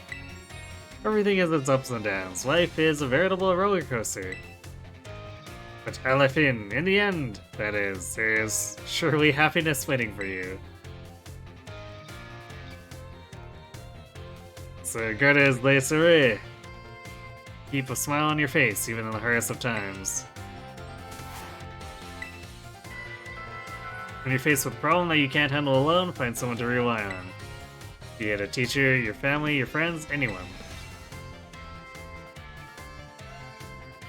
And final exam, blah blah blah. Yeah, the Pikachu looks perpetually happy.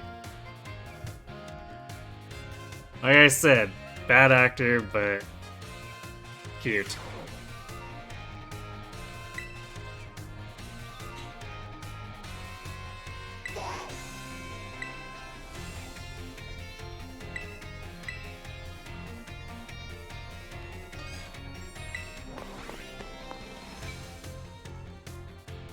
Well, I guess time for the final gag. Unless it, I guess it could focus a lot on Pikachu, but... Max, do your best! Are you ready? Let's go!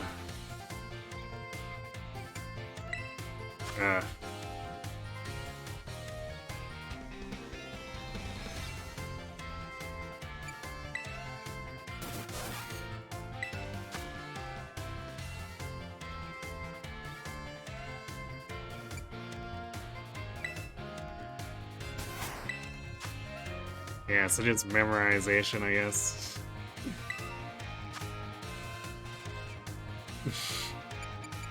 And then he has to have his name again as the last question. Why? Safe in A, time is up for those bus stylos. Put down your pens, that is. I assume the obligatory dinner question, last question, that is, gave you no trouble. I'm sure you all did great. For all my friends, you can get your scores at the school's front desk.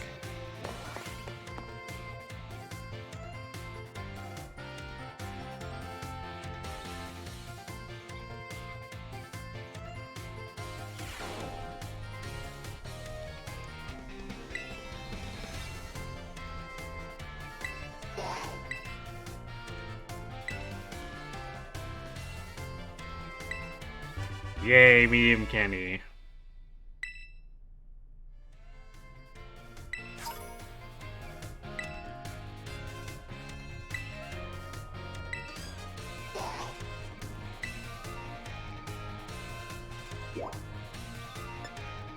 Well, hopefully he gives us a good extra for going through all that.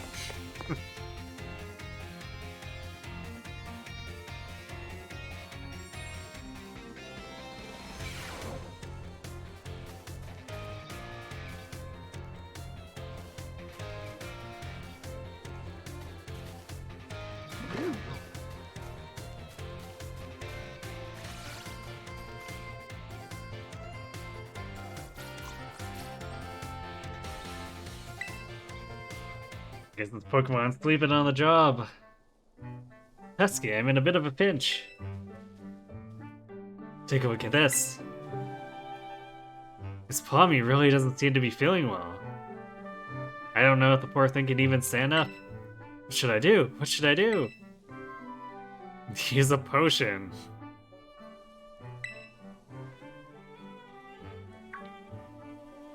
Oh right, I could use the potion. Do you have any on you, Dusky?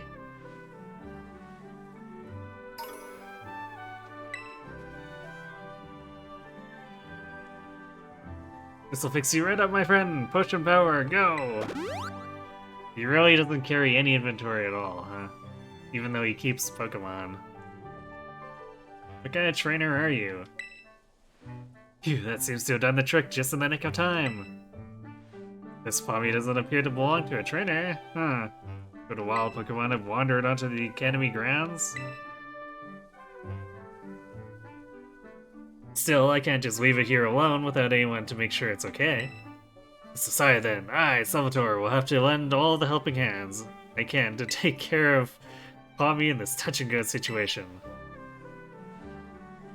Thank you very much for your advice, Suski. You don't think you're just overreacting a little bit? Adios, au revoir, farewell.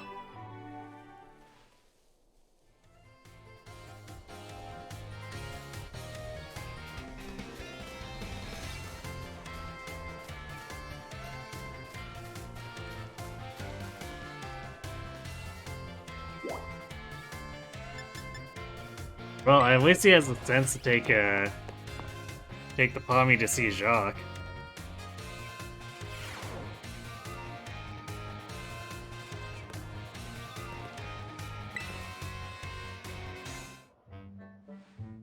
Oh, my dear Dusky. Thanks to your advice from before, Palmy is, well, you just see for yourself. Is it feeling better now? It seems very quiet. Yeah, it's feeling better, but this particular Palmy may just be a bit meek, I suppose.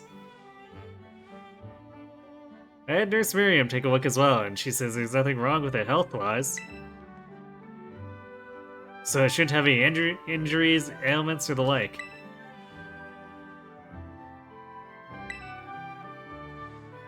Even so, it never utters so much as a cry, which is odd. That part has even Mr. Jacques here stumped. Sorry that I couldn't be of any help.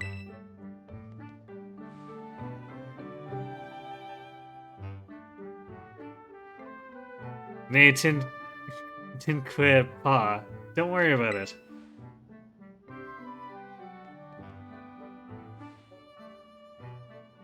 I have some information, or more information now, thanks to the Academy's security cameras, though. It seems Pawmi was attacked by a wild Pokemon and fled here to the Academy grounds. Maybe it's still in a bit of shock from that experience and can't bring itself to speak yet.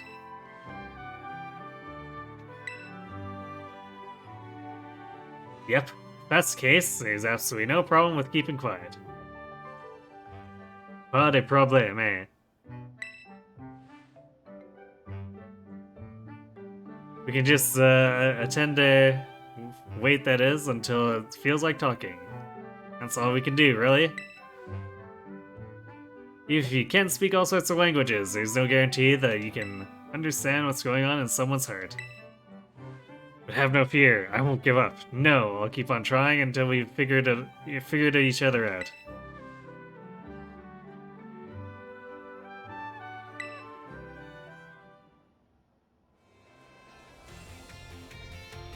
Oh, Matthew, Mr. Solitaire is just a good guy trying to do good guy things. Yeah, I mean, points for trying, for sure.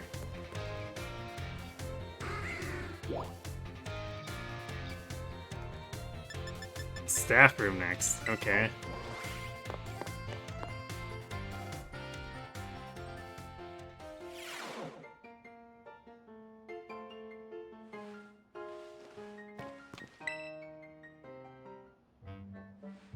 My dear Dusky, Pawmi here is as healthy as can be.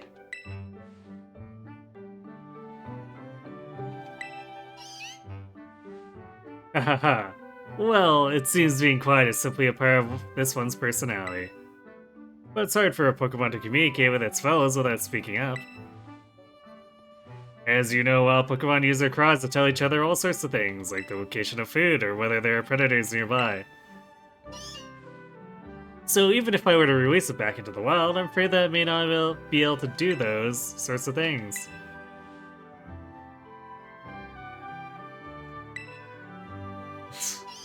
What do you think, Dusky? Where does Pawmi belong? How about here with you, Mr. Salvatore? Oh, I didn't expect to hear Mon Nom, my name. So you think I should stay here, with me? I'm so focused on getting it back in good health so I can return to the wild, I didn't even consider that possibility. What do you think about that idea, my little Pawmi friend?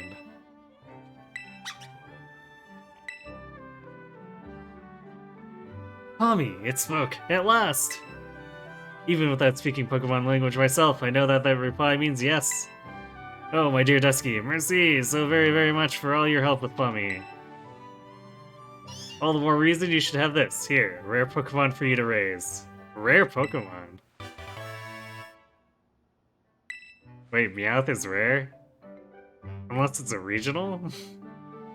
Ah, I'm so happy. Yes, I, Salvatore, will take it upon myself to look after Pawmi for good.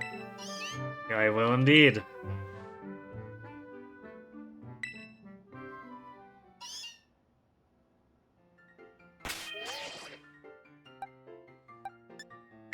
Oops.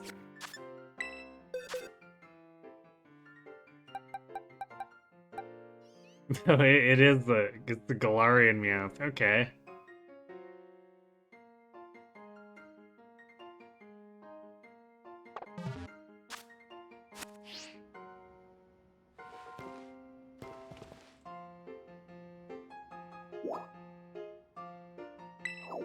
Admittedly, just giving us a regional is pretty cool.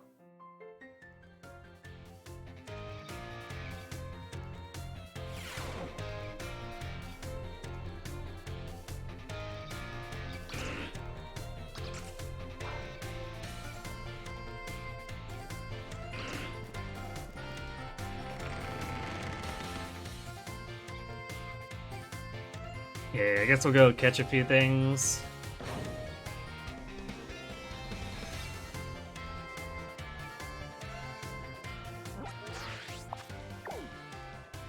Where to head to?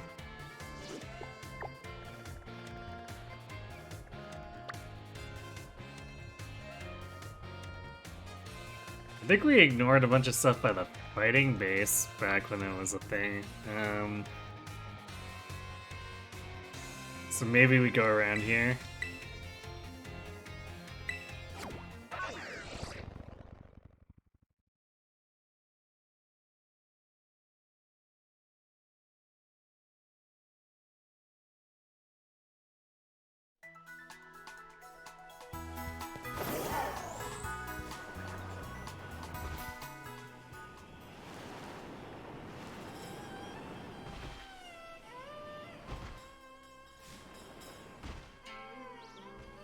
Wait, what is going on with that Kricketune?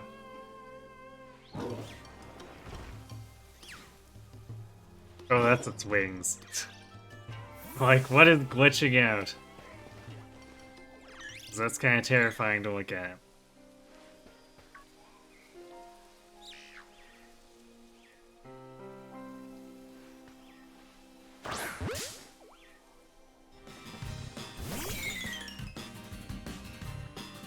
Okay, we've gotten regular Kricketons. Wow, that Kricketune is booking it.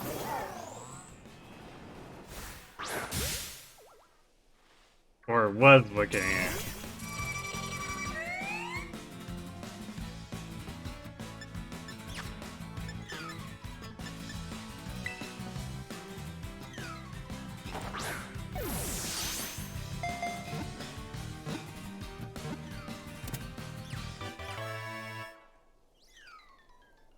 Alright, well, good start.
Rage powder.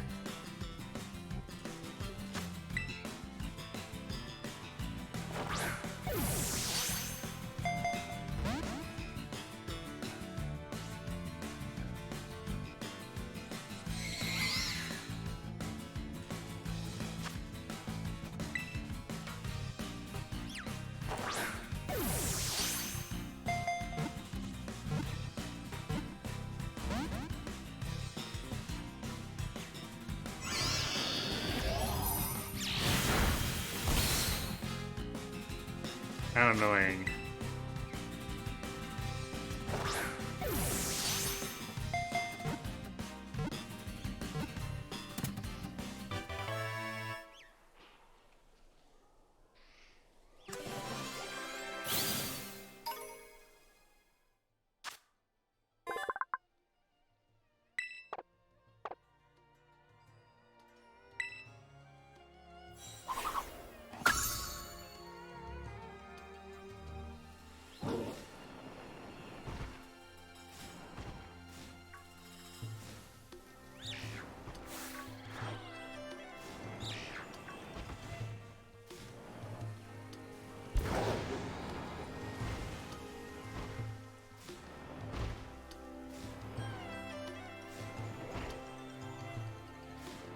Did we catch the Ursa?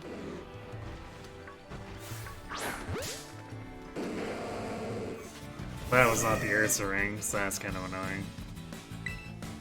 Well, I guess we did need the Teddy Ursa, so sure.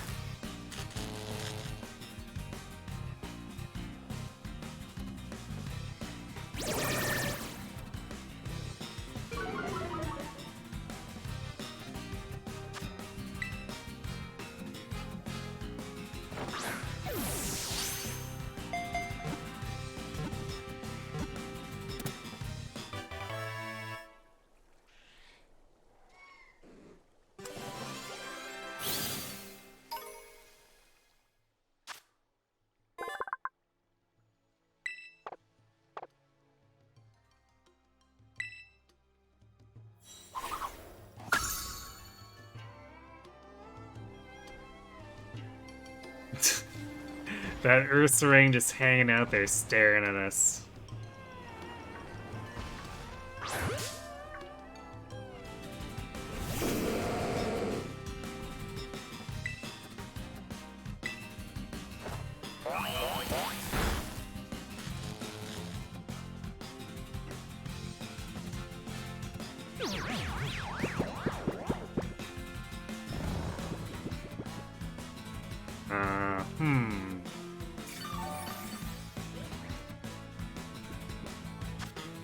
Do we have any of the balls that make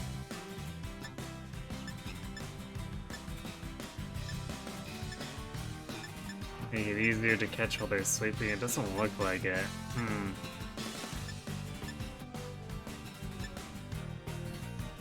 Here's the knight. Sure, let's throw this dusk ball.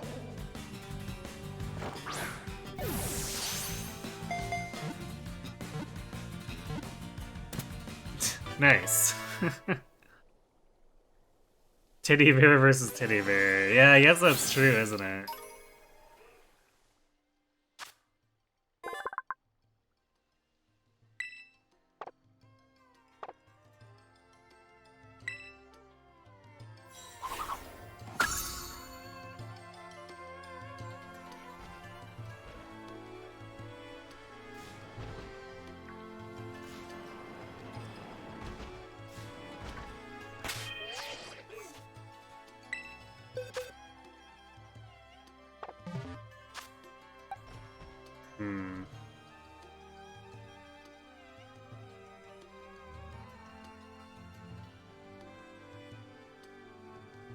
I'm actually kind of afraid of Gus just straight murdering that Luxio.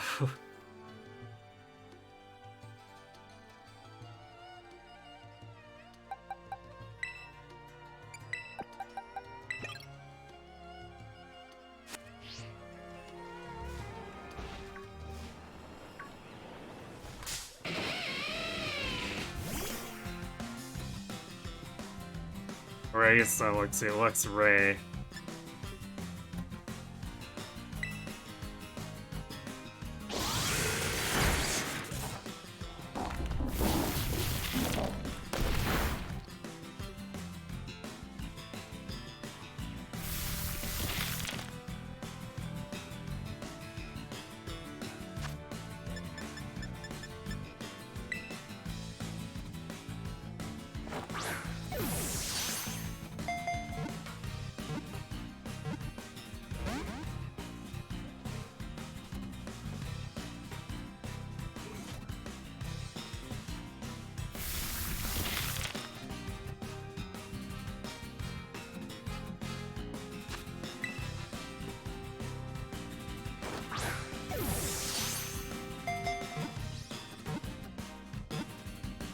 There we go.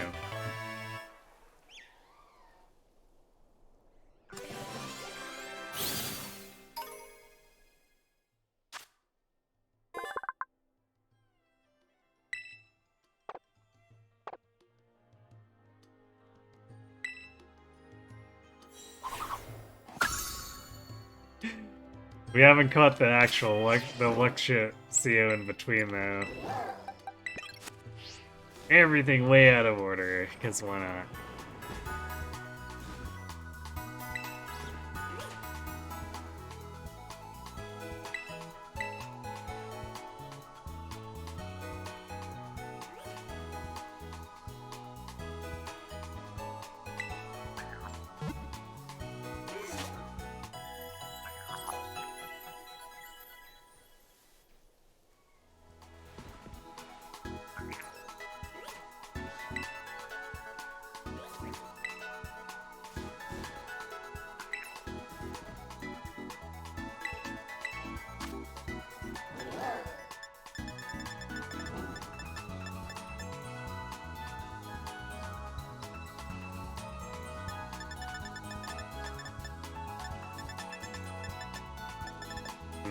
Barely know. I think it was called Slumber Ball. No, that was available here. It's the kind of thing we might be able to find in like a Delibird shop if we were to go after it. So maybe next time we're in the area, we'll see what their ball sock looks like.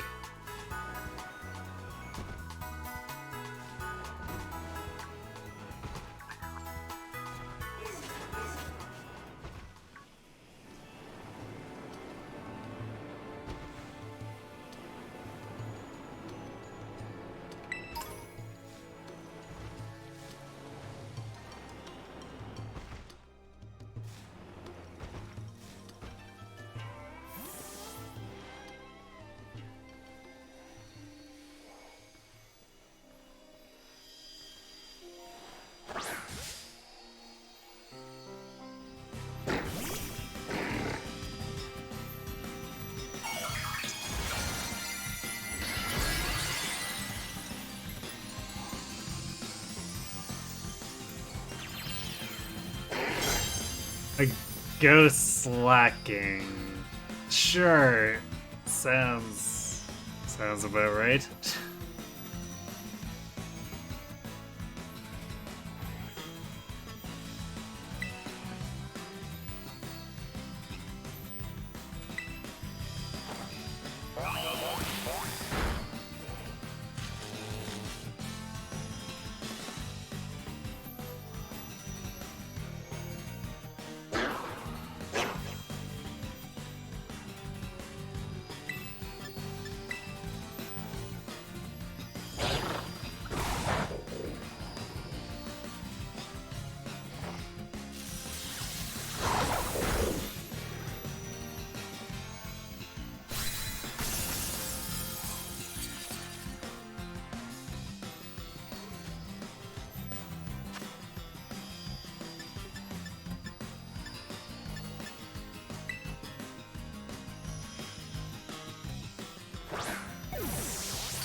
Nice.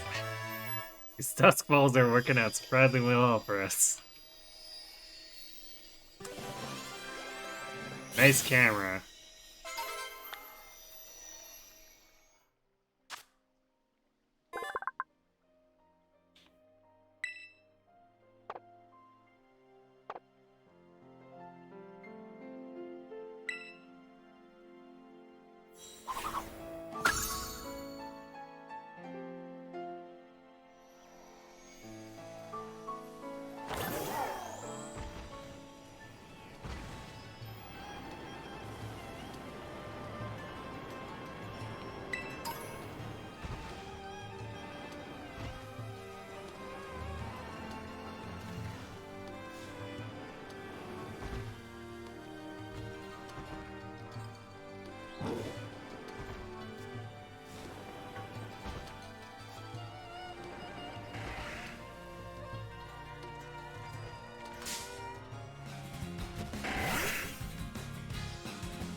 Just a small pack of Luxrays hanging out over there.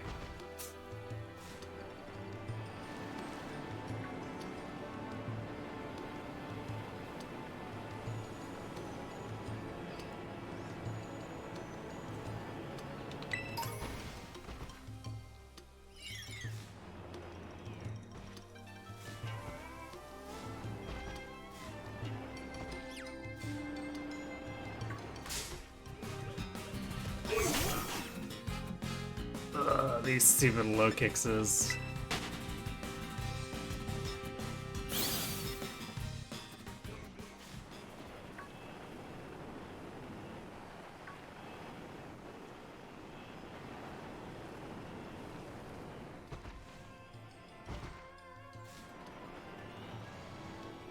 That tricked me. I thought it might be a cave, but it's just too dark to see.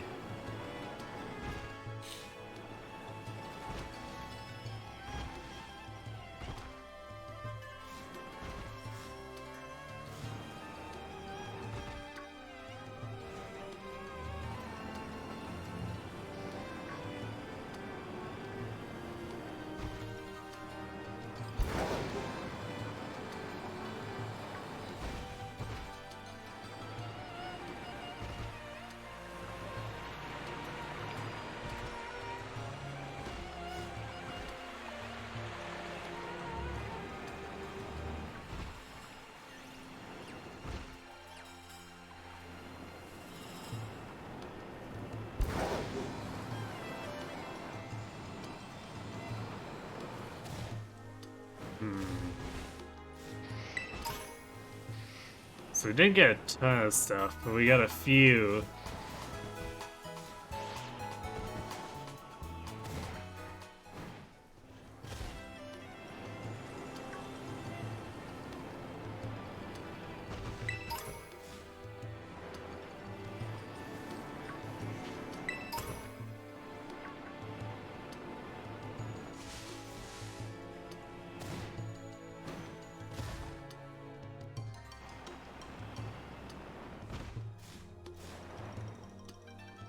Okay, so not really anything readily apparent as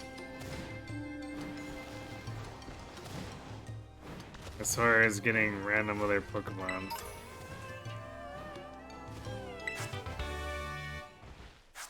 First copy of Poison Jab? Huh.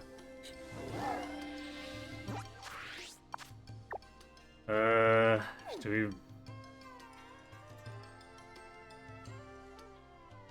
Could go somewhere else, I guess. So I think we've kind of tapped out this area. I'm sure there's stuff we're probably missing, but it'd be like hunting a needle in a haystack at this point. And there are plenty of other areas where I should maybe just be catching a little more freely.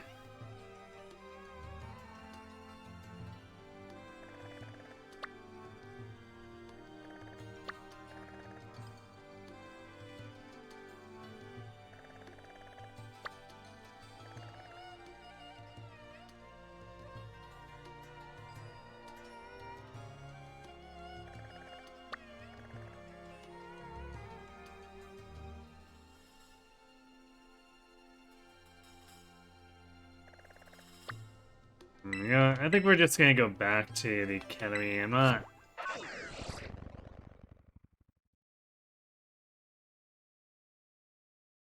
Well, I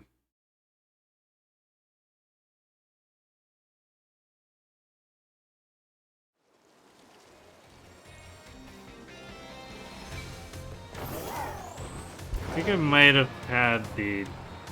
Or I might have had it for tonight for catching wild Pokemon. At least non-raid ones.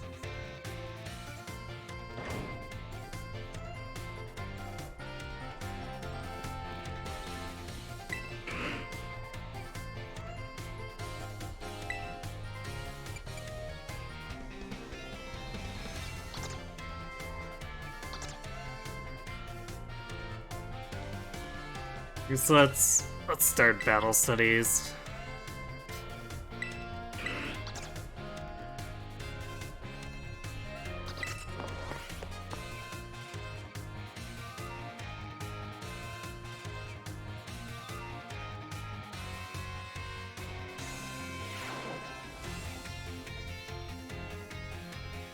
Another day, another round of battle study. Osu!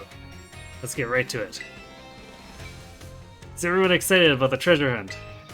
It's always a great adventure. You get to take on gyms, go to new places, and run all over the place with your partner Pokemon. And while you're running around out there, I bet you'll come across some big, shining crystals fairly often as well. These crystals are actually collections of terrestrial energy that's seeping out of the ground, or that's seeped up out of the ground. You can check out these crystals to battle Terra Pokemon with your friends or other trainers in a group of 4. We call those battles Terra Raid battles. The Terra Pokemon you'll face off against in Terra Raid battles is crazy tough.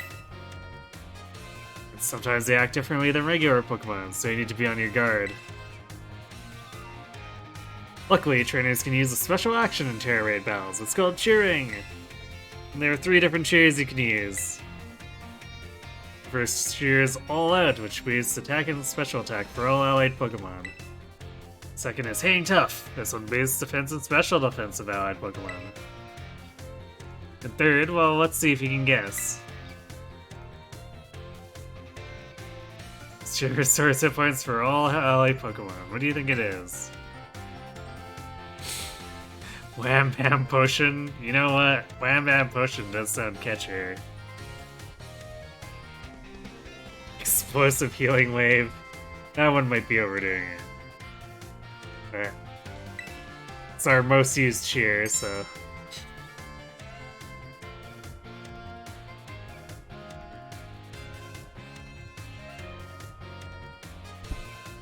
That's right, maybe I should make you the battle teacher, huh, new kid? Third and final cheer is Heal Up. It's a real powerhouse with the ability to restore both hit points and cure status conditions.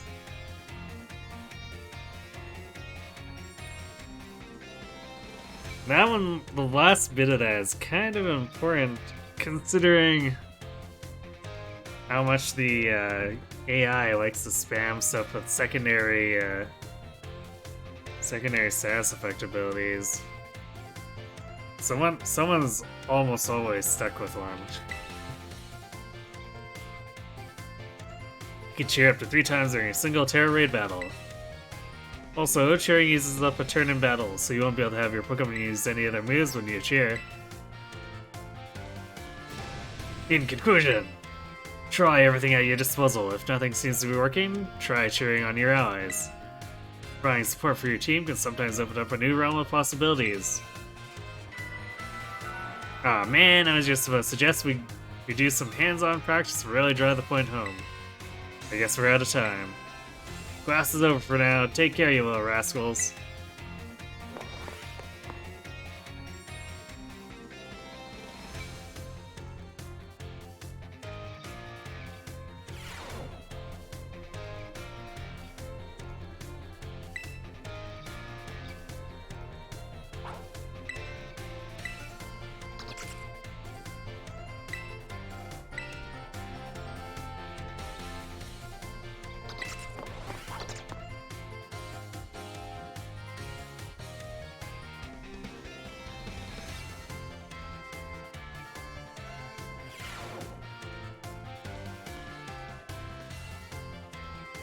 Another day, another round of battle study. Osu! Let's get right to it. Last time we learned about Terra Raid battles. Today we by chance try them out. Or have a chance to try them out. Terra Pokemon are super strong, and the more difficult ones will use an even tougher tactic that you'll have to deal with, or you'll need to deal with. I'm talking about their Terra Shield. What happens while Pokemon has its Terra Shield up, you ask? Well, it'll take way less damage for one. It has a big effect on morale, too. When trainers see that shield go up, they feel doomed, like there's no way to win the battle. So here's a question for you. If the Pokemon you're battling puts up its Terra Shield, what should you do? Close your eyes and give in. All your parents. Hey Dad, bring out the gun! Terrestrialize and attack it. That's right, you're a regular Terra Raid Battle Master, aren't you, new kid? Yeah, I may have done a couple of 7 stars. Regular attacks don't work so well against Pokemon that have their Terra Shield up. Having your Pokemon Terrestrialize is an effective method to overcome that issue. A Terrestrialized Pokemon will do more damage to shielded Pokemon, especially if it uses moves that match its Terra type. Dealing enough damage to a Pokemon with its Terra Shield up can destroy the shield, break the Pokemon's stance. This means that it's important to properly time your Terrestrialize and Terra Raid battles. In conclusion, as they say, fight fire with fire and Terra Pokemon with Terra Pokemon. Be sure to work together with your teammates to smash your opponent through your opponent's Terra Shield. Aw man, I was just supposed to suggest we do, yeah, okay, hands-on practice stuff. Gasp, the midterm!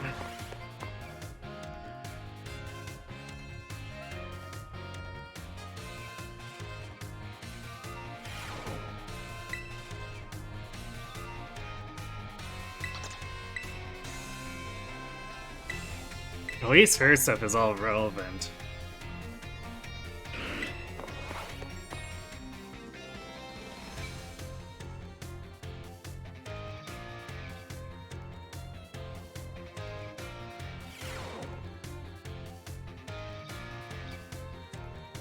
Sorry to all of you who went to the schoolyard first before finding the right room.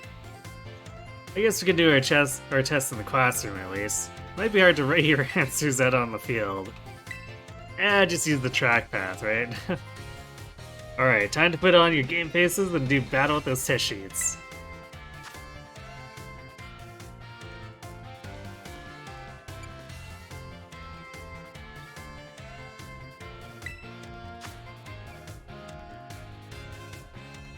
So special defense for special attack, of course. Which of the following has no effect on the move's damage?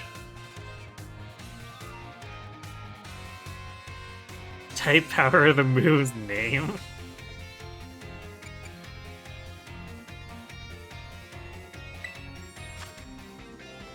How many trainers are there in a Terra Raid Battle team? 4. 8 would be interesting, but also super laggy, and the raids would probably never ever work forever.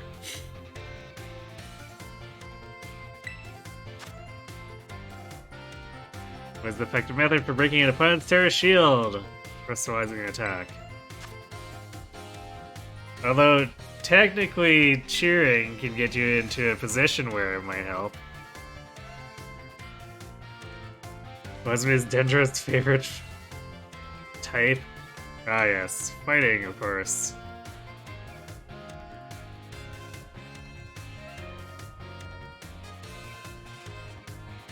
Although, I like how fire and fighting or in psychic are there. Fire almost seems appropriate, but psychic is just like, nope. Time's up, put your pencils down.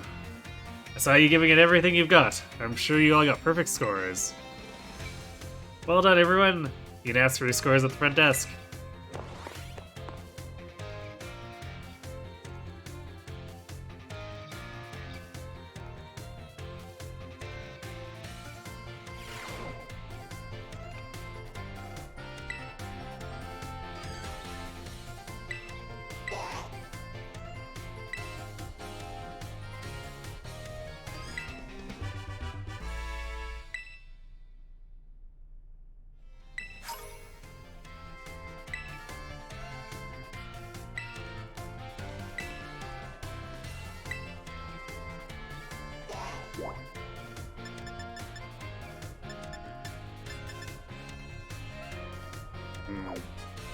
Sure, let's finish up the classes and then we'll talk to her. Or I guess her course, more specifically.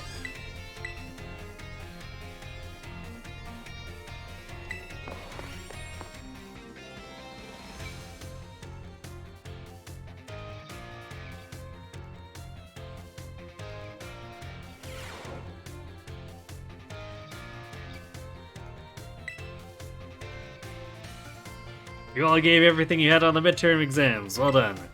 We'll resume our regular classes today, so keep up that energy for the second half of the term.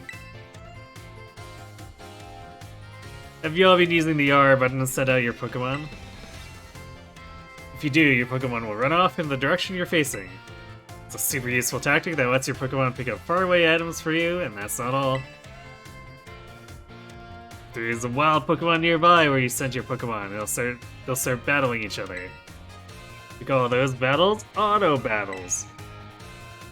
Just as the name implies, your Pokemon will act on its own during auto battles, meaning you won't have to give it any commands.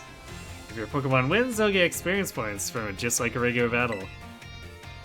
If you'd make use of these battles, it can be a really efficient way to train your party.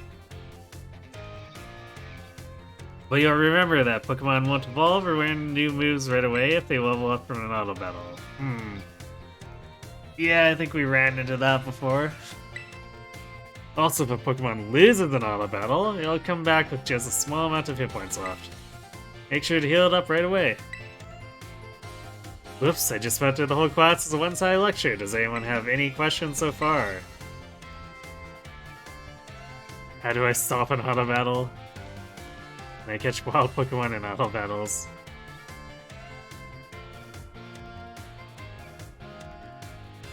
Oh, I'm pretty sure we know the answer to these, so no questions here. Great, you're already good at this. I can't wait to see where you go from here. Even during auto battles, our Pokemon are out there battling for us. They're trainers. Keep an eye on them as much as possible, and if it looks like they're going to lose, be sure to have them retreat. Also, this goes without saying, but Pokemon with low health are already worn out. They probably won't enjoy auto battles as much, so don't work them too hard, okay? In conclusion, auto battles only work if a trainer and their Pokemon have a relationship of mutual trust. Be smart with how you use auto battles so you don't lose the trust of your Pokemon. Oh man, I was just about to say Jess. Alright. Here's our outro. Class is over for now. Take care, you little rascals.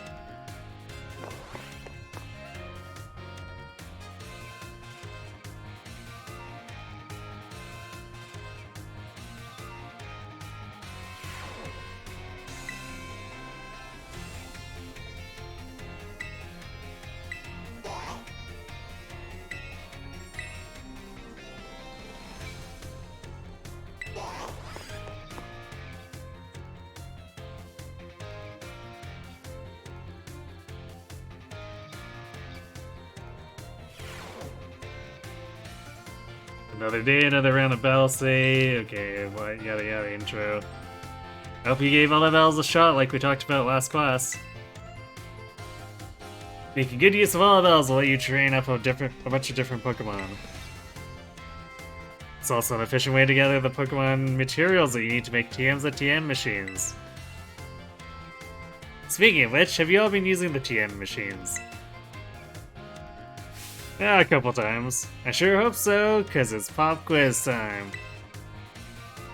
To create TMs, you need Pokemon materials and one other thing. Anyone remember what it is? LP.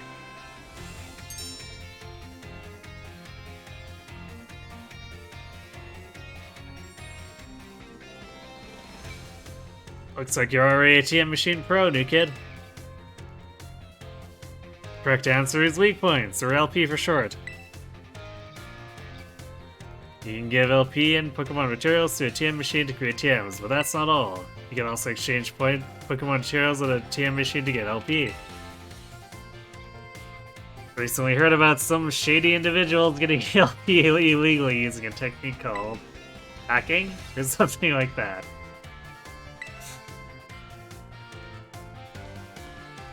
I don't want any of you getting involved in bad stuff like that, got it? Yeah, totally promise on that.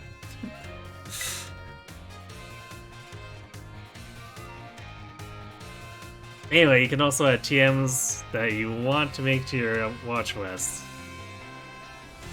Okay, I guess I didn't know if there was a watch list. So you keep an eye on the materials you need to gather. In conclusion, in order to make TMs, you need Pokemon materials.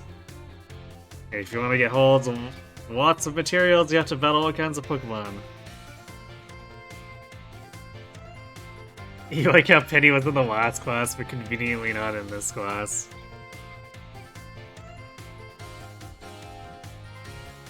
Yeah, it seems like the storyline allies make some level of cameos, but they're not consistently in every class, so it makes sense.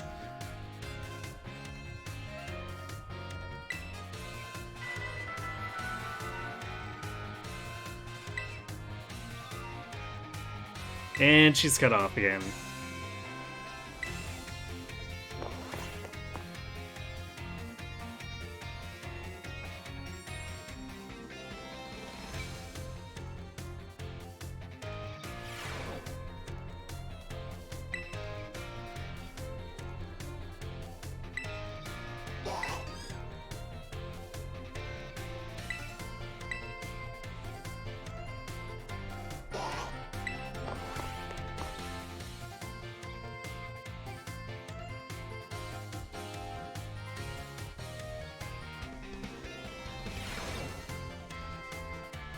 Let's see, this is our last class, but don't let those energy levels drop before we wrap things up.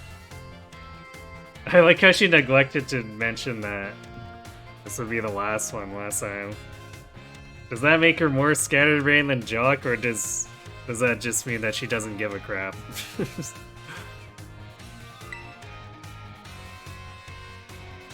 You've shown that you have more than enough knowledge to be super strong battlers.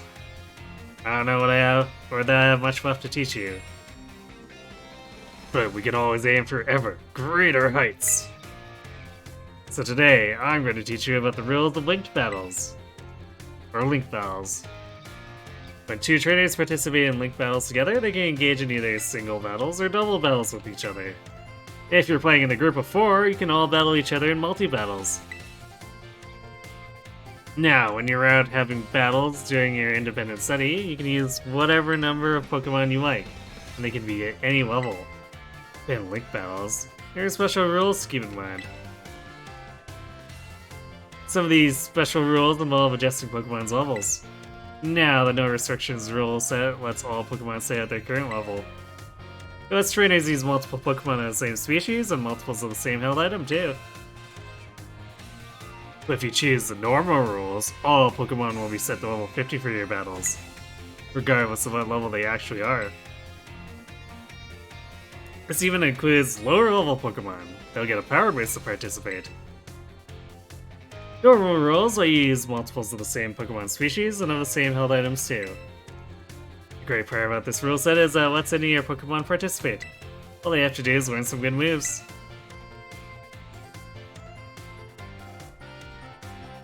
It's a shame that, I think for the most part, a lot of Pokemon that would be leveled up probably won't have a good moveset.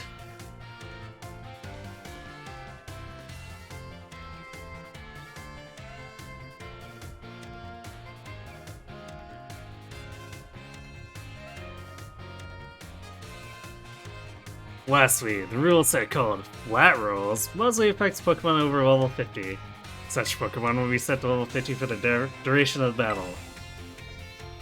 Flat Rules rule set is the one often used for official tournaments. This rule set does not allow trainers to use multiple Pokemon of the same species or multiple of the same held item. Alright, here's the question for you. Which rule set should you pick if you want to use a lower level Pokemon and keep its level low?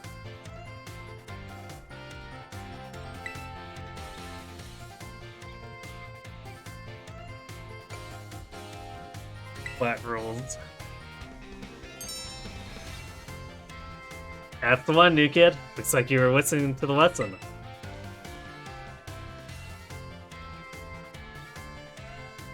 If you got some clever strategy that you need to use a level 5 Pokemon for, your best bet is to choose the Flat Rules rule set. Of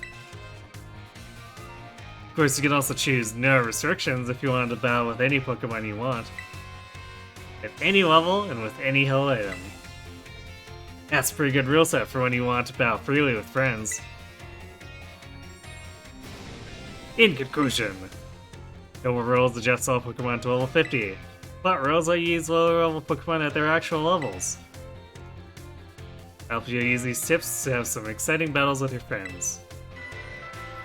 Aw man, I was just about to suggest blah blah blah. Next class will be our final exam. Aim for a perfect score. Osu! Osu! A level 50 Pawmi's tackle. Seems legit to me.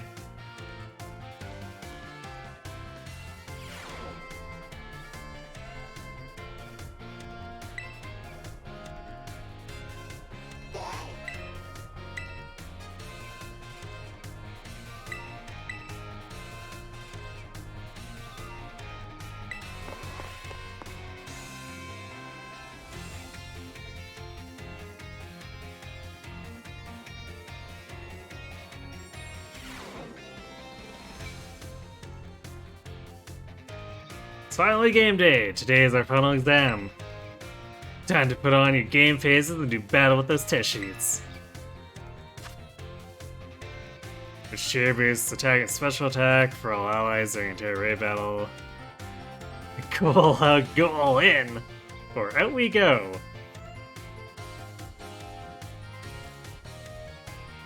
You know, as a phrase, go all in could work.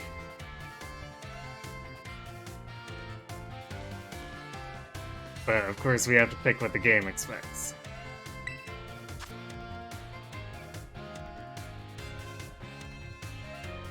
What do we call the battles that Pokemon sent out with the Arbor and have to do on their own? You can do it battles?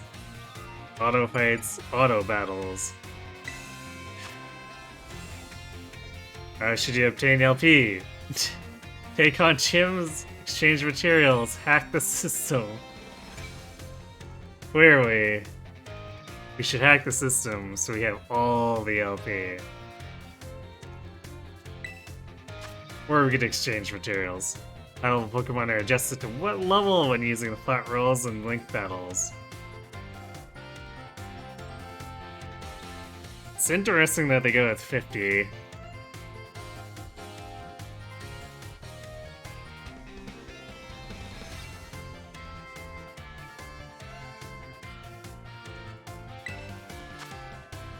Although I suppose it's kind of like any other arbitrary choice. It's just like, well, high, but not that high. When using normal rules and link battles, you can use multiple Pokemon of the same species and multiple of the same health item.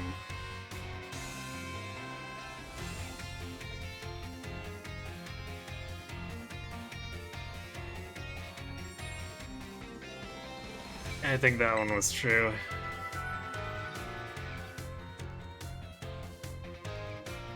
Time's up, put your pencils down. Saw you giving it everything you got. I'm sure you'll all get perfect scores. You all did so well in my class. If you pass this test, you'll officially be Battle Masters. Right. You'll ask for your surely stellar scores at the front desk, you little rascals.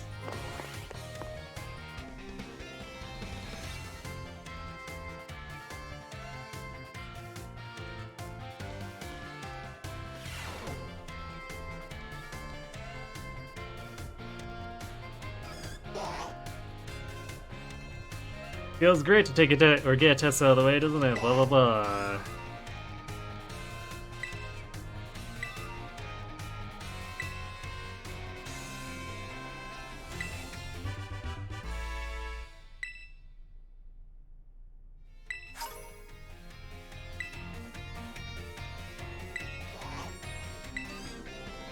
Okay, let's go finish up whatever the chat storyline with Dendra is.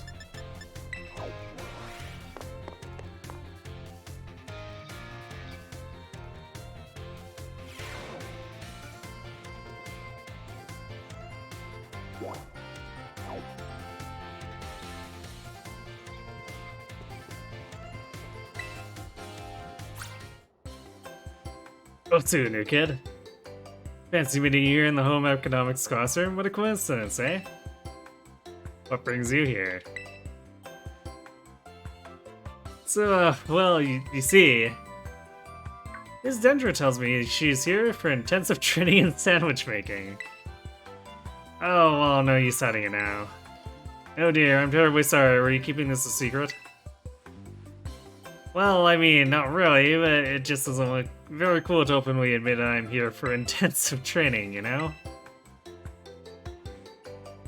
Understood, I will be more careful in the future. Well, new kid, now that you know what I'm up to, I guess you'll just have to help me out with my training here. Try this sandwich, it's the result of my training so far. Ms. Dendra's sandwich is soggy and hard to eat? Soggy? What? What was she doing? Once again, the taste left much to be desired.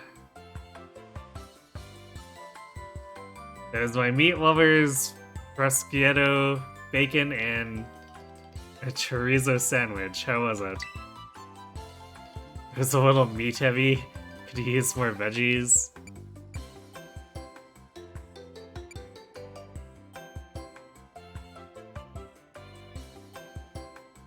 How did just having a lot of meat make it soggy? What? I guess we're asking for more veggies. One way or the other, it's the same phrase. Basically the same ask, different phrasing. What? You mean there was a problem with my choice of filling? I guess focusing on muscle building ingredients really did a number on the flavor, huh? Ms. Dendra, I believe a simple addition of butter would have done wonders for your sandwich. Butter helps to protect the bread from getting soggy due to the moisture of the ingredients. It could also work to enhance the sandwich's flavor. Butter. That makes sense. Thank you for teaching me that tip, Mr. Saguaro? Huh. Why didn't you tell me that while I was making the sandwich? Well, you see, when I saw you, I had not realized you had begun your food prep. You were simply trying to destroy my classroom? What?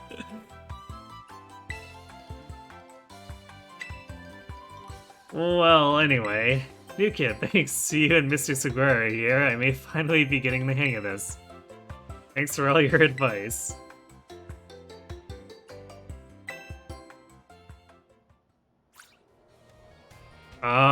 Okay then.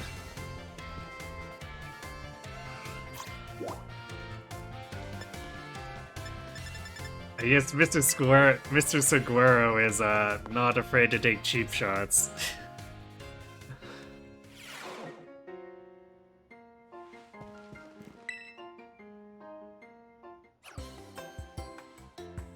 No way, no way, no way! Come on, Miriam, destroy it!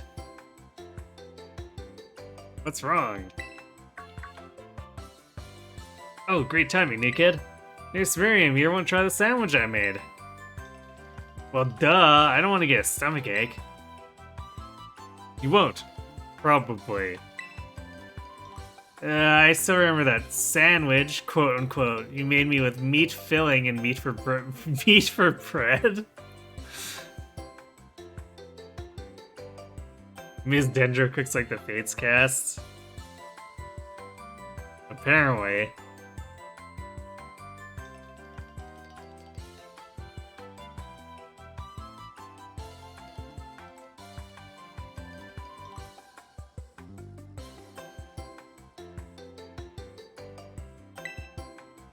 That one really messed me up bad. I hadn't trained in the art of sandwich making yet back then. I was young and thoughtless and... Young and thoughtless? That was last month. So, as you can see, I'm not getting anywhere trying to persuade her. Even after I went through that intensive sandwich making training, it kinda makes me sad. She went through intensive sandwich making training? She worked really hard at it. You should try her sandwich. She worked really hard at it. I guess I have no choice if you've got one of our cute little students on your side. So fine, I'll try your sandwich. Let's see it. Yes! I knew you'd come around. Here it is. Munch, munch, munch. Why? It's Dendra, it's actually edible! It's a little strongly flavored, but I guess it's not bad. Woohoo, my training paid off! I'm so glad my sandwich pleases the great Nurse Miriam. I look up to you, you know. Thank you for trying it, and thanks to you too, new kid.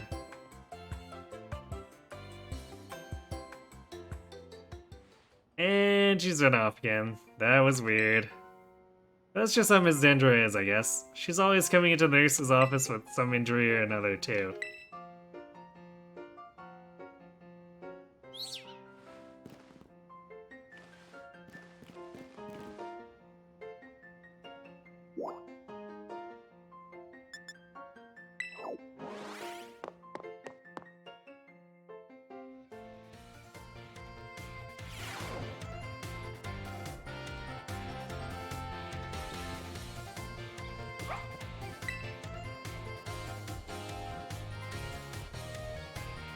Oh, so you're a new kid? You here to do a little shopping? I'm here to shop, I came to see you. Came to see you. Hahaha. So you came to see me, did you? I'm here to check out the sandwiches they got for sale. School store sandwiches taste great and have excellent nutritional balance, too. You're not making your own? What happened to your intensive training? I guess I'm just not used to it yet. All that training kind of wore me out. I achieved my goal anyway, so I'm gonna take a break from sandwich making for a bit. Oh right, I didn't tell you what my goal was. I want to pay Nurse Miriam back for everything she does for me. It was my way of saying thanks. She's so nice and so skilled at what she does, I really look up to her. I wanted to try sandwich making so I could be skilled at doing something for other people. Like she is, but I guess I just wasn't cut out for it. What I am cut out for, though, is being full of energy, so I decided to focus on that instead. Like I said in class, I think people in Pokemon should make their strong points stronger. You really helped me out, new kid. Take this as my way of saying thanks. 10 bottles of protein. Of course, 10 bottles of protein would be what Tentra gives us.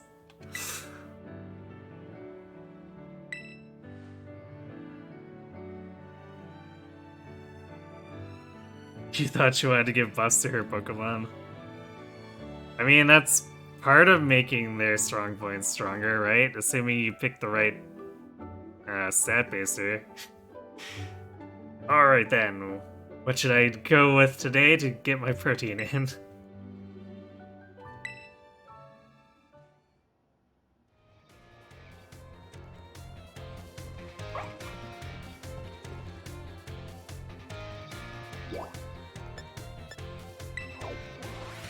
Okay, so...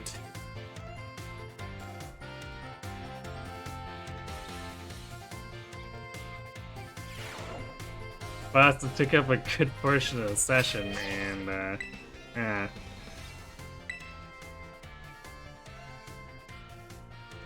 we still have 2 left, which is a bit... Well, I don't want to say obnoxious, but I feel like it's a bit much. Even though it's supposed to be spread out across the journey, like... The first couple were kind of funny, kind of charming, and it's... Yeah, all of them are still kind of neat that, when viewed in full, but... Oh boy, do they drag overall. Anyway, we're gonna call it a little earlier.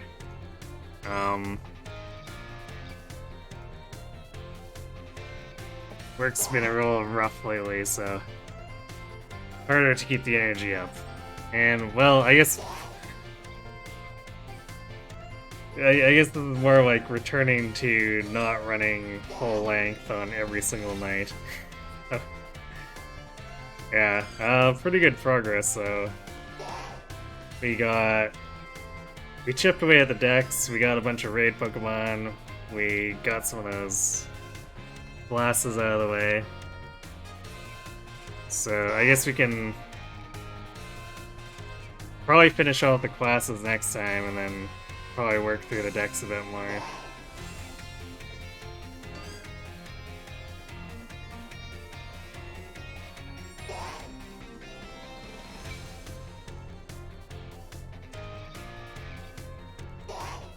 So I'll be back tomorrow and Sunday for the Blind Lunatic Reverse new mystery run.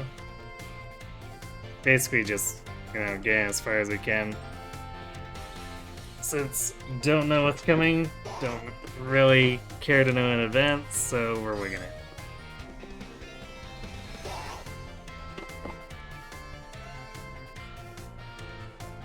Monday, I guess we'll come back, do these classes, do a bit more dex filling.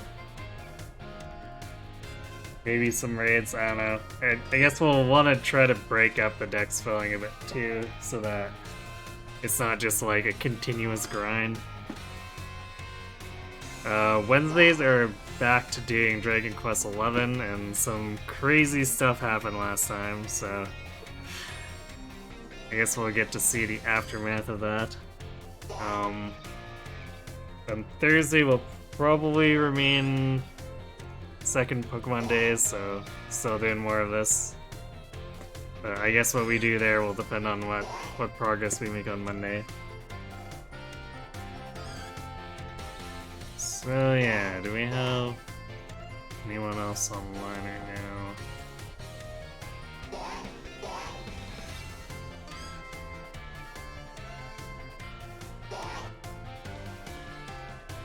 Yeah, it's looking a little sparse.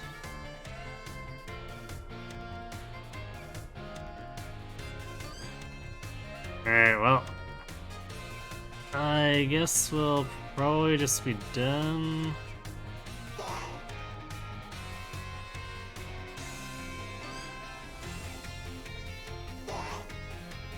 So yeah, thanks for watching everyone. Hope to see you tomorrow and have yourselves a good night.